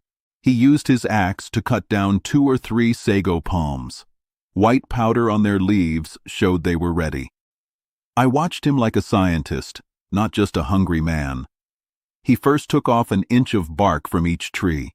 Underneath was a messy network of long fibers with a sticky flour. This flour was sago, a starchy food eaten by people in Melanesia. For now, Ned Land just cut the tree trunks into pieces, like firewood. Later, he would get the flour by sifting it through cloth to remove the fibers. Then he would let it dry in the sun and let it harden in molds. Finally, at 5 in the afternoon, we were full of our treasures. We left the island, and in half an hour, we were next to the Nautilus. No one was there when we arrived. The big metal ship seemed empty. We put our food on board. I went to my room. My dinner was ready. I ate and then went to sleep. The next day, January 6th, nothing new on the ship. No sound, no sign of life. The small boat was still where we left it. We decided to go back to Guebaroa Island. Ned Land hoped to have better luck hunting than the day before. He wanted to see a different part of the forest. At sunrise, we left. The current helped the boat reach the island quickly. We got off the boat. We thought it best to follow Ned Land's ideas. His long legs made us walk fast. Ned Land went west along the coast. Then he walked through some dry riverbeds and came to open fields. These fields had beautiful forests around them. Some kingfishers were near the water, but they flew away when we came close. Their careful behavior showed me that these birds knew about people. I thought that if no one lived on the island, at least people visited often. After walking through a green field, we came to a small forest. Many birds were singing and flying there. Still, they are just birds, Conseil said. But some can be eaten, Ned Land said. No, Ned, Conseil said, because I only see regular parrots here. Conseil, Ned said seriously, parrots are like pheasants for people who have no other food. And I might add, I said, that when these birds are cooked well, they are worth eating. Indeed, under the thick trees, many parrots flew from branch to branch. They just needed to be taught to speak like people. They were squawking with colorful parakeets and serious cockatoos. Bright red lories flew by like flags in the wind. There were also loud kalau parrots and Papuan lories with beautiful blue colors. There were many lovely birds, but not many good for eating. But one special bird that only lives near the Aru and Papuan Islands was not there. But I soon got to see it. After walking through some thick bushes, we found more open areas with bushes. There I saw some beautiful birds flying. Their long feathers made them fly against the wind.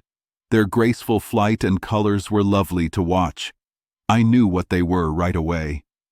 Birds of paradise, I said.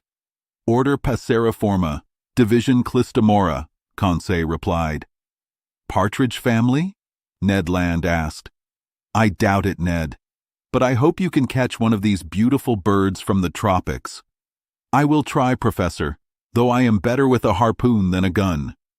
People in Malaysia sell these birds to China. They have different ways to catch them that we could not use. Sometimes they set traps on tall trees where the birds live. Other times they use a sticky glue to stop them from moving. They even poison the water where these birds drink. But we could only shoot at them while they were flying. This meant we had little chance of getting one, and we wasted a lot of our bullets. Near 11 in the morning, we were at the bottom of the mountains in the middle of the island. We still had not caught anything. Hunger made us keep going. The hunters had thought they would eat what they caught, but they were wrong. Luckily, to his surprise, Conseil shot 2 birds. He got a white pigeon and a ringdove. We quickly pulled out their feathers, put them on a stick, and cooked them over a hot fire. While they cooked, Ned made bread from the breadfruit. Then we ate the pigeon and ringdove until only bones were left. They were very good. The nutmeg that these birds eat makes their meat sweet and delicious. They taste like chicken with truffles, Conseil said. All right, Ned, I asked. Now what do you need? An animal with 4 legs, Professor Aronnax, Ned Land said. All these pigeons are just small bites, so until I catch an animal with good meat, I won't be happy. And I won't be happy until I catch a bird of paradise.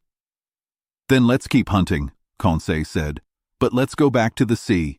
We are at the bottom of these mountains, and I think we will do better if we go back to the forest.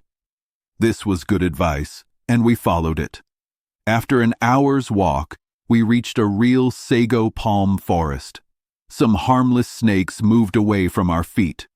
Birds of paradise flew away when we came near. I was about to give up on catching one when Conseil, who was walking in front, suddenly bent down. He gave a happy shout and came back to me, holding a beautiful bird of paradise. Oh, bravo, Conseil, I said. You are too kind, Conseil replied. Not at all, my boy. That was smart, catching one of these live birds with your hands. If you look closely, you will see I don't deserve much praise. And why not, Conseil? Because this bird is very drunk. Drunk?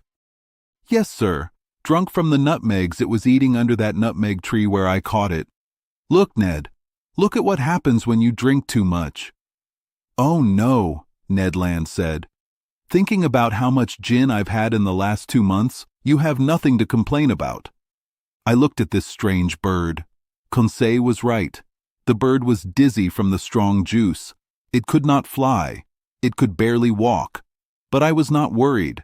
I just let it sleep off the nutmeg. This bird was one of the best of the 8 types found in Papua and nearby islands. It was a great emerald, a very rare bird of paradise. It was about 12 inches long. Its head was small, and its eyes, near its beak, were also small. But it had wonderful colors: a yellow beak, brown feet and claws, brown wings with purple tips, a pale yellow head and neck, an emerald throat, and a reddish-brown belly and chest. 2 thin pieces, like horn covered with soft feathers, grew above its tail. The tail was long and had very light, beautiful feathers. These finished the look of this amazing bird that the islanders call the sunbird. I wished I could take this beautiful bird of paradise back to Paris. I wanted to give it to the zoo at the Botanical Gardens. They do not have a live one. So it must be rare? Ned Land asked, like a hunter who thinks the animal is not very good. Very rare, my friend, and very hard to catch alive. Even after they are dead, these birds are still worth a lot of money. So the people there make fake ones, like people make fake pearls or diamonds. What? Conseil said. They make fake birds of paradise? Yes, Conseil. And do you know how they do it? Yes, I do. When the east wind blows, birds of paradise lose the beautiful feathers around their tails. These feathers are collected by people who make fake birds. They skillfully put them on a poor parakeet that has been hurt. Then they paint over the seam, put varnish on the bird, and send their special creations to museums and collectors in Europe. Good enough, Ned Land said. If it's not the right bird, it's still the right feathers, and as long as you don't eat it, I see no problem. I was happy to catch this bird of paradise, but Ned Land, our hunter, was still not happy. Luckily, near 2 o'clock, Ned Land shot a beautiful wild pig. The local people call it bari autang. This animal came just in time for us to get real meat with 4 legs. We were very happy to have it. Ned Land shot it perfectly. The pig was hit by an electric bullet and died right away. Ned Land carefully removed its skin and cleaned it. He took out 6 pieces of meat to grill for our evening meal. Then we started hunting again. Ned and Conseil did well again. They walked through the bushes and found a group of kangaroos. They hopped away fast on their strong legs. But they did not run so fast that our electric bullets could not catch them. "Oh, Professor!" Ned Land shouted. He was very excited about hunting. "What good meat, especially in a stew. What a supply for the Nautilus. 2, 3, 5 down.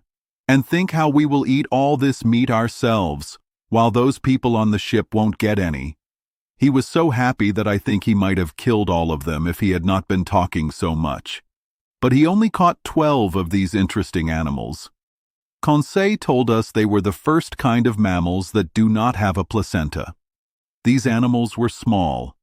They were a type of rabbit kangaroos that usually live in holes in trees. They are very fast, but even though they were small, their meat was very good. We were very happy with our hunting. A joyful Ned suggested we come back the next day to this amazing island. He wanted to catch every animal with 4 legs, but he did not know what would happen. By 6 in the evening, we were back on the beach. The small boat was in its usual place. The Nautilus, looking like a long rock, was 2 miles out in the ocean.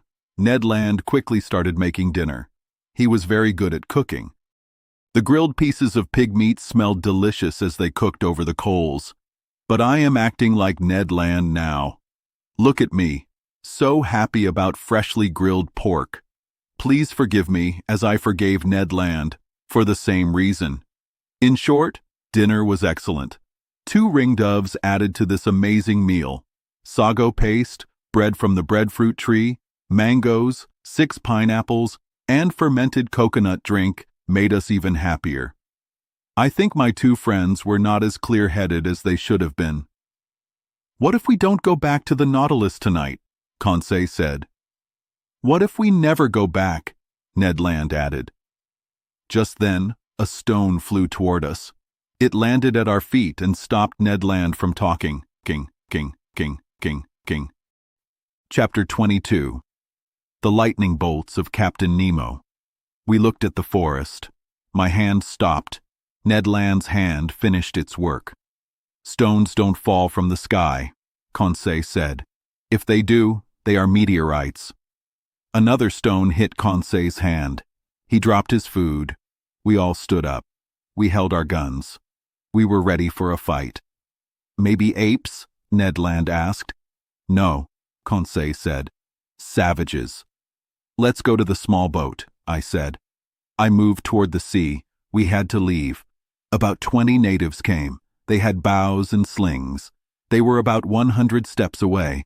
They were near some thick trees. Our small boat was about 10 meters away. The savages walked closer. They did not run. They looked very angry. Stones and arrows fell like rain. Ned Land did not want to leave his food. He held his pig and his kangaroos. He ran very fast. In 2 minutes, we were on the beach. We put food and guns in the boat. We pushed it into the sea. We put out the oars. It took only a moment. We had not gone far when 100 savages came into the water. They were shouting. They were up to their waists in the water. I looked to see if any of the Nautilus men would come out. But no. The big ship looked empty. 20 minutes later, we got on the ship. The doors were open. We tied the small boat. We went inside the Nautilus. I went to the lounge. I heard music. Captain Nemo was there. He was playing the organ. He looked very focused. "Captain?" I said. He did not hear me. "Captain," I said again. I touched him. He moved. He turned around. "Ah, it's you, Professor," he said. "Did you find good things? Did you get good plants?" "Yes, Captain," I said. "But we brought many people who worry me." "What kind of people?" "Savages." "Savages," Captain Nemo said. He sounded like he was joking. "You are on an island.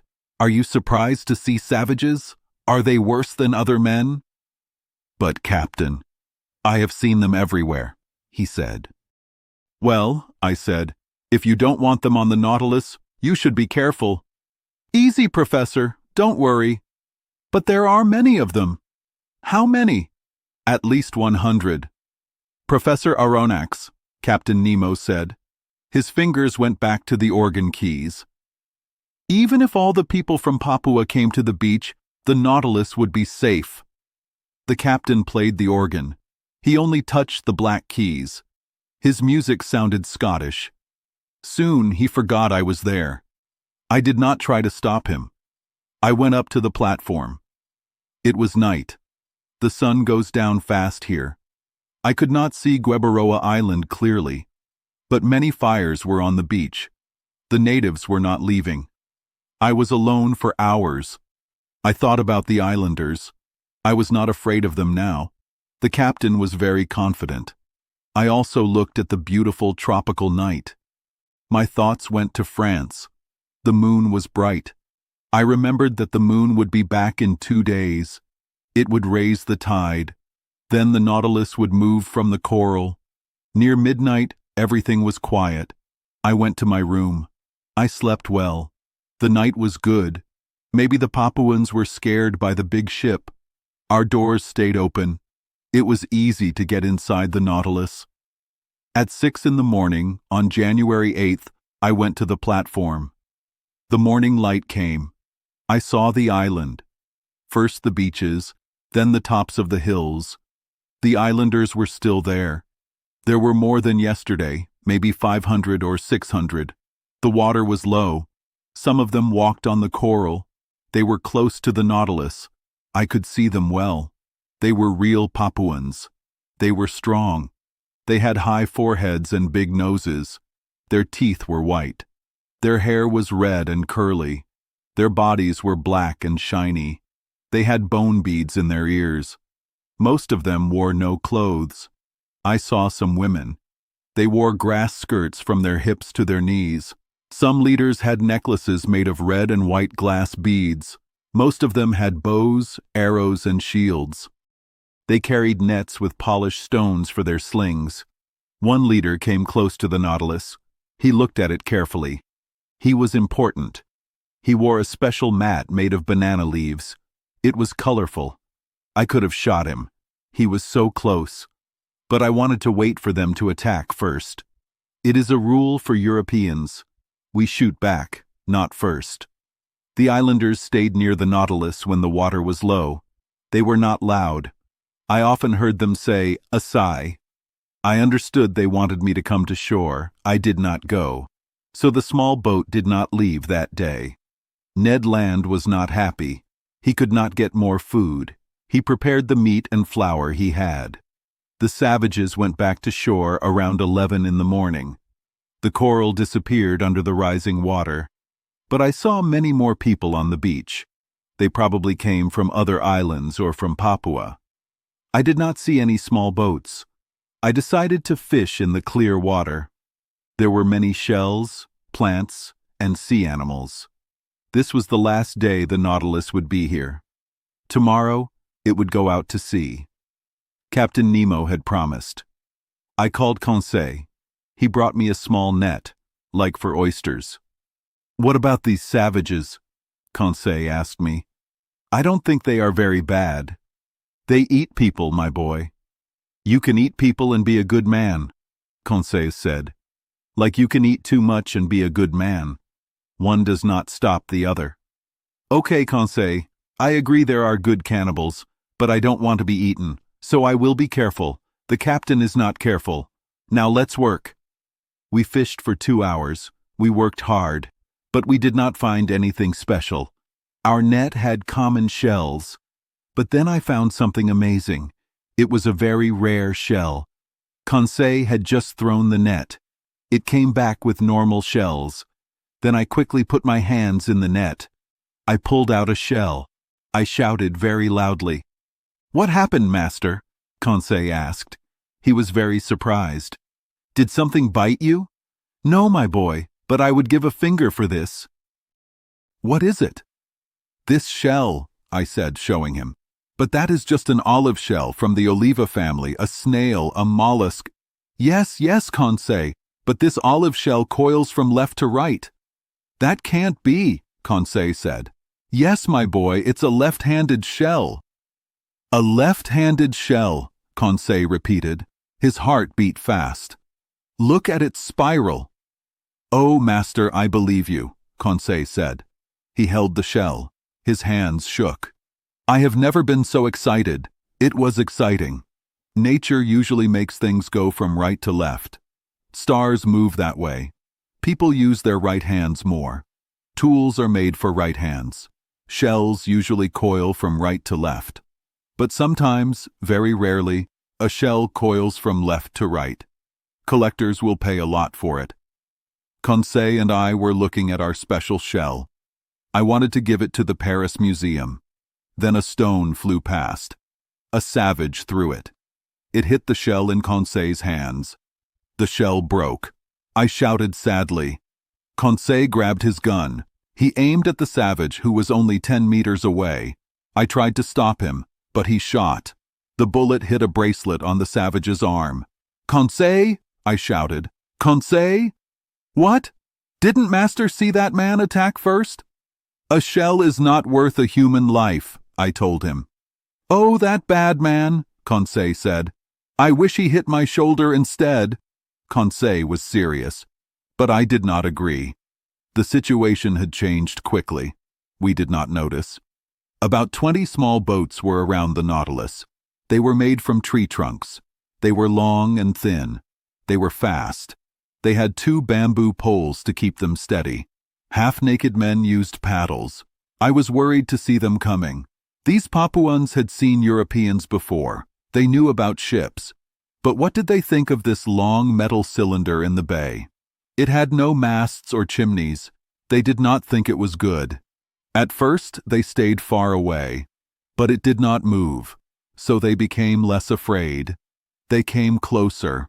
We needed to stop them from coming too close. Our guns made no sound. They would not scare these islanders. They only respected noisy things. No thunder, no fear.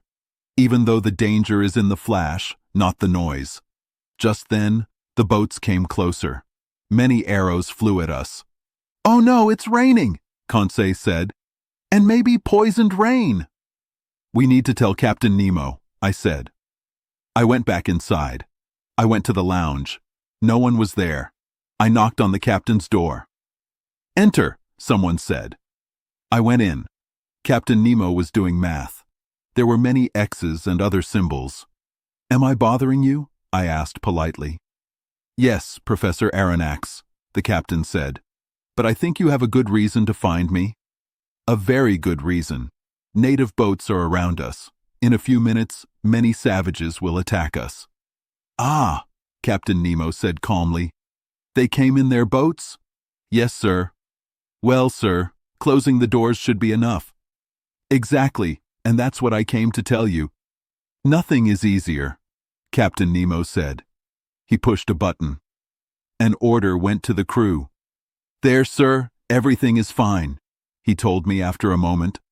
The small boat is in place. The doors are closed. You don't think these men will break walls that your ship's shells could not break? No, Captain, but there is still one danger. What is that, sir? Tomorrow, around this time, we will need to open the doors to get fresh air. True, sir. Our ship breathes like whales. But if these Papuans are on the platform, then I don't see how you can stop them from coming in. So, sir, you think they will come on board? I am sure of it. Well, sir, let them come. I don't see why we should stop them. They are just poor people. I don't want my visit to cost any of their lives. I was about to leave, but Captain Nemo asked me to sit down. He asked me about our trip on land and our hunting. But he did not seem to understand Ned Land's wish for meat. Then we talked about other things. Captain Nemo was friendlier. We talked about the Nautilus being stuck. It was in the same place where Captain Dumont d'Urville almost lost his ship. He was a great sailor, the captain told me. A very smart sailor, that d'Urville. He was the French Captain Cook. A wise but unlucky man. He went through ice at the South Pole. He went through coral in Oceania. He saw cannibals in the Pacific, only to die sadly in a train accident. If that strong man could think in his last moments, imagine what he thought. Captain Nemo seemed sad when he said this. I thought it was good. Then, with a map, we looked at what the French sailor did. His trips around the world, his 2 tries at the South Pole. He found the Adelie coast and the Louis-Philippe Peninsula. He also mapped the main islands in Oceania. What your D'Urville did on the sea, Captain Nemo told me, I have done inside the ocean. But it was easier for me, more complete. His ships were always in storms. But the Nautilus is a quiet workroom. It is truly resting in the water. Still, Captain, I said, there is one big similarity between his ships and the Nautilus. What is that, sir? Like them, the Nautilus is stuck. The Nautilus is not stuck, sir, Captain Nemo said coldly. The Nautilus was built to rest on the ocean floor. I do not need to work hard like D'Urville did to free his ships. His ships almost died. But my Nautilus is safe. Tomorrow, at the time I said, the tide will lift it gently. It will sail through the seas again. Captain, I said, I do not doubt. Tomorrow, Captain Nemo added, standing up. Tomorrow at 2:40 in the afternoon, the Nautilus will float. It will leave the Torres Straits safely. Captain Nemo spoke very sharply. He bowed to me. That meant I should leave. I went to my room. Conseil was there. He wanted to know what happened with the captain. My boy, I said, I told the captain that the Papuan natives were a danger. He answered me with a joke. So I will tell you one thing. Trust him and sleep well. Master does not need me? No, my friend. What is Ned Land doing? With Master's permission, Conseil said, our friend Ned is making a kangaroo pie. It will be amazing. I was alone. I went to bed. But I did not sleep well. I kept hearing the savages. They were stomping on the platform. They were shouting loudly. The night passed like this. The crew did not move. They were not bothered by these people-eaters. It was like soldiers in a strong fort are not bothered by ants on the armor. I woke up at 6 in the morning. The doors were not open. So the air inside was not new. But the air tanks were full. They would give oxygen to the Nautilus. I worked in my room until noon. I did not see Captain Nemo. No one on the ship seemed to be getting ready to leave. I waited longer. Then I went to the main lounge. The clock showed 2:30. In 10 minutes, the water would be at its highest. If Captain Nemo was right, the Nautilus would move free. If not, it could be many months before it left the coral. But I felt small movements on the ship. I heard the ship scraping against the coral. At 2:35, Captain Nemo came into the lounge. We are about to leave, he said. Ah, I said. I have ordered the doors to open. What about the Papuans? What about them? Captain Nemo said. He moved his shoulders a little. Won't they come inside the Nautilus? How will they do that? By jumping down the doors you are opening. Professor Aronnax, Captain Nemo said calmly, the Nautilus's doors are not entered that way, even when they are open. I looked at the captain. You don't understand? He said to me. Not at all. Well, come and see. I went to the main stairs. Ned Land and Conseil were there. They looked very confused. They watched the crew opening the doors. Outside there were loud noises and angry shouts. The door covers fell back onto the ship. 20 scary faces appeared. But when the first islander touched the stair railing, he was thrown back by something invisible. He ran away, screaming and jumping. 10 of his friends followed. All 10 had the same thing happen. Conseil was very happy. Ned Land jumped to the stairs. But as soon as he touched the railing, he was thrown back too. Oh no, he said. I was hit by lightning. His words made it clear. It was not just a railing. It was a metal wire with electricity from the ship. Anyone who touched it got a big shock. The shock would have killed them if Captain Nemo had used all the power.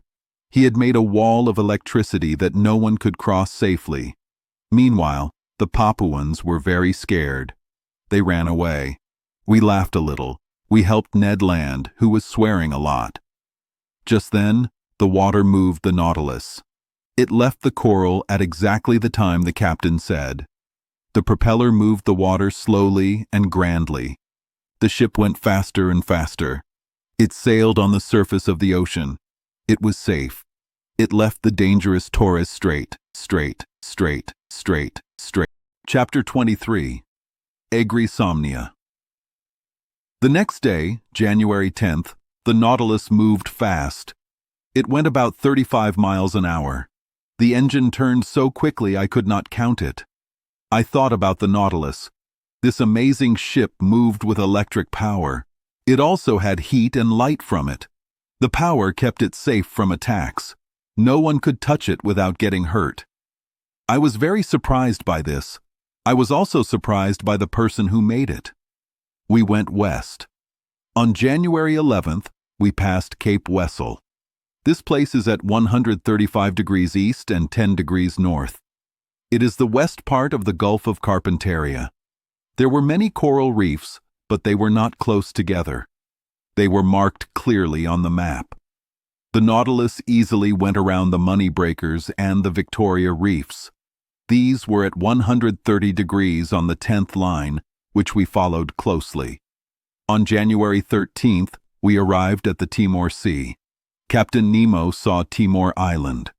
This island is at 122 degrees east. It is a big island, 1,625 square leagues in size. Rajas rule this island. They believe they are sons of crocodiles. This means they think they have a very special family history.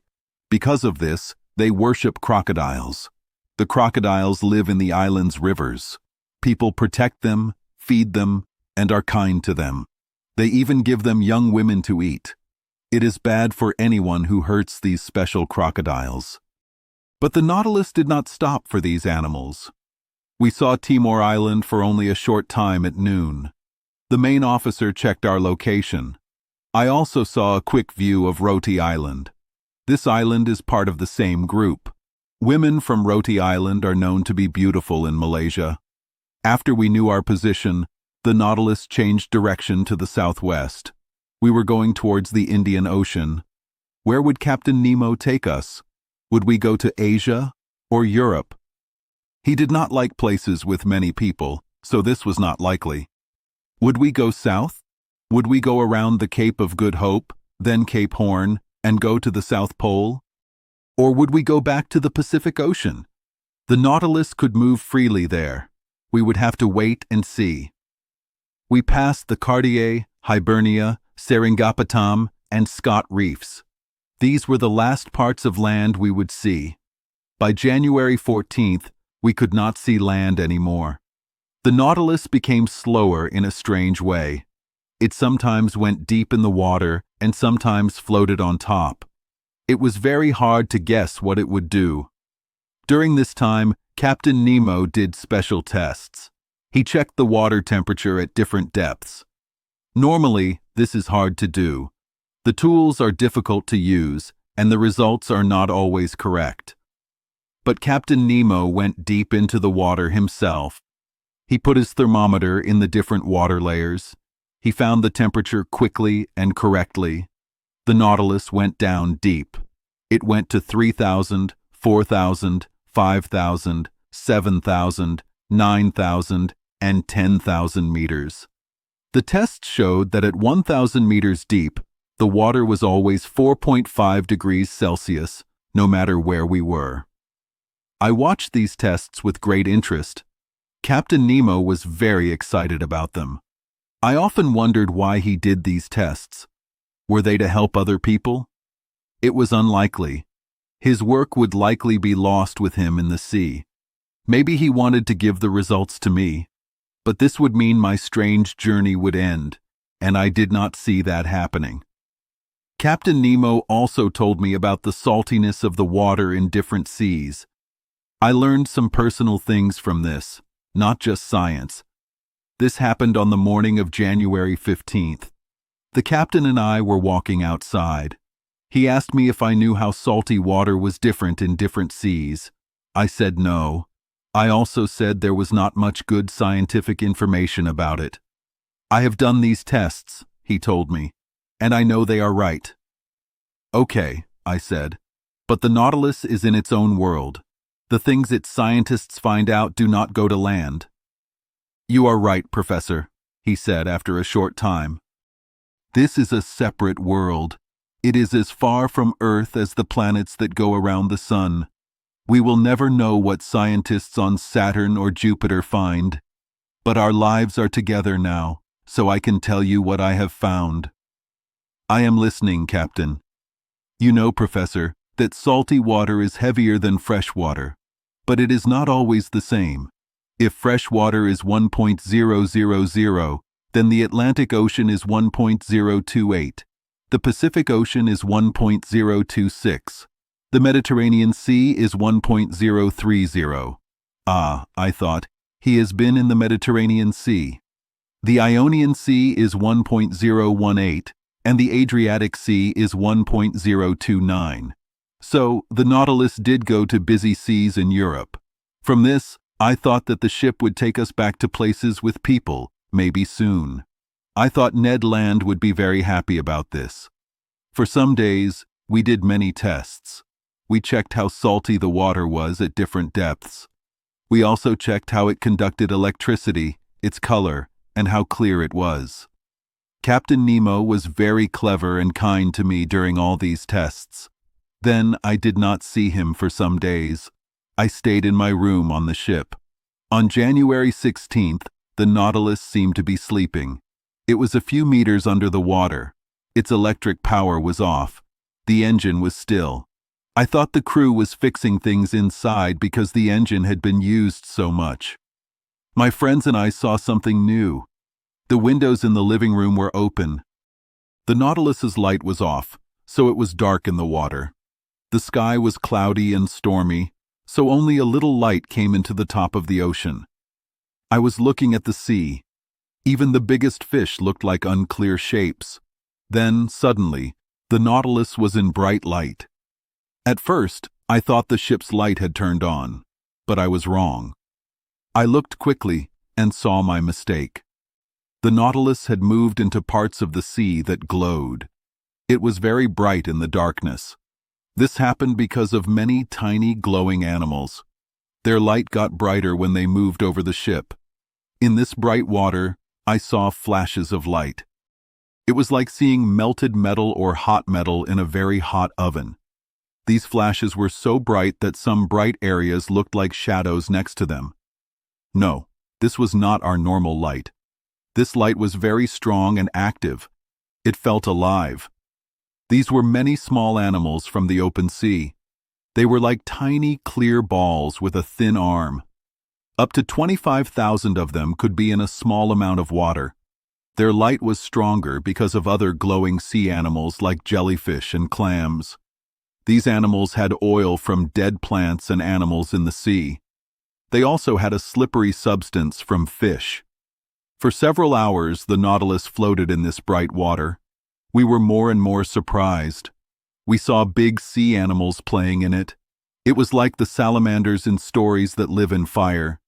In this light that did not burn, I saw fast, graceful porpoises. They were always playing. I also saw sailfish 3 meters long. They are a sign of storms. Their big sword-like noses sometimes hit the window of the living room. Then smaller fish appeared. There were different kinds of triggerfish, leatherjacks, unicorn fish, and 100 other kinds. They made lines in the glowing water as they swam. This bright sight felt like magic. Maybe the weather had made it stronger. Maybe there was a storm on the surface of the water. But the Nautilus was only a few meters down, so it did not feel the storm. The ship floated peacefully in the calm water. So, something new always surprised us. Conseil watched and sorted his sea animals and fish. The days went by fast, and I did not keep track of them. Ned, as usual, wanted something different from our normal food. We were like snails in our shell. I can say it is easy to become like a snail. This way of life started to feel normal to us. We no longer thought about living differently on Earth. Then, something happened that reminded us of our strange situation. On January 18th, the Nautilus was at 105 degrees east and 15 degrees south. The weather looked bad. The sea was rough and wavy. A strong wind was blowing from the east. The barometer had been going down for some days. This meant a storm was coming. I went out onto the top of the ship. The main officer was checking his instruments. I usually waited for him to say his daily phrase, but that day he said something different. I did not understand it.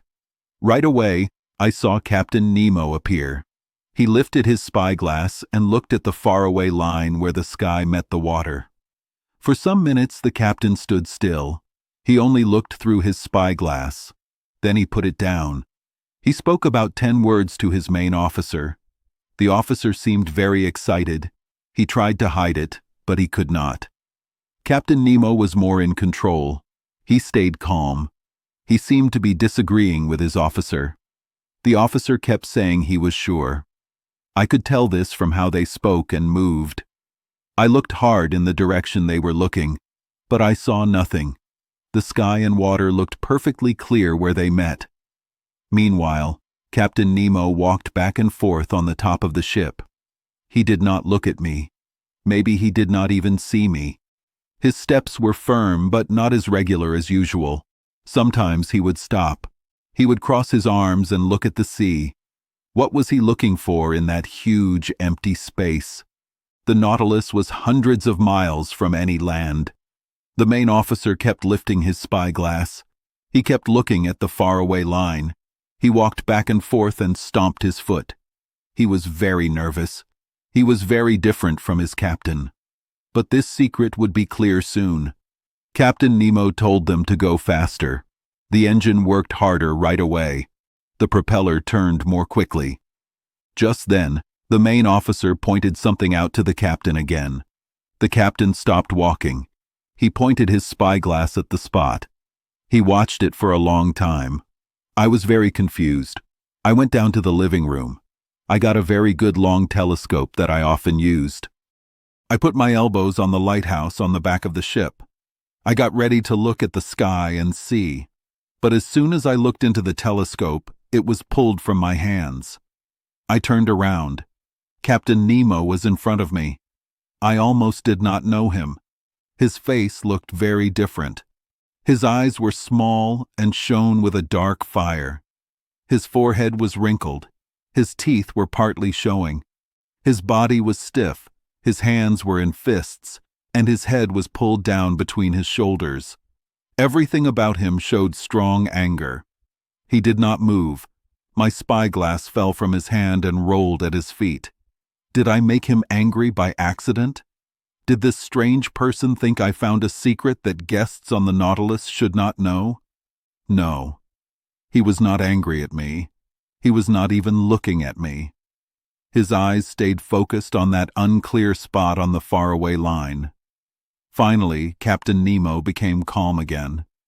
His face, which had changed so much, looked normal again. He spoke a few words to his main officer in their strange language. Then he turned to me. "Professor Aronnax," he told me quickly, "I ask you to keep one of our agreements now." "Which one, Captain?" "You and your friends must be kept in a room until I decide to let you go." "You are in charge," I answered, staring at him. "But may I ask you a question?" "You may not, sir." After that, I did not argue. I started to obey, because fighting was useless. I went to the room where Ned Land and Conseil were. I told them what the captain decided. I will let the reader think about how the Canadian felt about this news. Anyway, there was no time to explain. 4 crewmen were waiting at the door. They took us to the room where we had spent our first night on the Nautilus. Ned Land tried to complain, but the door was shut in his face. "Will Master tell me what this means?" Conseil asked me. I told my friends what happened. They were as surprised as I was, but they did not understand any better. Then I thought deeply about it. Captain Nemo's strange face kept coming into my mind. I could not connect two ideas in a clear way. I had crazy ideas. Then Ned Land's words pulled me out of my thoughts. "Well, look here. Lunch is ready." Indeed, the table was set. Captain Nemo must have given this order when he told the Nautilus to go faster. "Will Master let me give him a suggestion?" Conseil asked me. "Yes, my boy," I said. "Well, Master needs to eat his lunch. It is a good idea, because we do not know what will happen next." "You are right, Conseil." "Sadly," Ned Land said, "they only gave us the usual food." "Ned, my friend," Conseil answered, "what would you say if they had given us no lunch at all?" This good sense stopped the harpooner's complaints. We sat at the table. We ate mostly in silence. I ate very little. Conseil, always careful, made himself eat. And even with the normal food, Ned Land ate every bite. Then, after lunch, each of us sat in a corner. Just then, the glowing light in our room went out. We were in total darkness. Ned Land soon fell asleep. To my surprise, Conseil also fell into a deep sleep. I wondered what made them so sleepy. Then I felt a strong sleepiness in my head. I tried to keep my eyes open, but they closed against my will. I had bad dreams. Clearly, something to make us sleep was in the food we just ate. So keeping us in the room was not enough to hide Captain Nemo's plans. We needed to be asleep too. Then I heard the doors close. The gentle movement of the sea, which had been rocking us, stopped. Had the Nautilus left the top of the ocean? Was it going back into the still, deep parts of the sea? I tried to fight off this sleepiness. It was impossible. My breathing became weaker. I felt a cold chill make my dull, almost frozen body parts cold. My eyelids fell over my eyes like small, heavy balls. I could not lift them. A sickly sleep, full of strange dreams, took over me. Then the dreams went away, and I felt nothing. Chapter 24. The Coral Realm. The next day, my head felt clear. I was surprised to be in my room. My friends were also in their room. They did not know what happened at night. I wanted to find out. I thought about leaving my room. Was I free? Yes, I was. I opened my door and went up. Ned Land and Conseil were waiting for me. I asked them. They knew nothing. They were surprised to be back in their room. The Nautilus was calm. It was moving slowly on the water. Nothing seemed different. Ned Land looked at the sea. It was empty. He saw no boats or land. The wind was strong from the west. The ship moved a lot. The Nautilus went down to 15 meters. This way, it could go up fast. It did this many times that day, January 19th. The chief officer went to the top. He said his usual words. Captain Nemo did not appear. I only saw my quiet helper. He served me well. Around 2 o'clock, I was writing notes. The captain came in. I bowed. He bowed a little. He said nothing. I went back to my work. I hoped he would tell me about yesterday. He did not. I looked at him. He looked tired. His eyes were red. He looked sad. He walked around. He picked up a book, then put it down. He looked at his tools. He seemed worried. Then he came to me and asked, "Are you a doctor, Professor Aronnax?"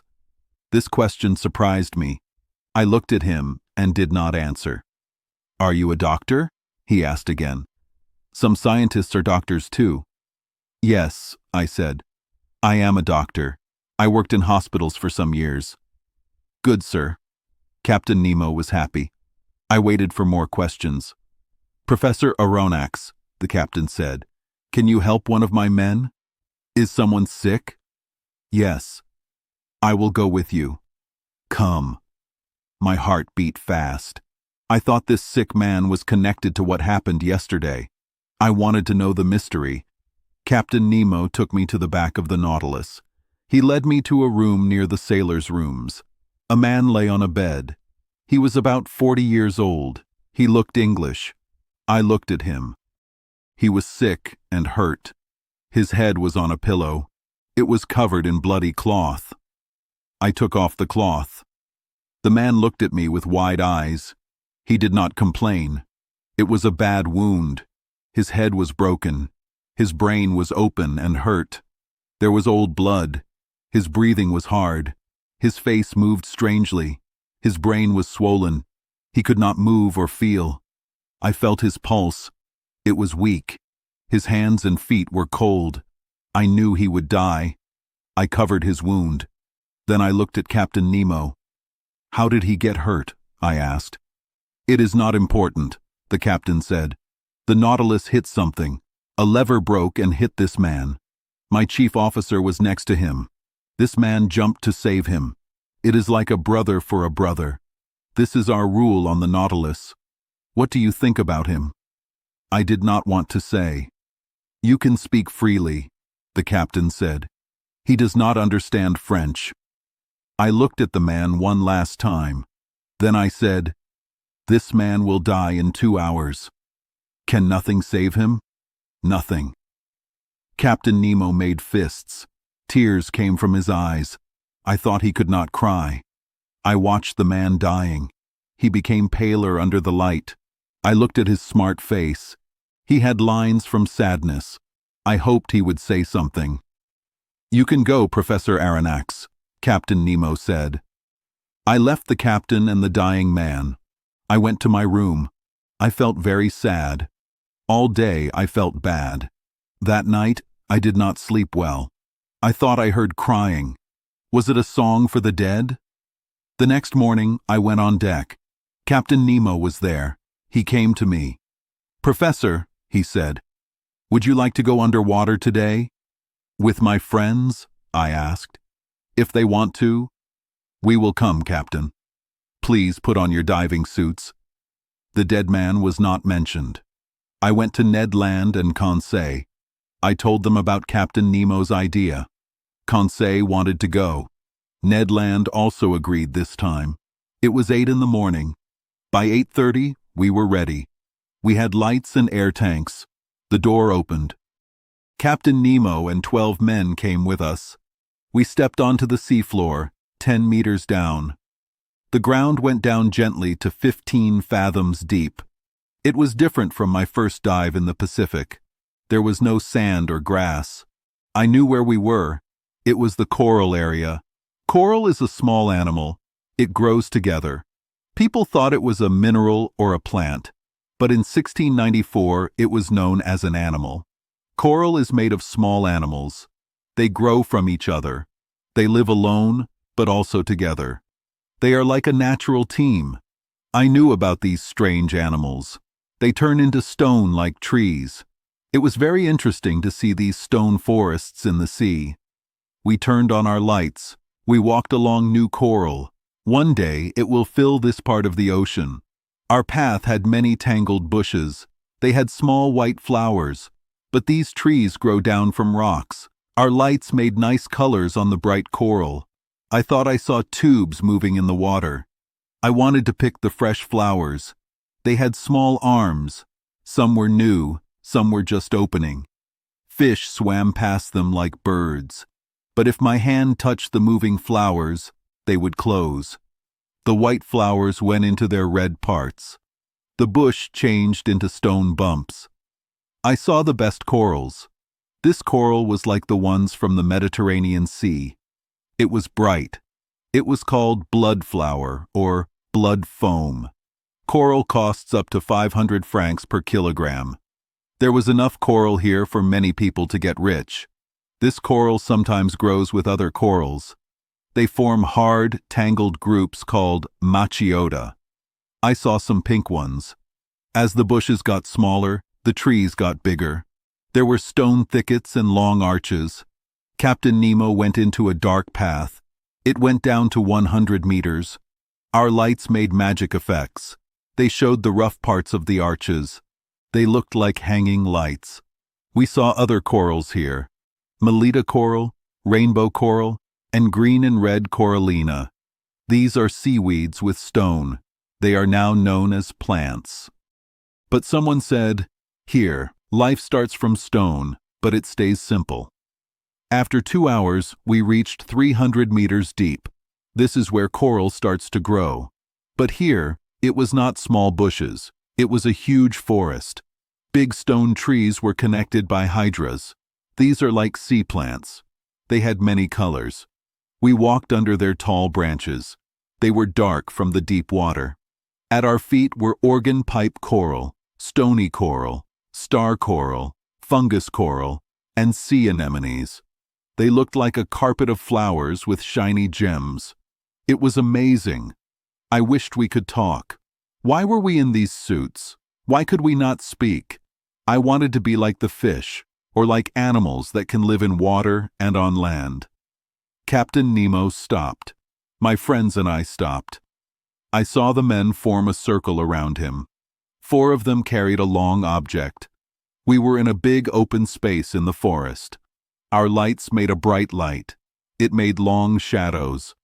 Outside the space, it was darker. Only the bright coral tips gave off light.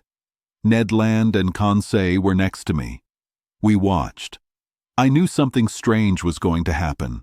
I saw the seafloor rise a little in some places. They were covered in stone and were in a pattern. This showed a human made them. In the middle of the space, on some rocks, stood a coral cross. It looked like it was made of stone blood.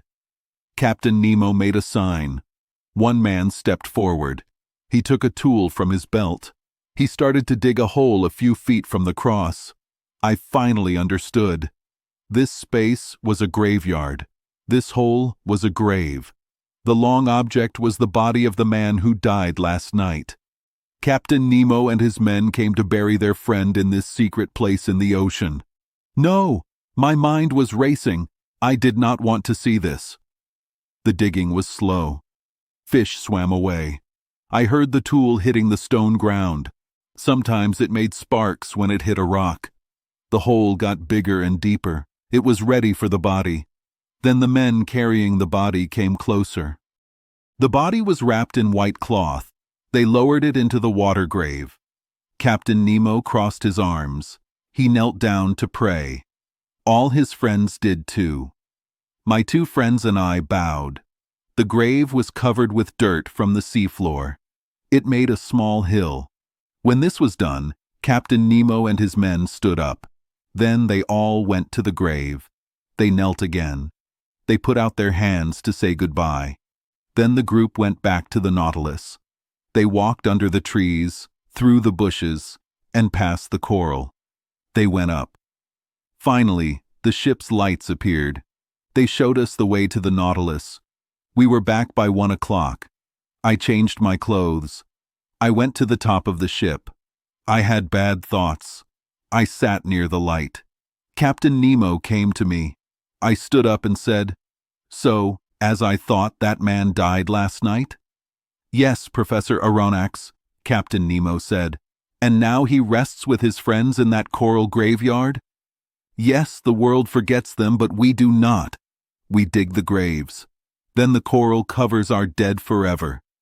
The captain suddenly covered his face with his hands. He tried to stop crying. Then he added, "There is our calm graveyard, hundreds of feet under the water. At least, Captain, your dead can sleep there safely, away from sharks." "Yes, sir," Captain Nemo said sadly. "From sharks and men." End of the first part.